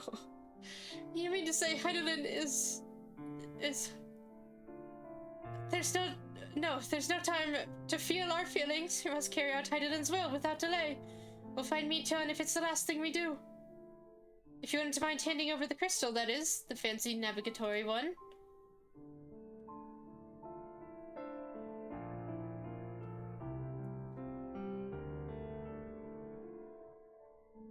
To the edge of the universe, where congregates the despair of countless stars, you're determined to see this through. We are. Should words fail us, we will fight to the bitter end. I know that it pains you to accept this, but that I need ask nothing more of you. Yet we have only two means to travel the great expanse, the moon and Charlayan's Ark. I am all too aware that without both of them, there will be no exodus, but I nevertheless beg you to honor the agreement we made. The Forum's decision will be honored. You have earned the right to use the ship as you see fit, and I could not rescind it even if I wanted to. As it happens, I do not, and would do all within my power to aid your cause. With that settled, might I suggest you rest a while? Proving oneself to Hydaelyn is never easy, and despite our unparalleled genius, we'll need a day to make the necessary calculations. You may as well take advantage of it. You could chart a course through the Sea of Stars in a single day. You gods! Shall we head above ground for some fresh air then, and perhaps a nap?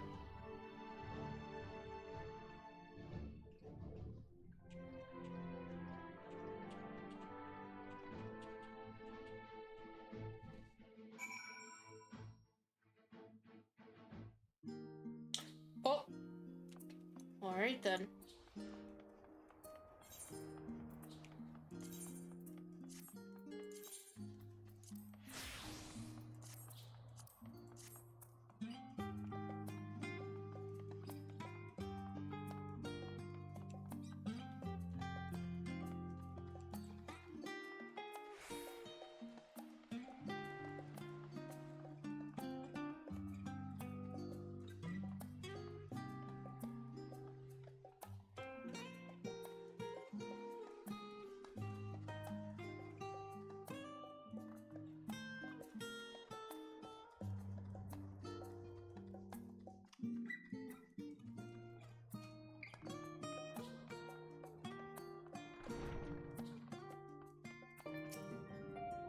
I've been expecting you. I heard about your foray into the ethereal sea. The students have ventured far and wide, but never quite so deep as that.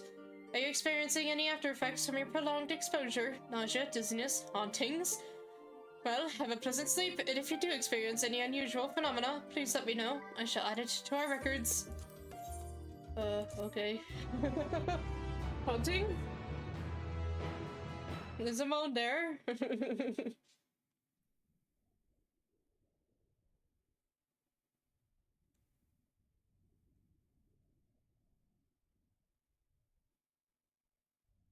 I'm actually sleeping. I'm not planking. This is beyond my imaginations. It's incredible.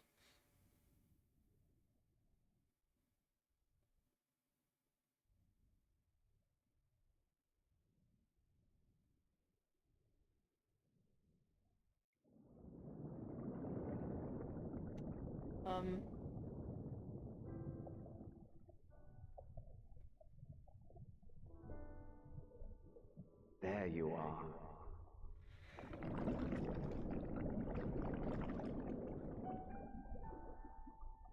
Some time, indeed, yes. For you, at least. Yes, that is. Believe me, I'd meant to get some proper sleep. But here we are, drifting along instead. Well, well, you too. And so we remain, to watch and wonder.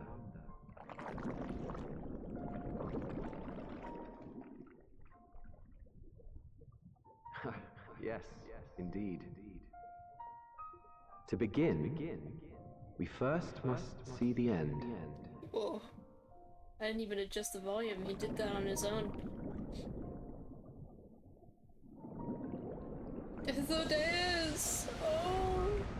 You know what? I couldn't have asked for a better dream. No.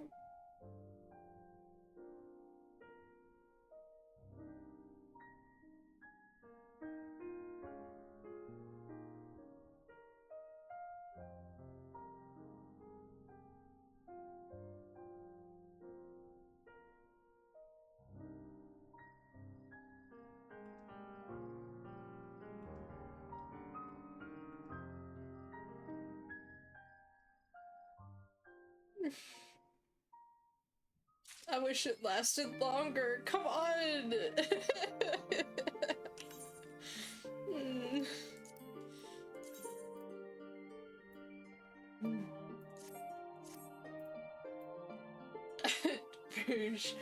Rouge says, I'm still trying to figure out where Asahi got the power to condemn people to super hell. Listen, alright, when you're there long enough. A great many of the helping hands that delivered the adamantite are still here in Charlayan, and I for one couldn't be happier. Between the ether burner to be refurbished, supplies to be transported, and meals to be prepared, we need all the assistance we can get. Even Lord Hydaelyn has been doing his part, albeit at a snail's pace. Still, it's the thought that counts, but a bit more effort wouldn't go amiss.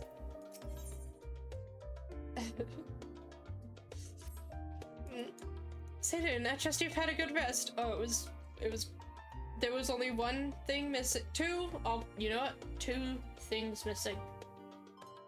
The first being Emmett wasn't with Hydaelyn.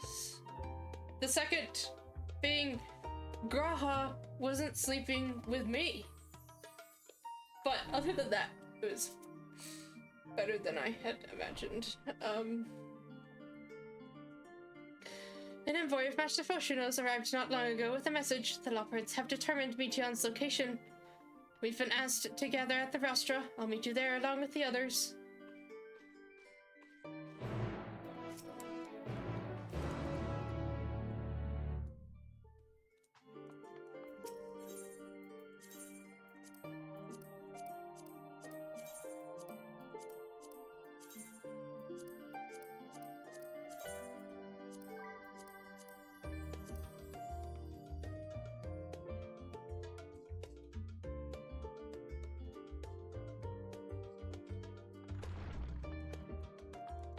so he got banished originally to Super Hell, says Zephyr.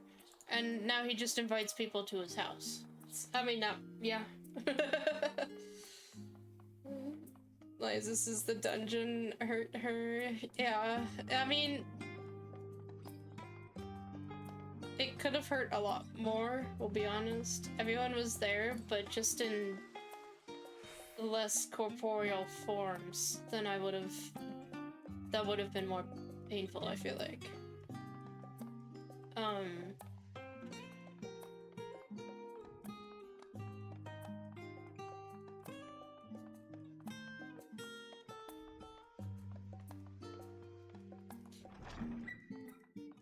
They could have done like a little bit.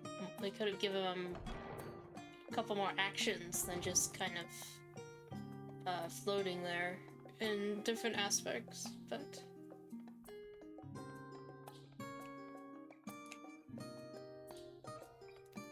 You never know who just spoke to me in my dreams, my dear. How did you sleep? Well, I should hope. It's likely the last opportunity. We'll have to take a proper rest for quite some time. It was well, but you weren't there. I probably could have done with a few more winks myself. You would have slept better if you were with me. What were you doing? Oh, God. The thought of what's to come was keeping me awake, you see. So I thought to do a bit of research, hoping I might eventually feel weary enough to doze off. I see. He was at the desk. But before I realized it, it was already morning. No need to scold me. I already regret it. I will probably only feel that regret more keenly as the day wears on. So he was working at the desk. That's why he wasn't with me. Since the final days first manifested, we've been tested as never before, even more so in your case. Nevertheless, our work is far from over. We cannot afford to falter now, not when the end is in sight. I fear our recent travails within Labyrinthos and the Ethereal Sea have taken their toll on my mind, for last night I received a visitor in my dreams. Moonbrida. A vision not of the woman she was, nay, but the woman she would have become. Damn. Have you talked to Thancred about that? Hydaelyn, the heart of the star is gone, and yet on the morrow the sun will rise and life will go on. When I look upon Charlayan in its idyllic surrounds, there are moments when her absence feels unreal, and as do the final days. Would that it were so. Not feeling any ill effects from the Ischioscope, are you? After playing test subject for those new Aetherites, even the mention of ether sickness makes me feel a little queasy. While the form is not here in its entirety to brood and glare at us, Master Barnier's presence alone is enough to put me on edge.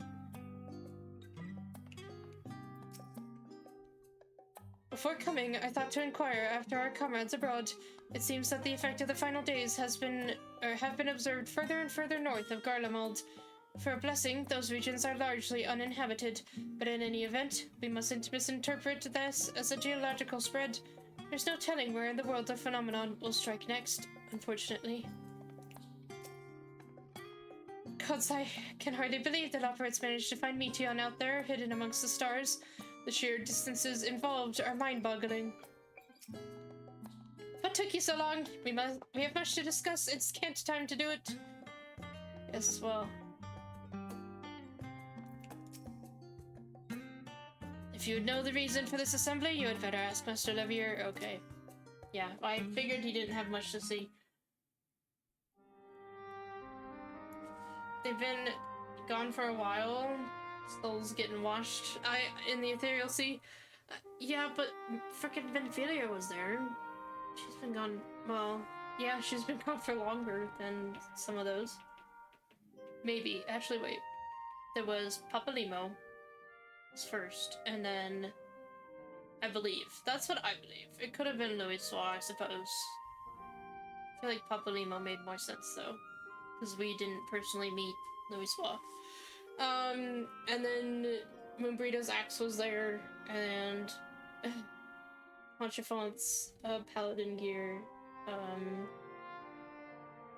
and then the rest of it was like Almenfilia, so everyone appears to be present and accounted for. Good. As you know, the Loppers have deduced the whereabouts of Meteion by means of a crystal bequeathed to us by Hydaelyn herself. Your chores location is a place far beyond the moon, in the farthest reaches of the Sea of Stars, at the edge of creation. Goddamn. A veritable Ultima Thule.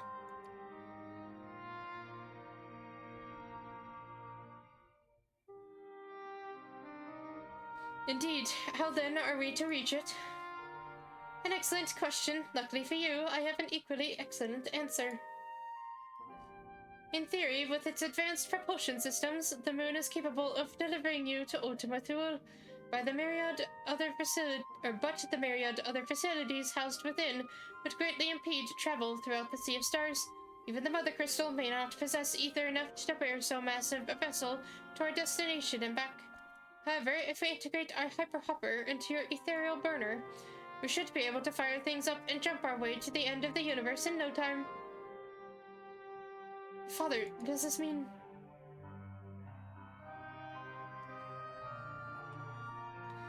Bear in mind, this decision was not made solely at my discretion, but with the consent of the Forum.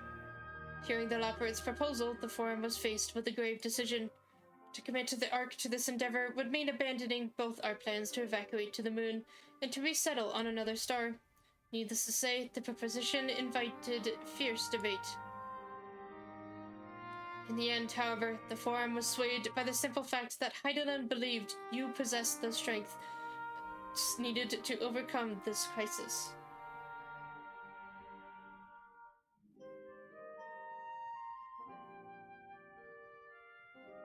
Sorry, something was happening on my other monitor. I had to make sure everything's okay. I'm gonna wait. Even though we're continuously zooming in, I'm going to wait to make sure everything's okay. How's stream? Everything okay on your guys' end? Mine is so delayed that I can't tell.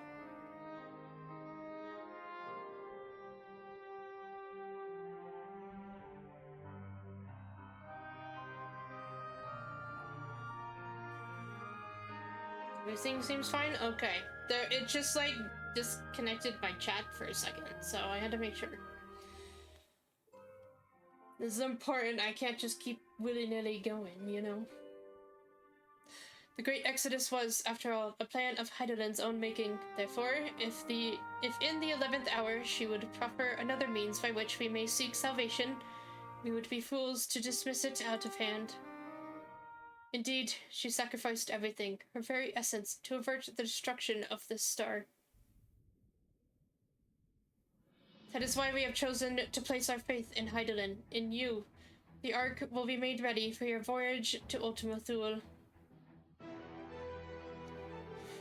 What of all the people that have labored so tirelessly to prepare for the evacuation? They must be furious. I would not be so sure. They have not forgotten your deeds on the Magna Glaciers, nor did your instrumental role in orchestrating the delivery of adamantite go unnoticed. No, the people do not protest. Quite the contrary, they have expressed unwavering support for you and your mission.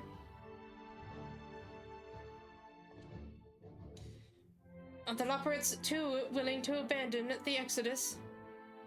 Were you not listening when we said we were born of Hydaelyn's love for Aetheris and its people? If it means your survival, we would do anything to help. And you'll most certainly have need of our expertise where you're going. There's no guarantee Ultima Thule is a place that supports life, an otherwise vexing problem our know-how can remedy. Besides, Hydaelyn chose us to lead the way to Meteion. Why else would she give you a crystal only we can decipher? But more importantly, we were perfectly content to evacuate Aetheris until you brought us here, Urianger. And now we're enamored with the place, so what choice do we have but to save it?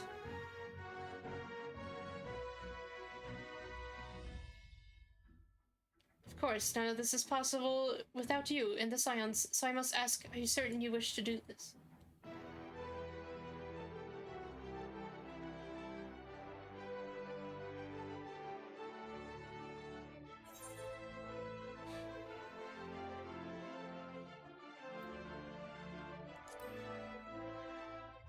You couldn't stop us if we tried. If you tried.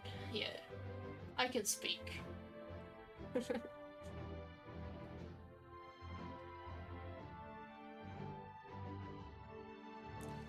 Very well, we shall inform the forum of your decision and begin preparations to bolster the Ark with the Hyper Hopper. The Labyrinthos will coordinate with the Ilsvard contingent to have the necessary components transported via the Tower of Babel. Of course, it will take time until the work is complete.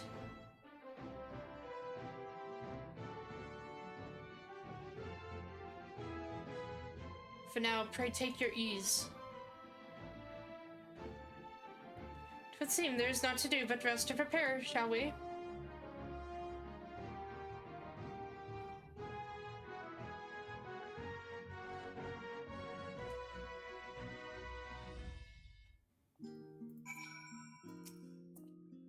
There is much to be done before the Ark can be made ready for your voyage. Would that I could be afforded time to speak with Alfino and Alize, alas. I can but pray they find a moment of quiet calm before the journey to come. No need to worry about living ahead with the Hyperhopper. We already have more than enough help, so go and relax while you still can. As you can imagine, not all forum members were willing to endorse this plan, through no fault of yours, of course. Given what is at stake, it is only natural that opinions are divided. That said, the final decision was reached with an overwhelming majority, much to my surprise.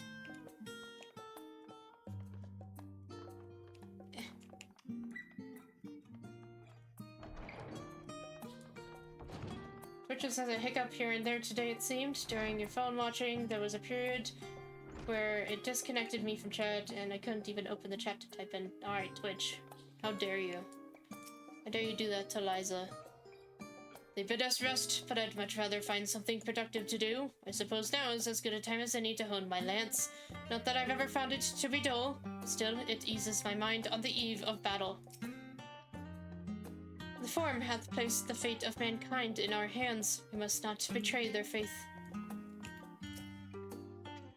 I should very much like to speak with the Labyrinthos once their work is complete. 'Tis plain Hydaelyn has entrusted them with a great deal of knowledge, and I suspect there is more they could teach us. A rare opportunity to rest. I say we make the most of it. In all honesty, I didn't think the Forum would approve this measure, and certainly not by such a large margin. I dare say, though, that Master Fortuno's impassioned recounting of your audience with Hydaelyn helped sway the vote. He has a way with words, after all. Where did you think Alfino got it from? Wasn't expecting to have time on our hands. What should we do?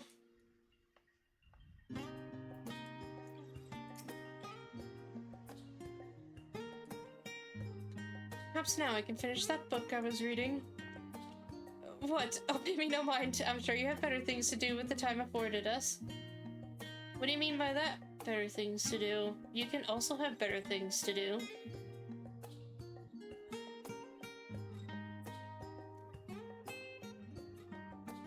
With time on our hands, there's a lot of opportunities.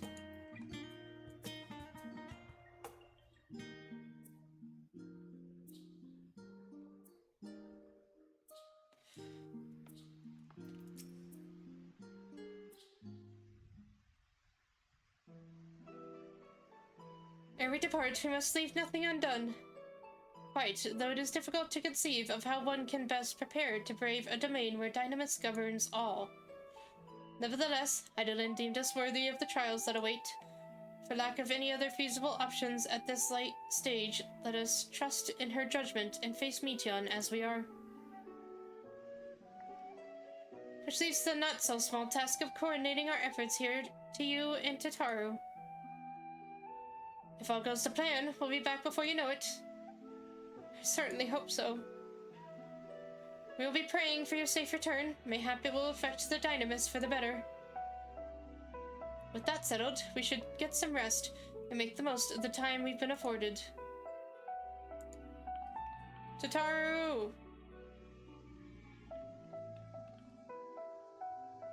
The meeting's over, is it? You were in there for so long I started to worry. What did they have to say? We can use the Ark. Oh. The edge of creation, I see.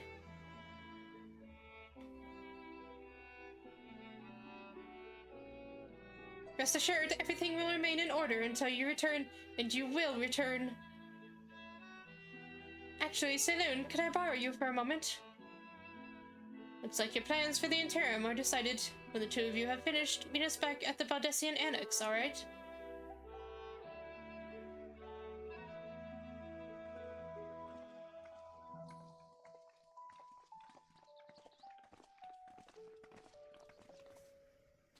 Come with me to the Agora. I have something to show you. Okay.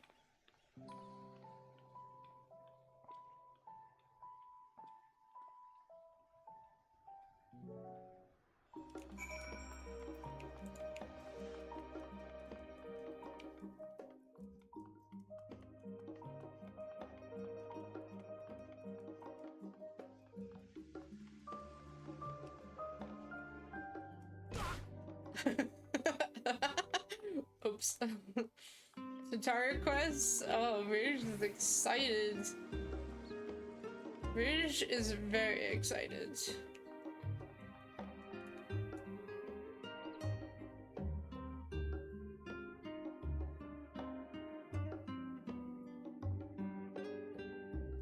Do you think he has a keyblade?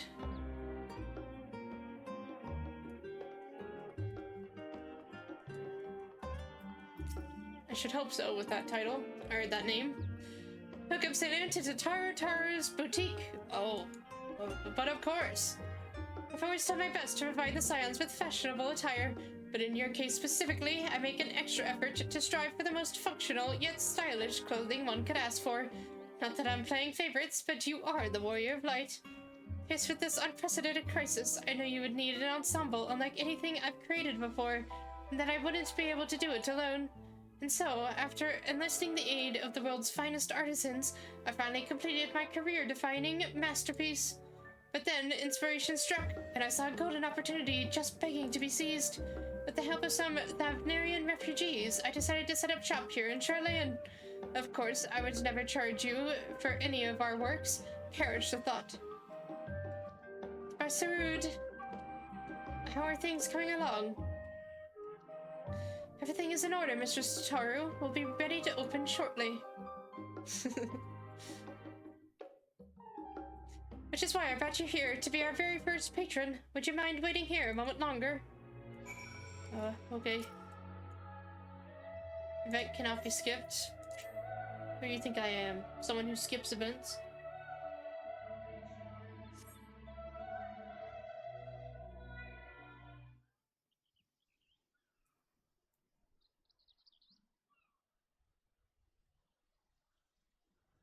Who will be my first visitor?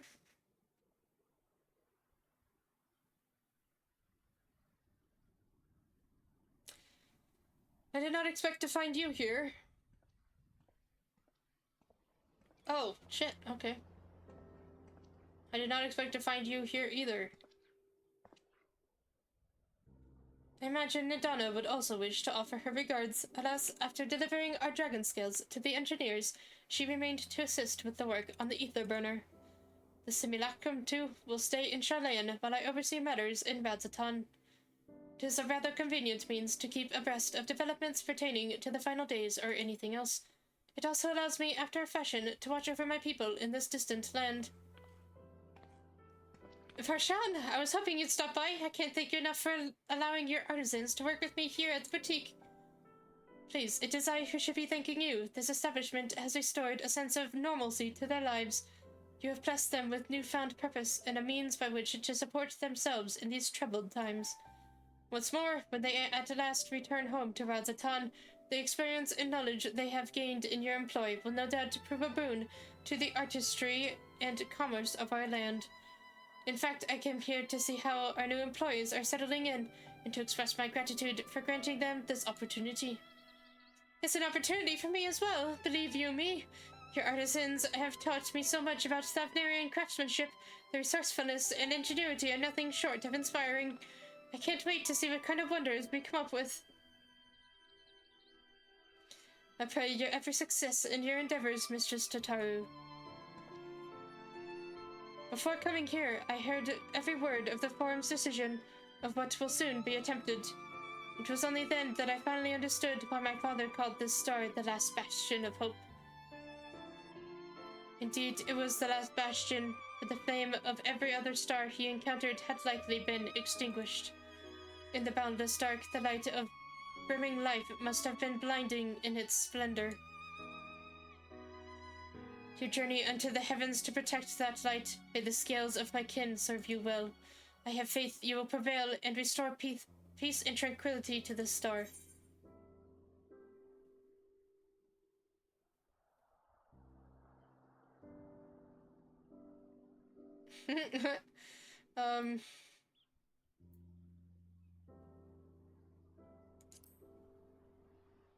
Would that Ahiwan was still around to see it.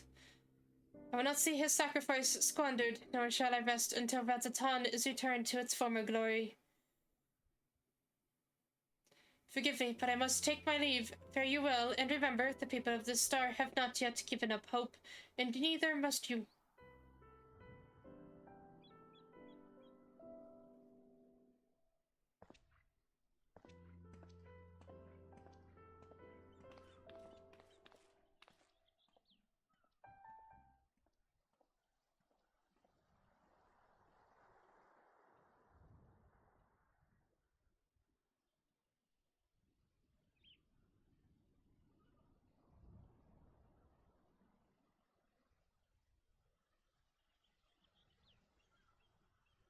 Or must I go to get a meal with some flavor in this wasteland of taste?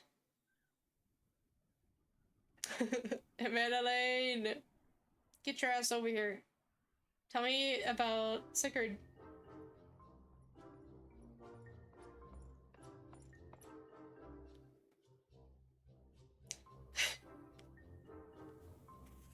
You know, I don't know what I expected.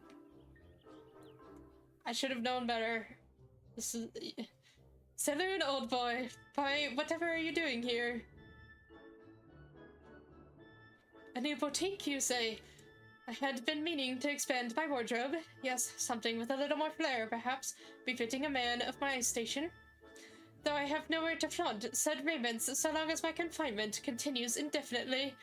The young Lord Fortemps insists that, so long as there is work to be done, no matter how trivial, I must abide here in Charlayan. Thus do I toil, though every fibre of my being rails against it. Why, I've even suffered the company of that brute Sigurd to see supplies transported in a timely fashion.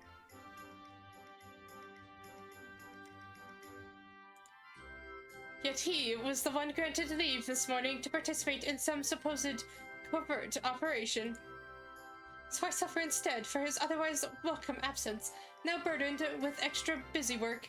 And without Honore here, there is no one to prepare my meals. I came here in the hopes of finding a nice cafe, perhaps. Alas, the Charlayan delicacies I've sampled were lacking in every respect.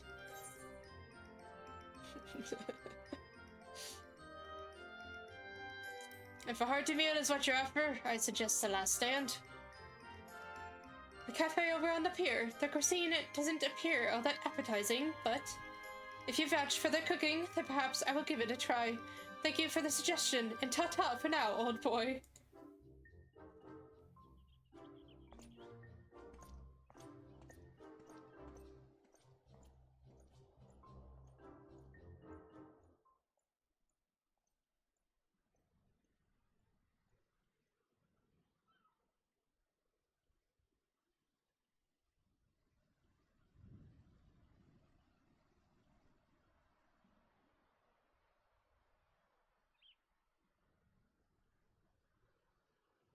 Well, is that Saloon and Tataru I spy?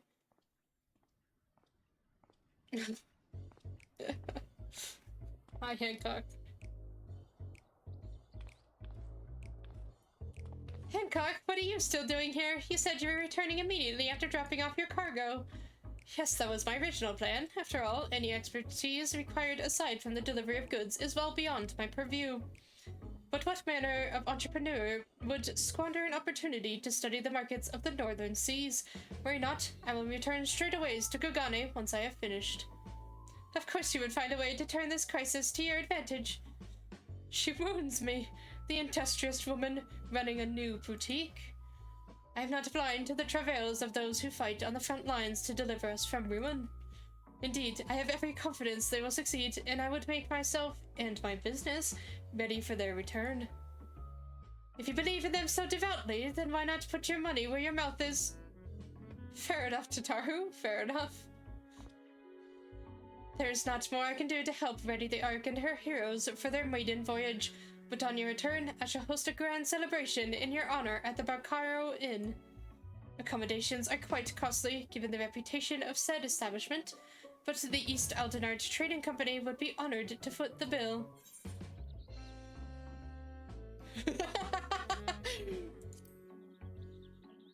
Will there be lemon cakes? Oh, a man of tart tastes, I see. Yes, there will be lemon cakes and much, much more. The finest delicacies the world and Lord Labyrinthos have to offer.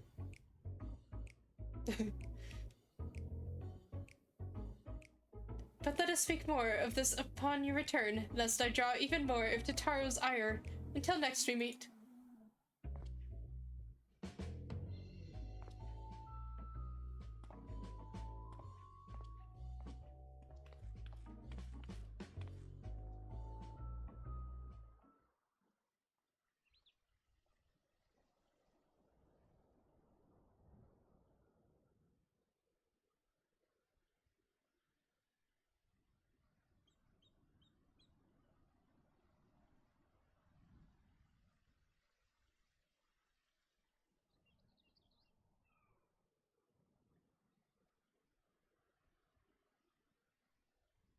Hydaelyn decided to spend your time at the markets, did you?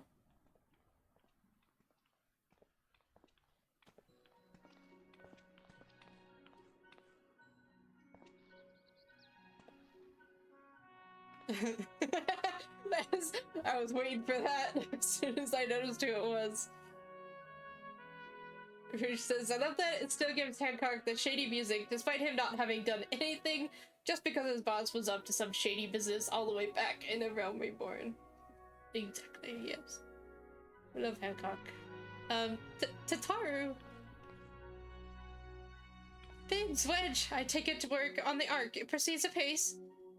It does indeed. Collaborating with the greatest minds of Charlayan and Velzatan has been a rewarding experience, and that's to say nothing of what we've learned from the Labyrinths.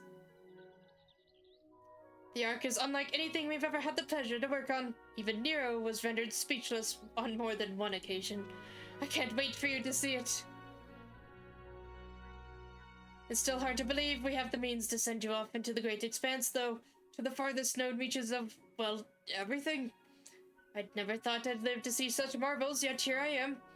More often than not, you and the Scions are the catalyst that sparks the need for these great innovations. To think how much I'd missed out on had I not been a member of the Ironworks. Wow, you really threw me for a loop with this word. This conjunction you've done here. An awful lot of work, to be fair, and the privilege of being worked like a cart chocobo.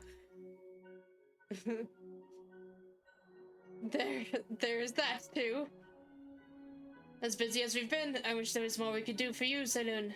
But no matter what happens, we have to keep believing for a brighter future. One filled with even more adventure.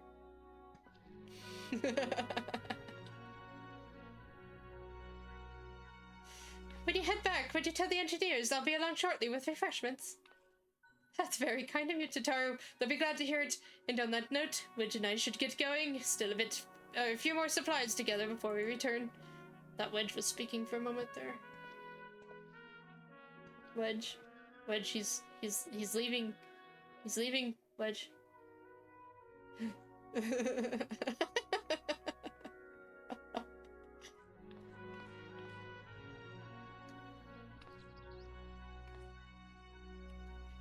Terribly sorry for the wait. Right this way, if you please.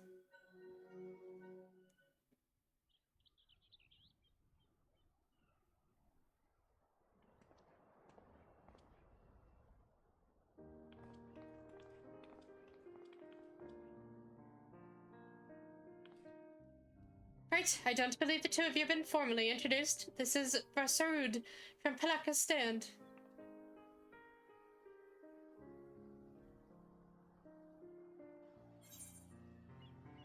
Haven't we met before?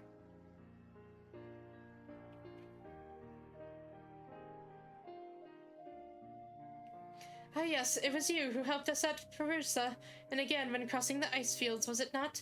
I doubt we exchanged little more than glances then, but it is kind of you to remember me.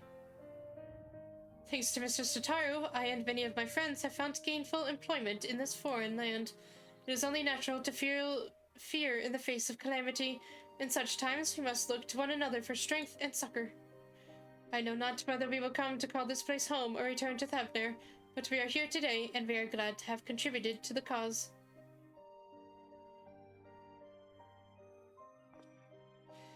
And contribute they did, by helping to make your new garments as durable as possible. We put our hearts and souls into them, and I have every confidence they'll keep you safe in the battle to come.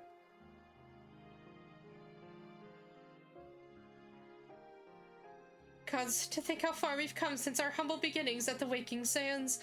From the rising stones to the falling snows, and even a certain insufferable someone's Ruby Bazaar, we were always fortunate to find friends along the way. Even when you were swept away to the first, Grahatia was there to grant you sanctuary. I'll never forget the relief I felt when you all returned to us. I thought my heart would burst. Yours has been a long, long journey, and I've been privileged to watch, often with bated breath, as you persevered time and time again. For all the joy we've shared, there's been much sorrow as well, but I've long since learned you can't have one without the other. Which is why I promised to send you off to the Sea of Stars with a smile. And you can be certain I'll be the first one to welcome you back on your return.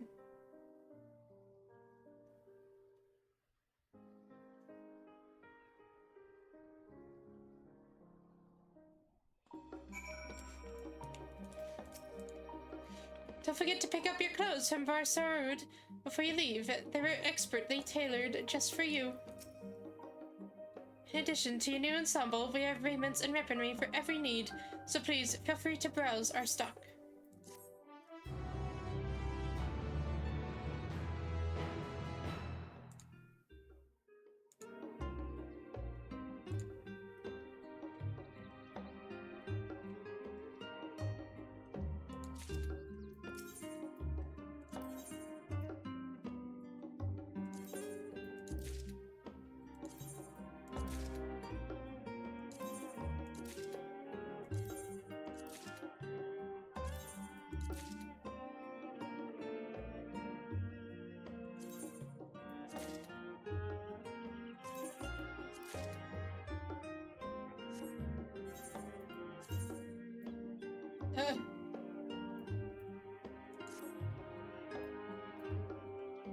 Oh, because they went into my inventory, that's why. God damn it. I need to fix this.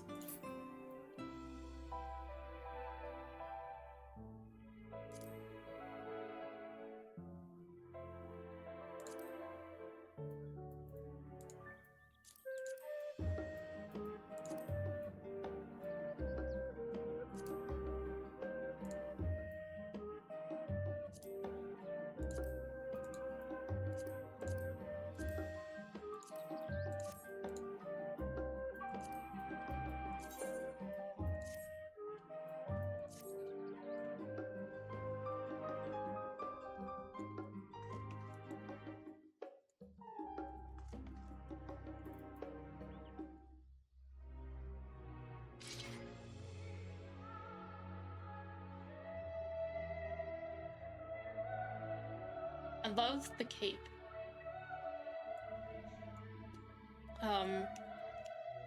I mean, no, it's really cool. But it's just not my style, you know? Other than the cape. If I could just put the cape on. This suits me much better, in my opinion. This is the one. Tataru is a mean seamstress and a meaner accountant, but she is being, we are blessed to know. True that, Liza.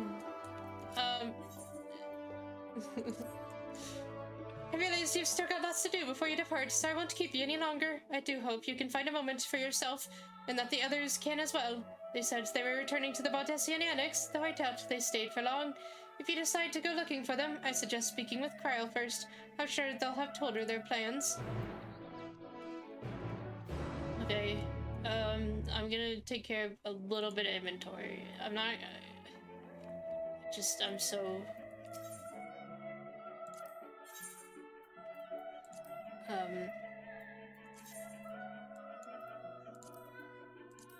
So it's the gray stuff is not dungeon armor, right?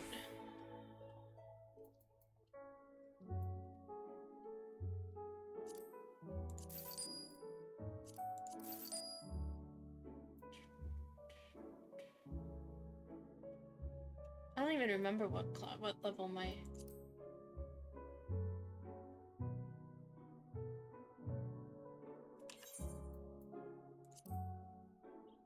Okay, I'm a 60, so I can sell this.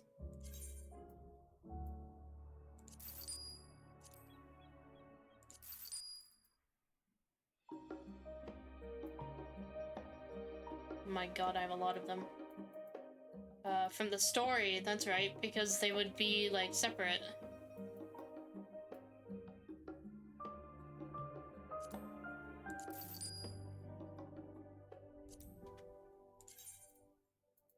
Put some clothes on.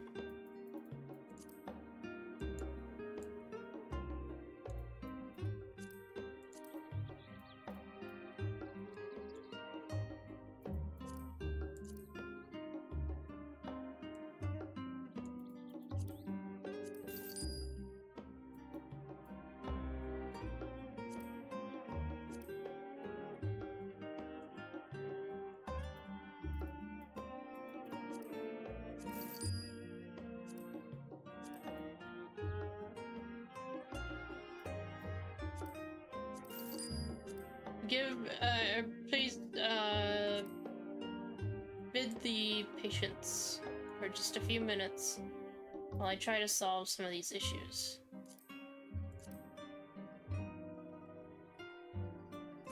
I think we're okay. I'll leave that at that. But then...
I'm just gonna get rid of a couple things in each stuff.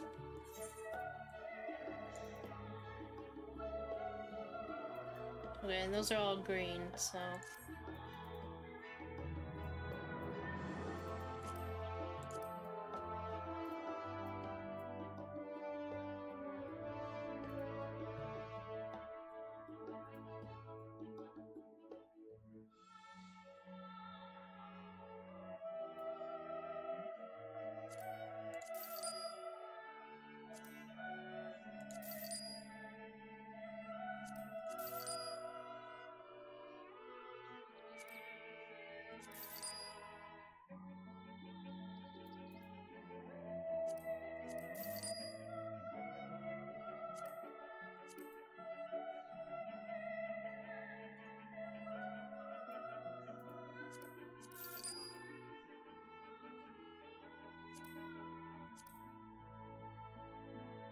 Oh, well, that's not gonna even tell me what they look like, so...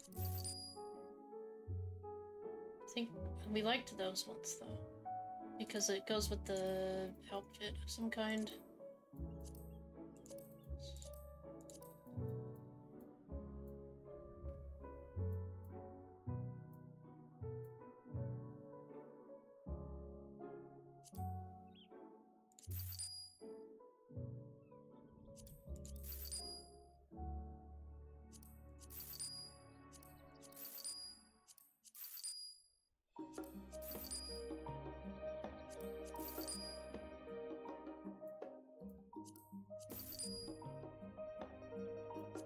Okay.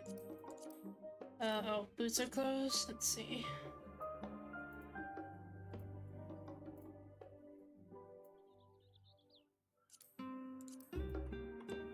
Oh, whoa. Those are kind of interesting. Well, I definitely... interesting.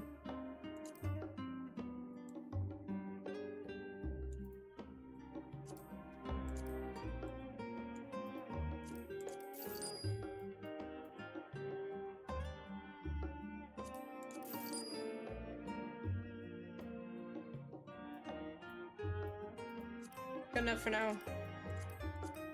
Oh my god, I have so much shit. It's gonna be a pain in the ass.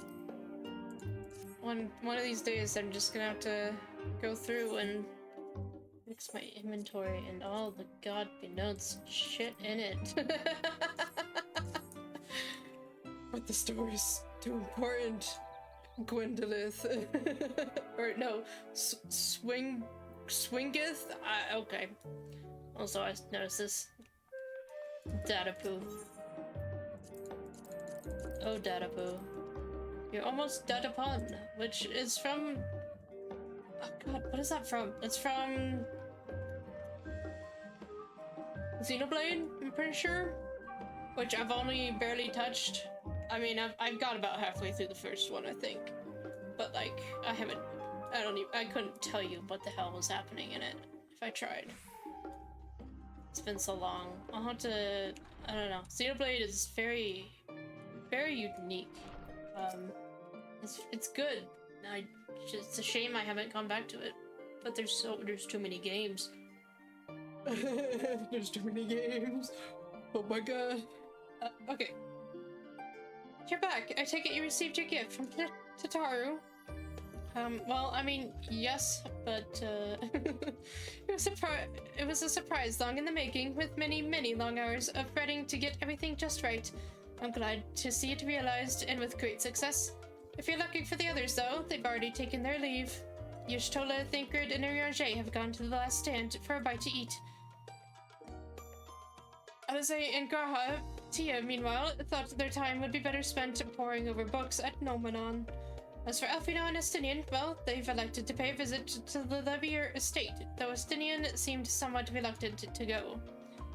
I'm sure they would all be glad of your company if you mind to seek them out. Should you be feeling peckish, I suggest heading to the last stand before Y'shtola and the others finish eating. But above all else, it would be foolish to run headlong into battle, a fatigued mess, so do remember to get a good night's sleep.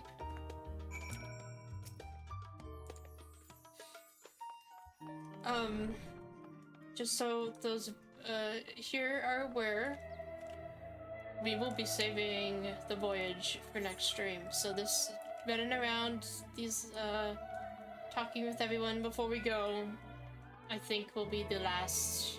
Will end before we head out on the voyage today. Just because of storyline purposes.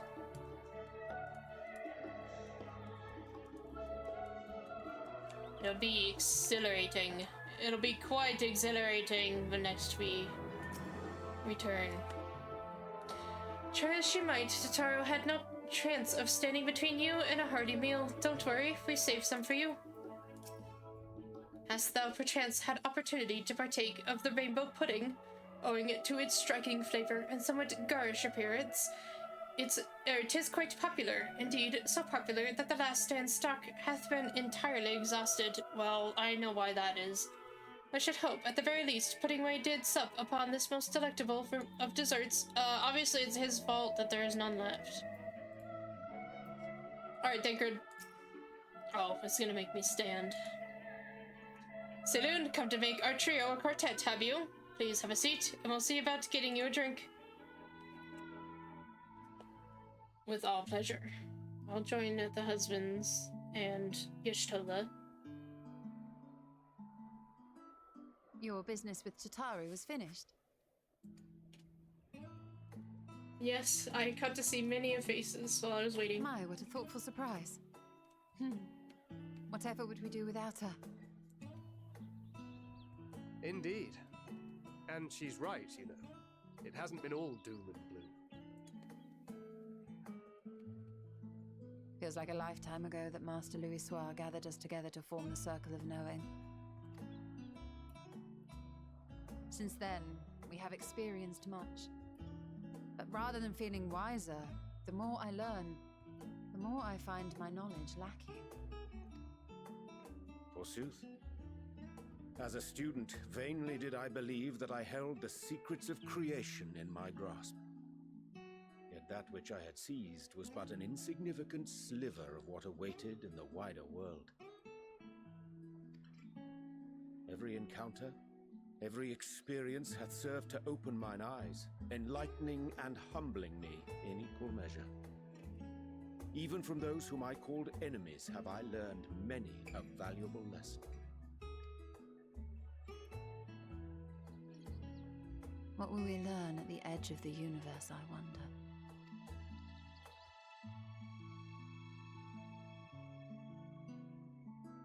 Ultima Thule, where the bringer of the end makes her nest. I, for one, can't possibly imagine.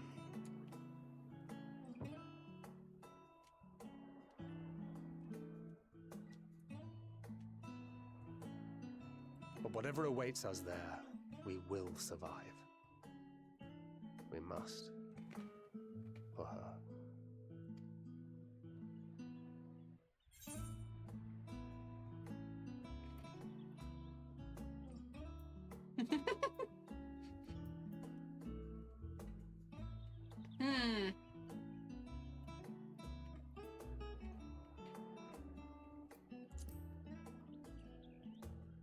We'll get through this together.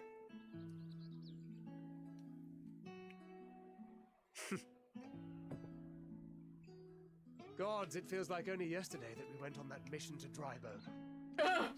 Does it now? Dude. Oh my god. No. When was stream number 1?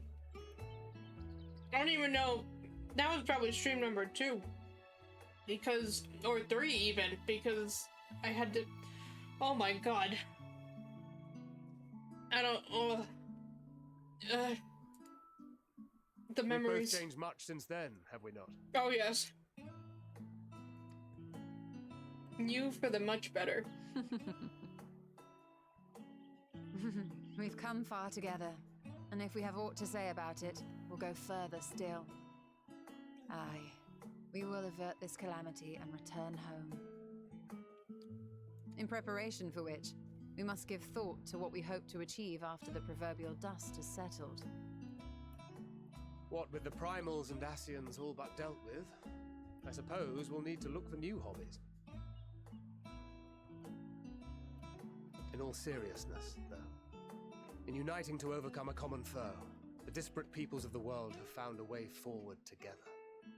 It's a truly gratifying sight to see. Indeed. Though it was many years in the making, we have successfully set in motion the gears of fundamental change. With this, we have fulfilled our humble role as a symbol of hope. And I dare say it is time to bow out.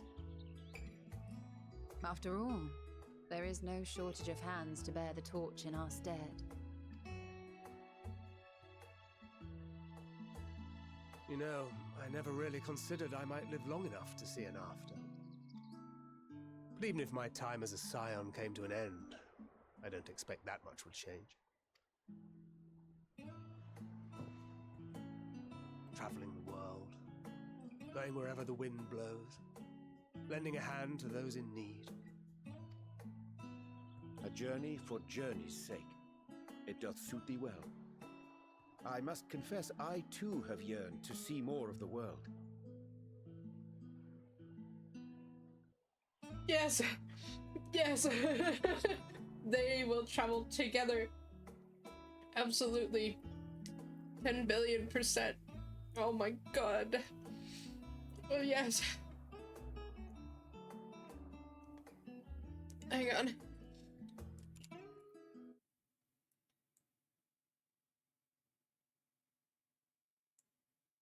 Screenshots, baby. Screenshots.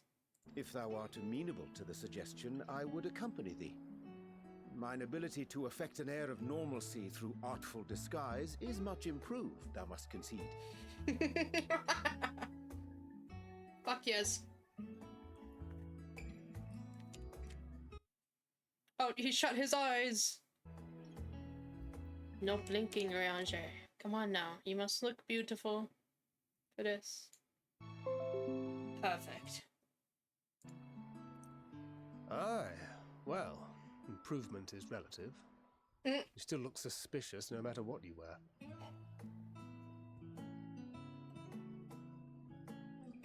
Okay, now forgive me for this, but you should all know better. You should all expect this from me by now.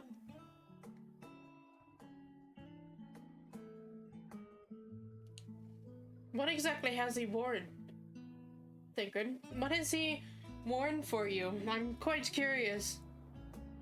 Now, of course, behind closed doors, there's not much you can,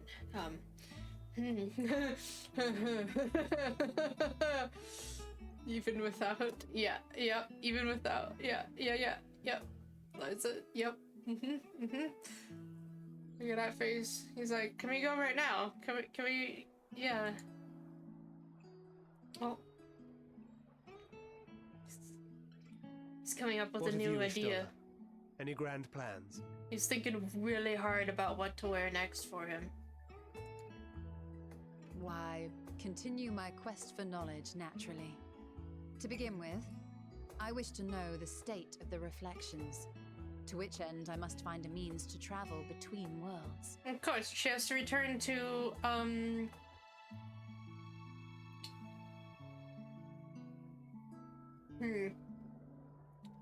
She has to return to her Tiger Man.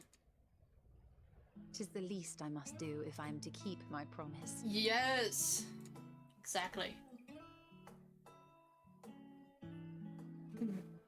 Runar! Should my pursuits prove unduly arduous, I won't hesitate to call on you. Many thanks, Liza. Yes. And in return, I will take you to see Reen one day. I'm sure you cannot wait to see the fine young woman she has become. She has not changed. At all. Though, hang on. From what I understand, and from the little bit of the manga I read, she has a girlfriend. Your daughter has a girlfriend now, thank her. Spare me. No. And what of thee? What wouldst thou pursue at duty's end? You know exactly what I'm doing once I save the realms. It's a special date we've been waiting for. We've been patient. Me and him. Him and I. Here's yours. My apologies for the wait. Well, shall we make a toast?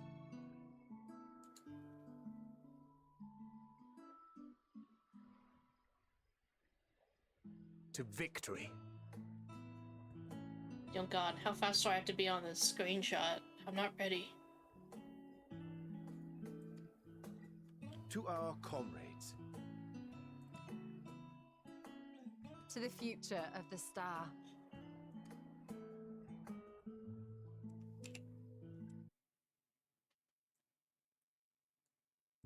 Fucking aced it!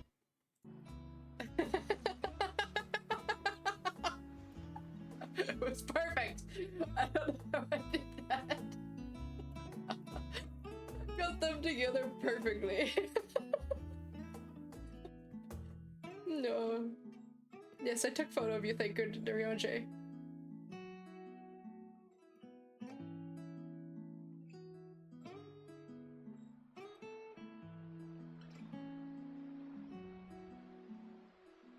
I nailed that photo. I timed it so well.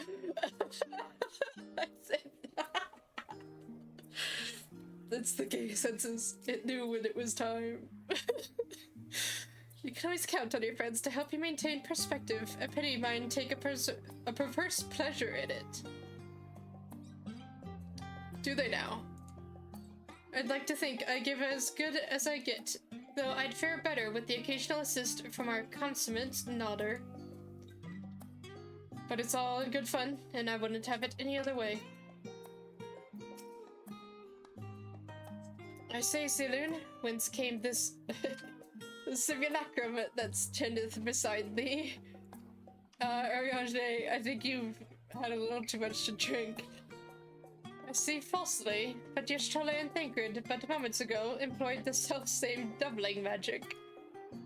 Alright then, keep thy secrets. Osherfall, what are you doing? You wanna... Come on, man. Behave yourself.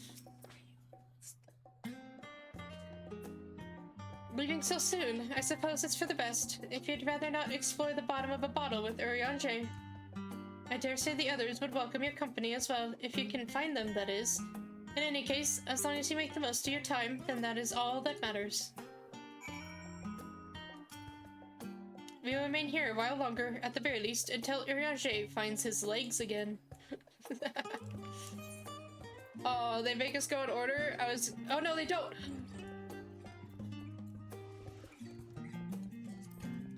I thought they made me go in order.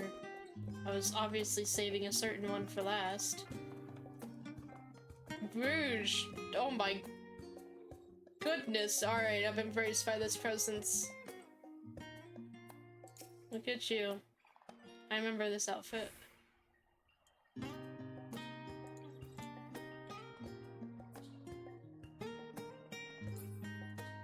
An absolute goddess.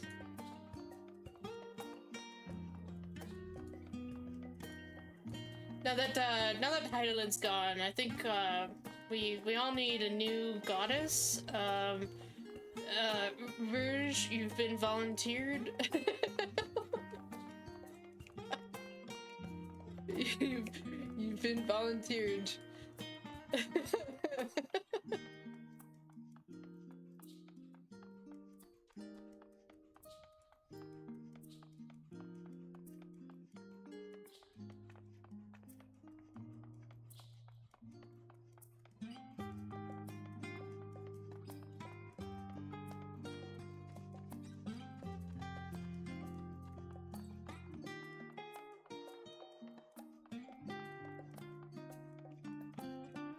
What are you wearing?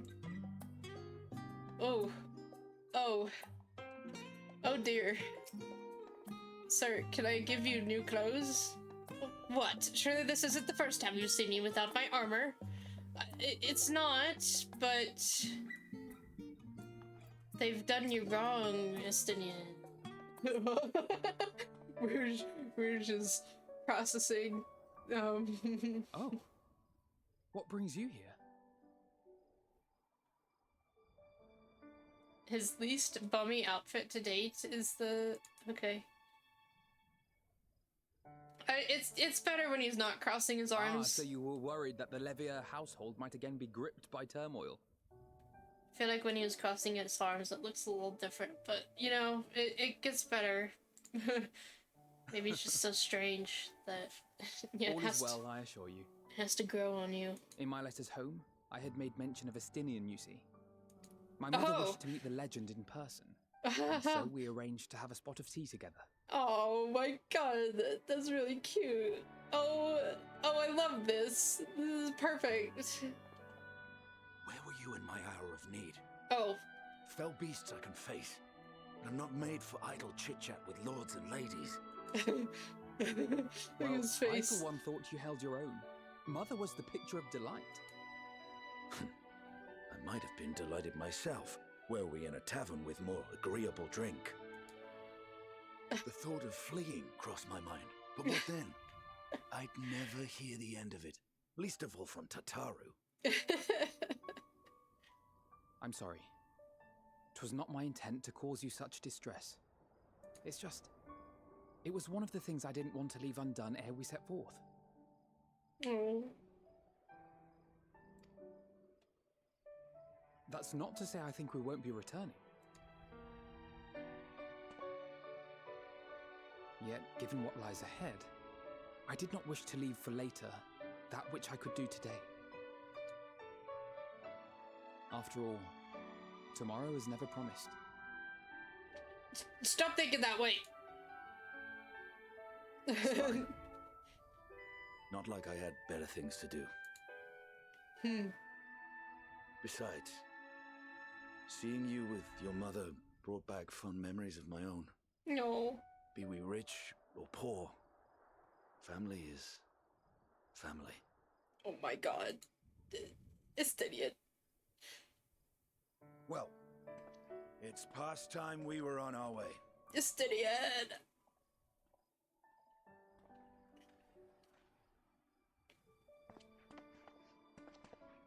Wait!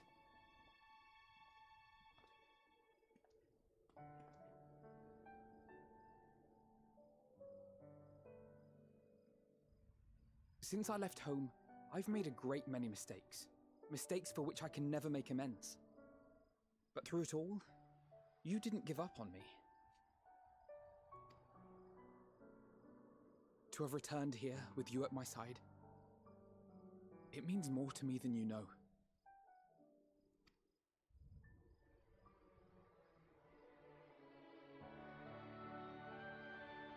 Thank you. From the bottom of my heart. Oh.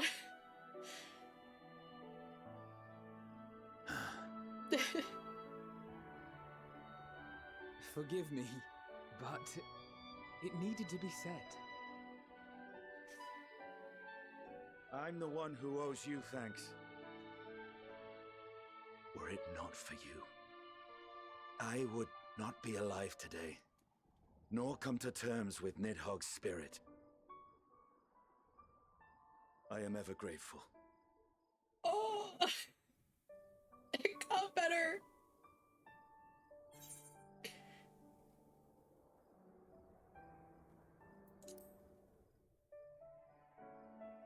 I'll be counting on you.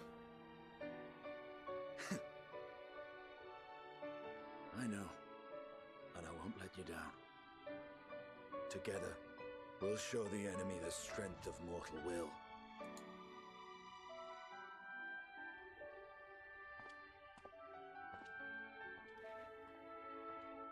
Yeah.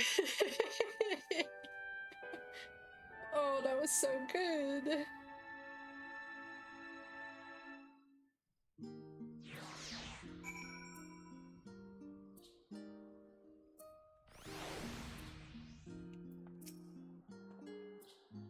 All that remains is to return to the annex and give my armor one last polish. I expect Alpino has maintenance to carry out on those floating things of his, too.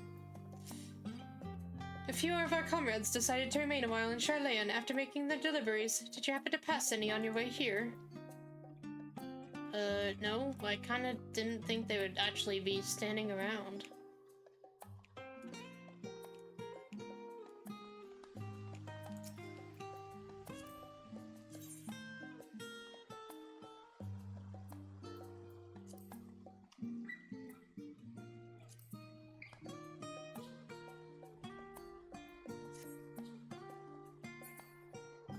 Our new goddess.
Putting away his reading? Wow, that's a far step there.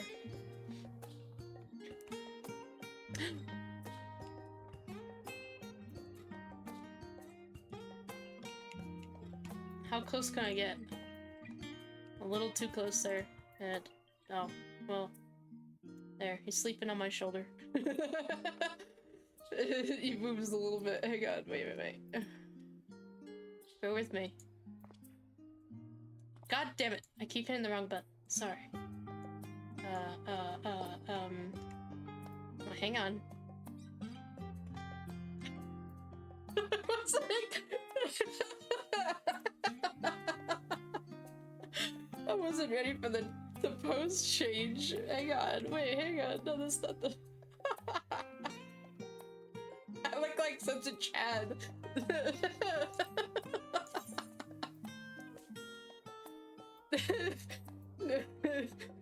Wait. Don't make that pose me. There, okay. No, it's a little. Oh.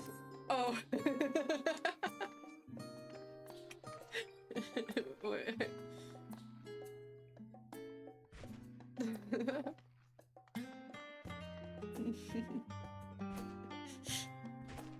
Oh wow, that actually worked really well.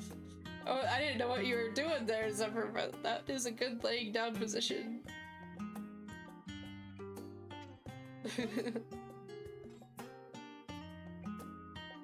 Good. You have a snake with a bandana? Have I seen that before? I feel like I've seen that before, but oh my god, it's so cute. We can have a moment's respite here. I need to drink some water.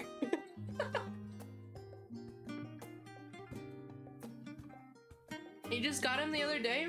Where do you get it from? Where doth he come from? What is thou, homeland?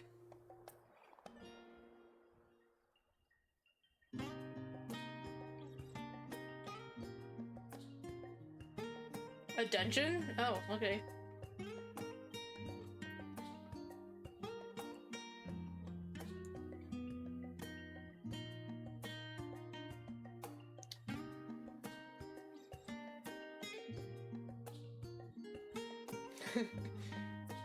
Zephyr.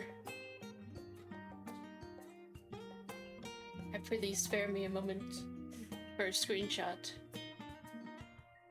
This must be put in the books. Thank you very much. Oh my god, I did it perfectly again. I'm too good with the screenshots. Holy shit. It's fucking perfect. Okay, thank you, Zephyr. I appreciate that. Okay, wait, I gotta get moving.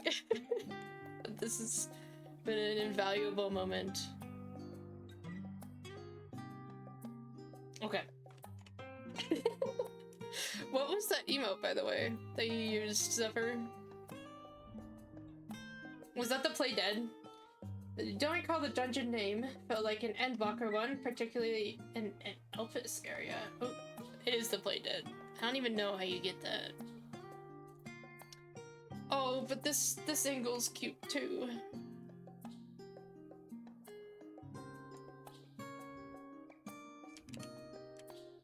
Nope. Didn't get that one. Online store? Oh, okay.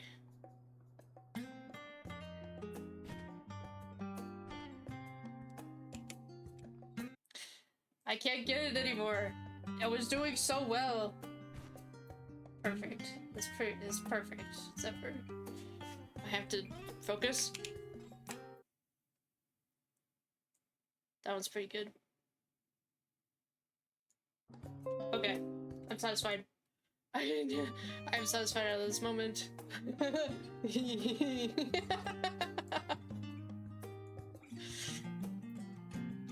Oh, I don't want to leave because then he won't be here anymore. He snores. I snore too. That's probably why I won't wake up when it's winter with fucking like sore throat, man. Try speaking with Alize, but she's fast asleep. That's it, the end of the stream forever. Yeah, I'll never leave this spot.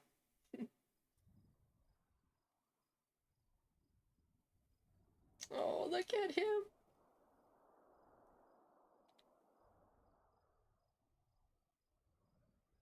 No.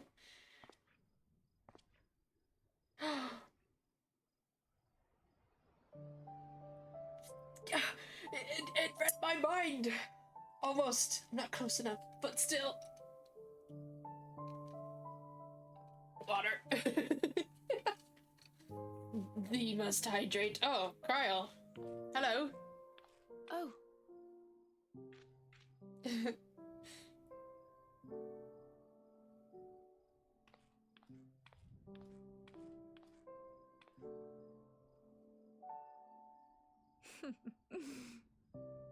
Knowing them, they're probably dreaming about the celestial adventures to come. Oh my god, what the fuck? Just as well. They've been running themselves ragged of late. Unlike you and the others, I'm a few steps removed from the danger and excitement. Just you wait. The things you all get up to never fail to impress me. Just you wait. But by the same token, I can't help but worry. Not only for your safety, but for your happiness. After everything you've sacrificed, you earned it 1,000 times over. Cryle. You know what's... You know what Graha and I have planned after this? There will be happiness. From the simple pleasures of tucking into a hearty meal or collapsing into a comfortable bed, to the grand triumphs of visiting legendary lands or finding true love. Yep. You deserve all the joy in the world. Thank you. Can you give the speech at the wedding? That life has to offer. So much to be treasured and shared with those we hold dear. Quick, someone edit. Put her at the altar. Book in hand. This is the speech. I'm getting out of hand here. So promise me this. Come what may, you won't give up on your own happiness. And what have I been talking about this whole time, Crackle? It's like I've been having a conversation with myself. I suppose I have. When you're out there fighting tooth and nail, it's all too easy to forget. No, it's not. But in the end, your passions will be your greatest strength of all. Remember that.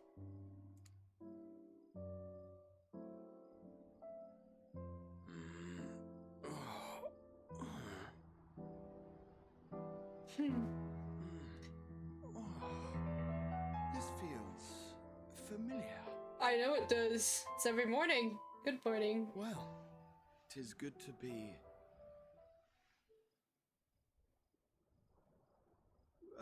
wait. What am I... What? Gods, don't tell me I fell asleep. Not that there's any shame in it, but you were sleeping like babies.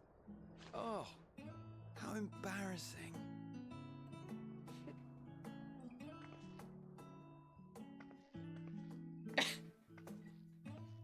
Not a word to anyone. Understood? Not one word.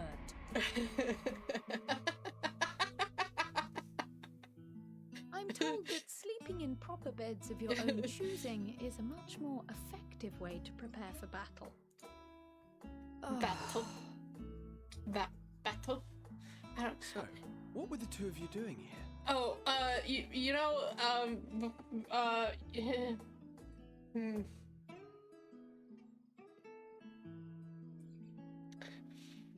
Just looking up my screenshots. Nothing, that concerns the women here. I had a few books to return to the library. Thought I'd take care of it while I could. And you? I'll tell you tonight. I'll show you the photos.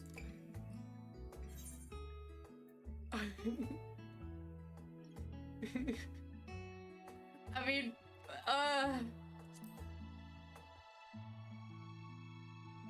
it's a secret.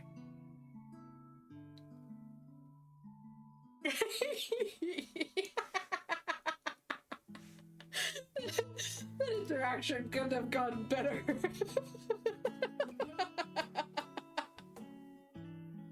Oh, perfection at its finest. Oh dear, sorry, Alize.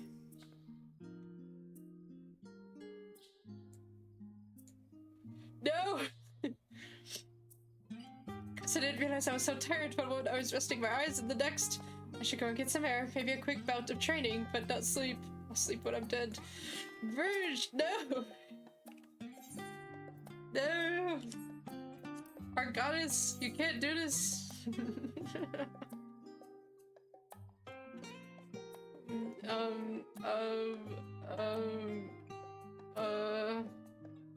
Oh my god, what are we gonna do? No!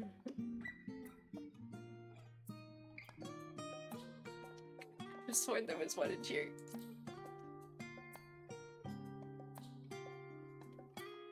Rest in peace. That's not what I thought it was, but...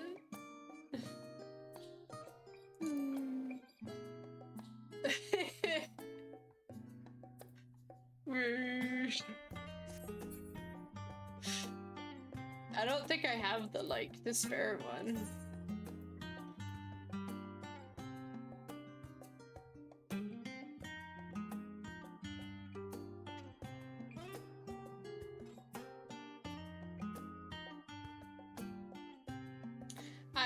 I can't see the despair one if I do or do not have it. I don't know.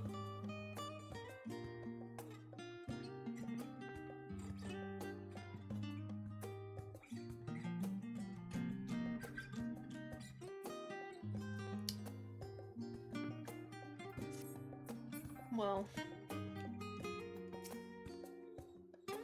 if nothing else, those two seem to be in good spirits. Still, I'll see them back to the annex for some proper rest, even if I have to drag them by the ears.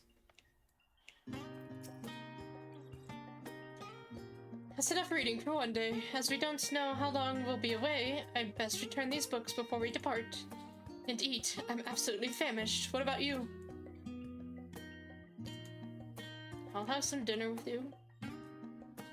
I see. Perhaps I'll stop at the last stand on my way back.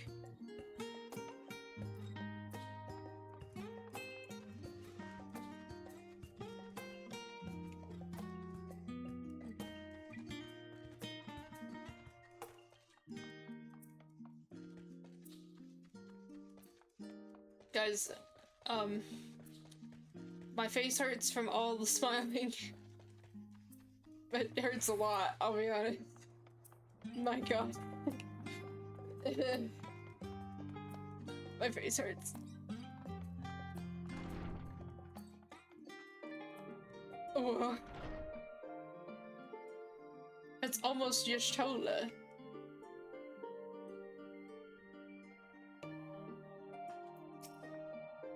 Welcome back, Saloon. Return to catch a few final winks before embarking on your mission, I presume.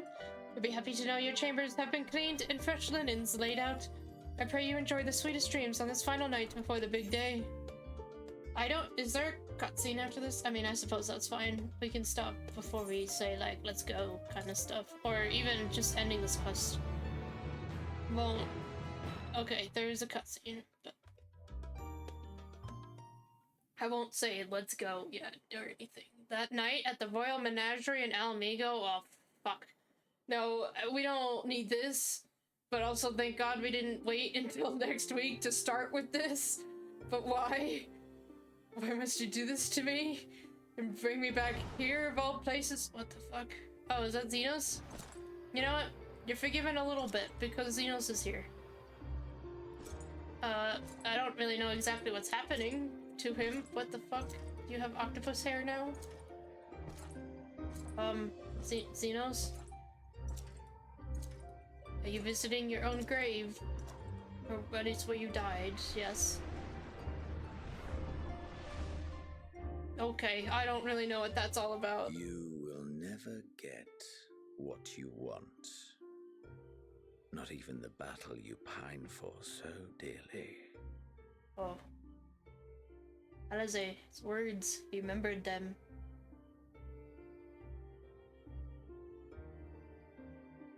In that transcendent moment.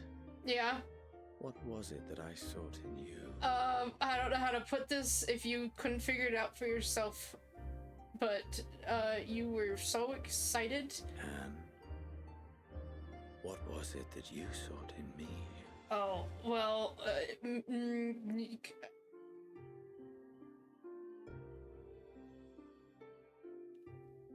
you left me speechless. What do you mean? And thus it dawns. Okay. The day of reckoning.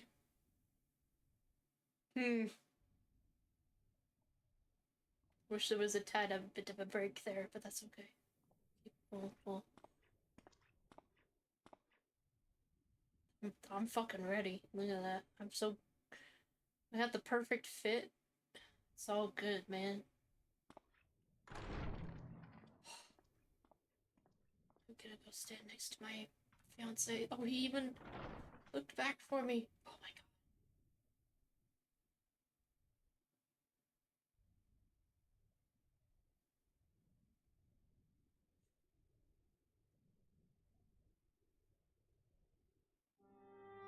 How often have we thus assembled? To combine our knowledge and seek solutions to the problems before us. Back at the Waking Sands, it was all we could do to address the most minor of troubles.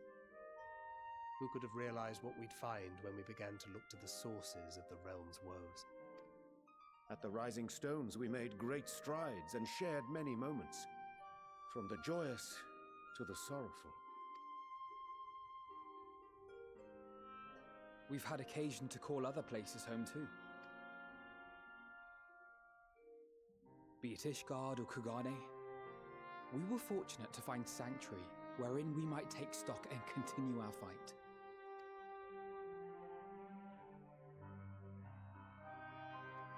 Yes? You have something on your mind? I was honored to host this company in the Crystarium, to stand with you all as we confronted the truth of the star itself.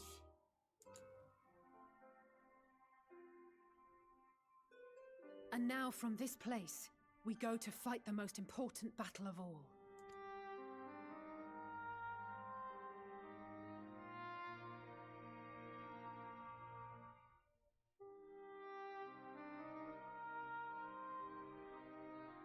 The Forum has sent word. The Ark is ready. The Loporrits naturally will be commanding the vessel.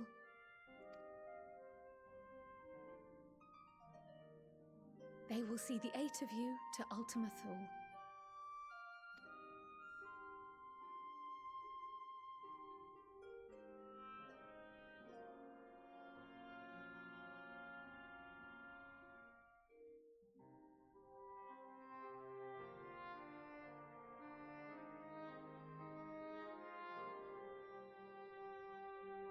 Upon arriving, your objective is to find and vanquish Meteon. As a final formality, the Forum bade me ascertain your resolve.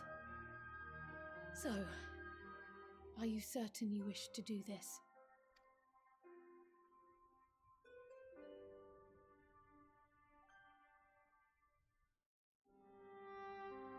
We are. Then, ere you report to Thalmasane, I leave you with these words.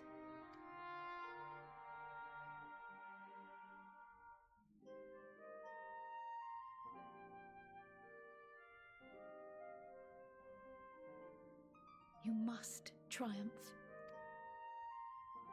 What that means will differ for each of you. To make it back home, or to simply avert doom, or perhaps something else altogether.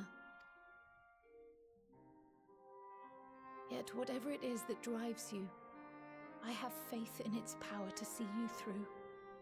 So please, triumph.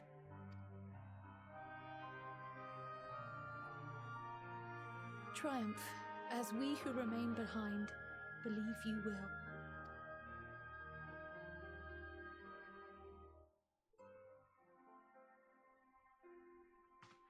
Let us be off then.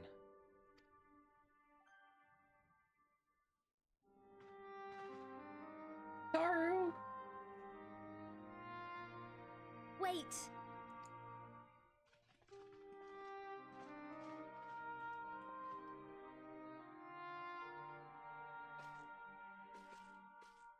Both Kryl and I will be there to see you off, but as your receptionist, I feel I need to say this here.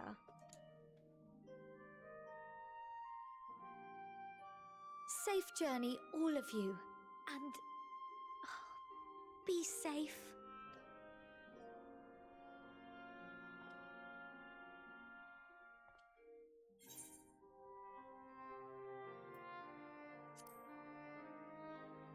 You can count on it.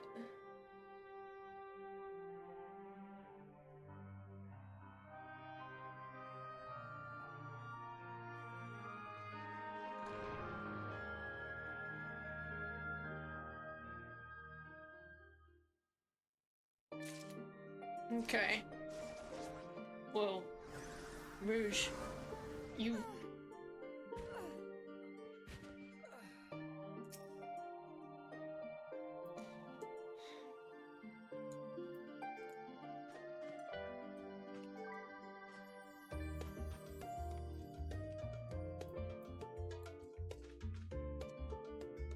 Well, on that note... on that note... Rouge insists... Rouge insists... It's not her time to be our new goddess. Okay. Enough fucking around. We're gonna have to end it here today. I don't want to...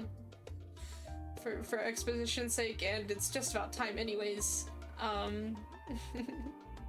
I'll be sure to share some of the screenshots that I got today, as always. Thank you everyone for joining. Thank you for those who did dungeons and such, and I'm sorry others couldn't join. Sumiko is also just sad about this. See, Rouge, even Sumiko thinks that you're supposed to be our god. Oh, never mind.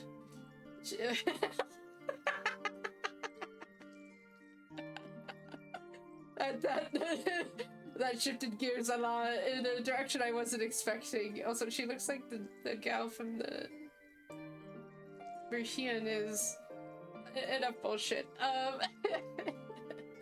Hello, Nanami. I'm glad you can pop in for the last few minutes. Sorry I didn't mention it earlier, but obviously we were in a cutscene, which was important. Good to see you here, and I hope that you'll be able to make a couple more streams.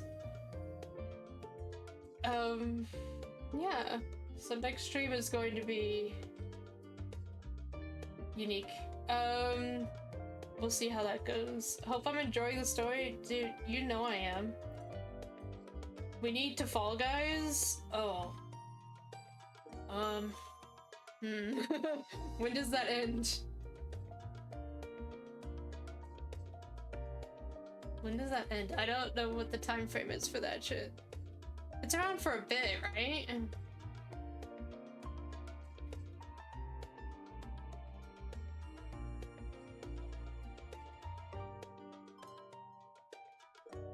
Okay.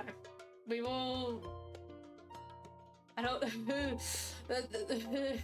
The problem I'm having is it's just about time for me to go, and I don't want to do it next stream because so much shit is happening in the story. I will look into that though and keep you guys updated. Maybe we'll squeeze in somewhere on like an abnormal day. I don't know. I haven't, you know, I've got other things to focus on. I wasn't considering Fall Guys much. Fall Guys stream with dailies? Yeah, we could, maybe I can squeeze in a mini stream somewhere. Thanksgiving break is coming up. Winter break, but Thanksgiving break, I guess. Fall break? What the hell do you call it? There's too many names. Anyways. it is coming up. I just need to make sure the Fall Guys stays long enough where we can do something with it. But I also have so much work to do. I have so many 14 character drawings to do still. Mini stream possibility? Woo! Yeah, get excited. I will definitely work on planning that. Once I know what next week overall is looking at, and then yeah. Yeah, that's a good idea. I like that idea. And maybe my brother can join, because he's gonna be home. My brother might join. That's actually pretty exciting. Oh, Zephyr has her input. Oh no! I'm glad we talked long enough for this to happen. Okay. Alright. Thanks for sticking around the last few minutes. So we figured a couple plans out. I will definitely keep you all updated on that. As well, as far as the character drawings go, I haven't talked about it much recently. And I haven't really kept y'all updated. This semester, I will be doing just 4 because they take so long. Which I wasn't planning to take that long, but you know me, I try to make it as perfect as possible. Anyways. But I will continue the study on my own time. So everyone who sent me photos and all that, they will get done. I just can't tell you the time frame. And I'm hoping I have a class next semester that works a little more specifically in the kind of form of art that they are. And so I might be able to just continue and roll over the projects into next semester as well. So it will all come to be, and we'll continue to work on those. Send more photos. I was busy with so much other stuff recently. But yeah, so next week will be as usual, and then the following week we can hopefully do some mini streams, squeeze them in somewhere. And by mini, it will be pretty mini. I'm thinking like 2.5 hours maybe, because I have so much work to do. You've really caused quite the attention here. Alright, and with that, thank you everyone for joining today. I'm glad you all could make it out. I'm glad this gathering has happened.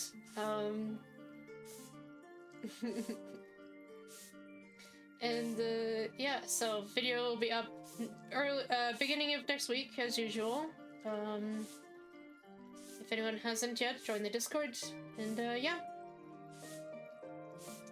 Good luck with your dailies, Zephyr. I couldn't tell you what to do next. Take care, everyone. Thanks. Till next time, yes. Take care, Liza.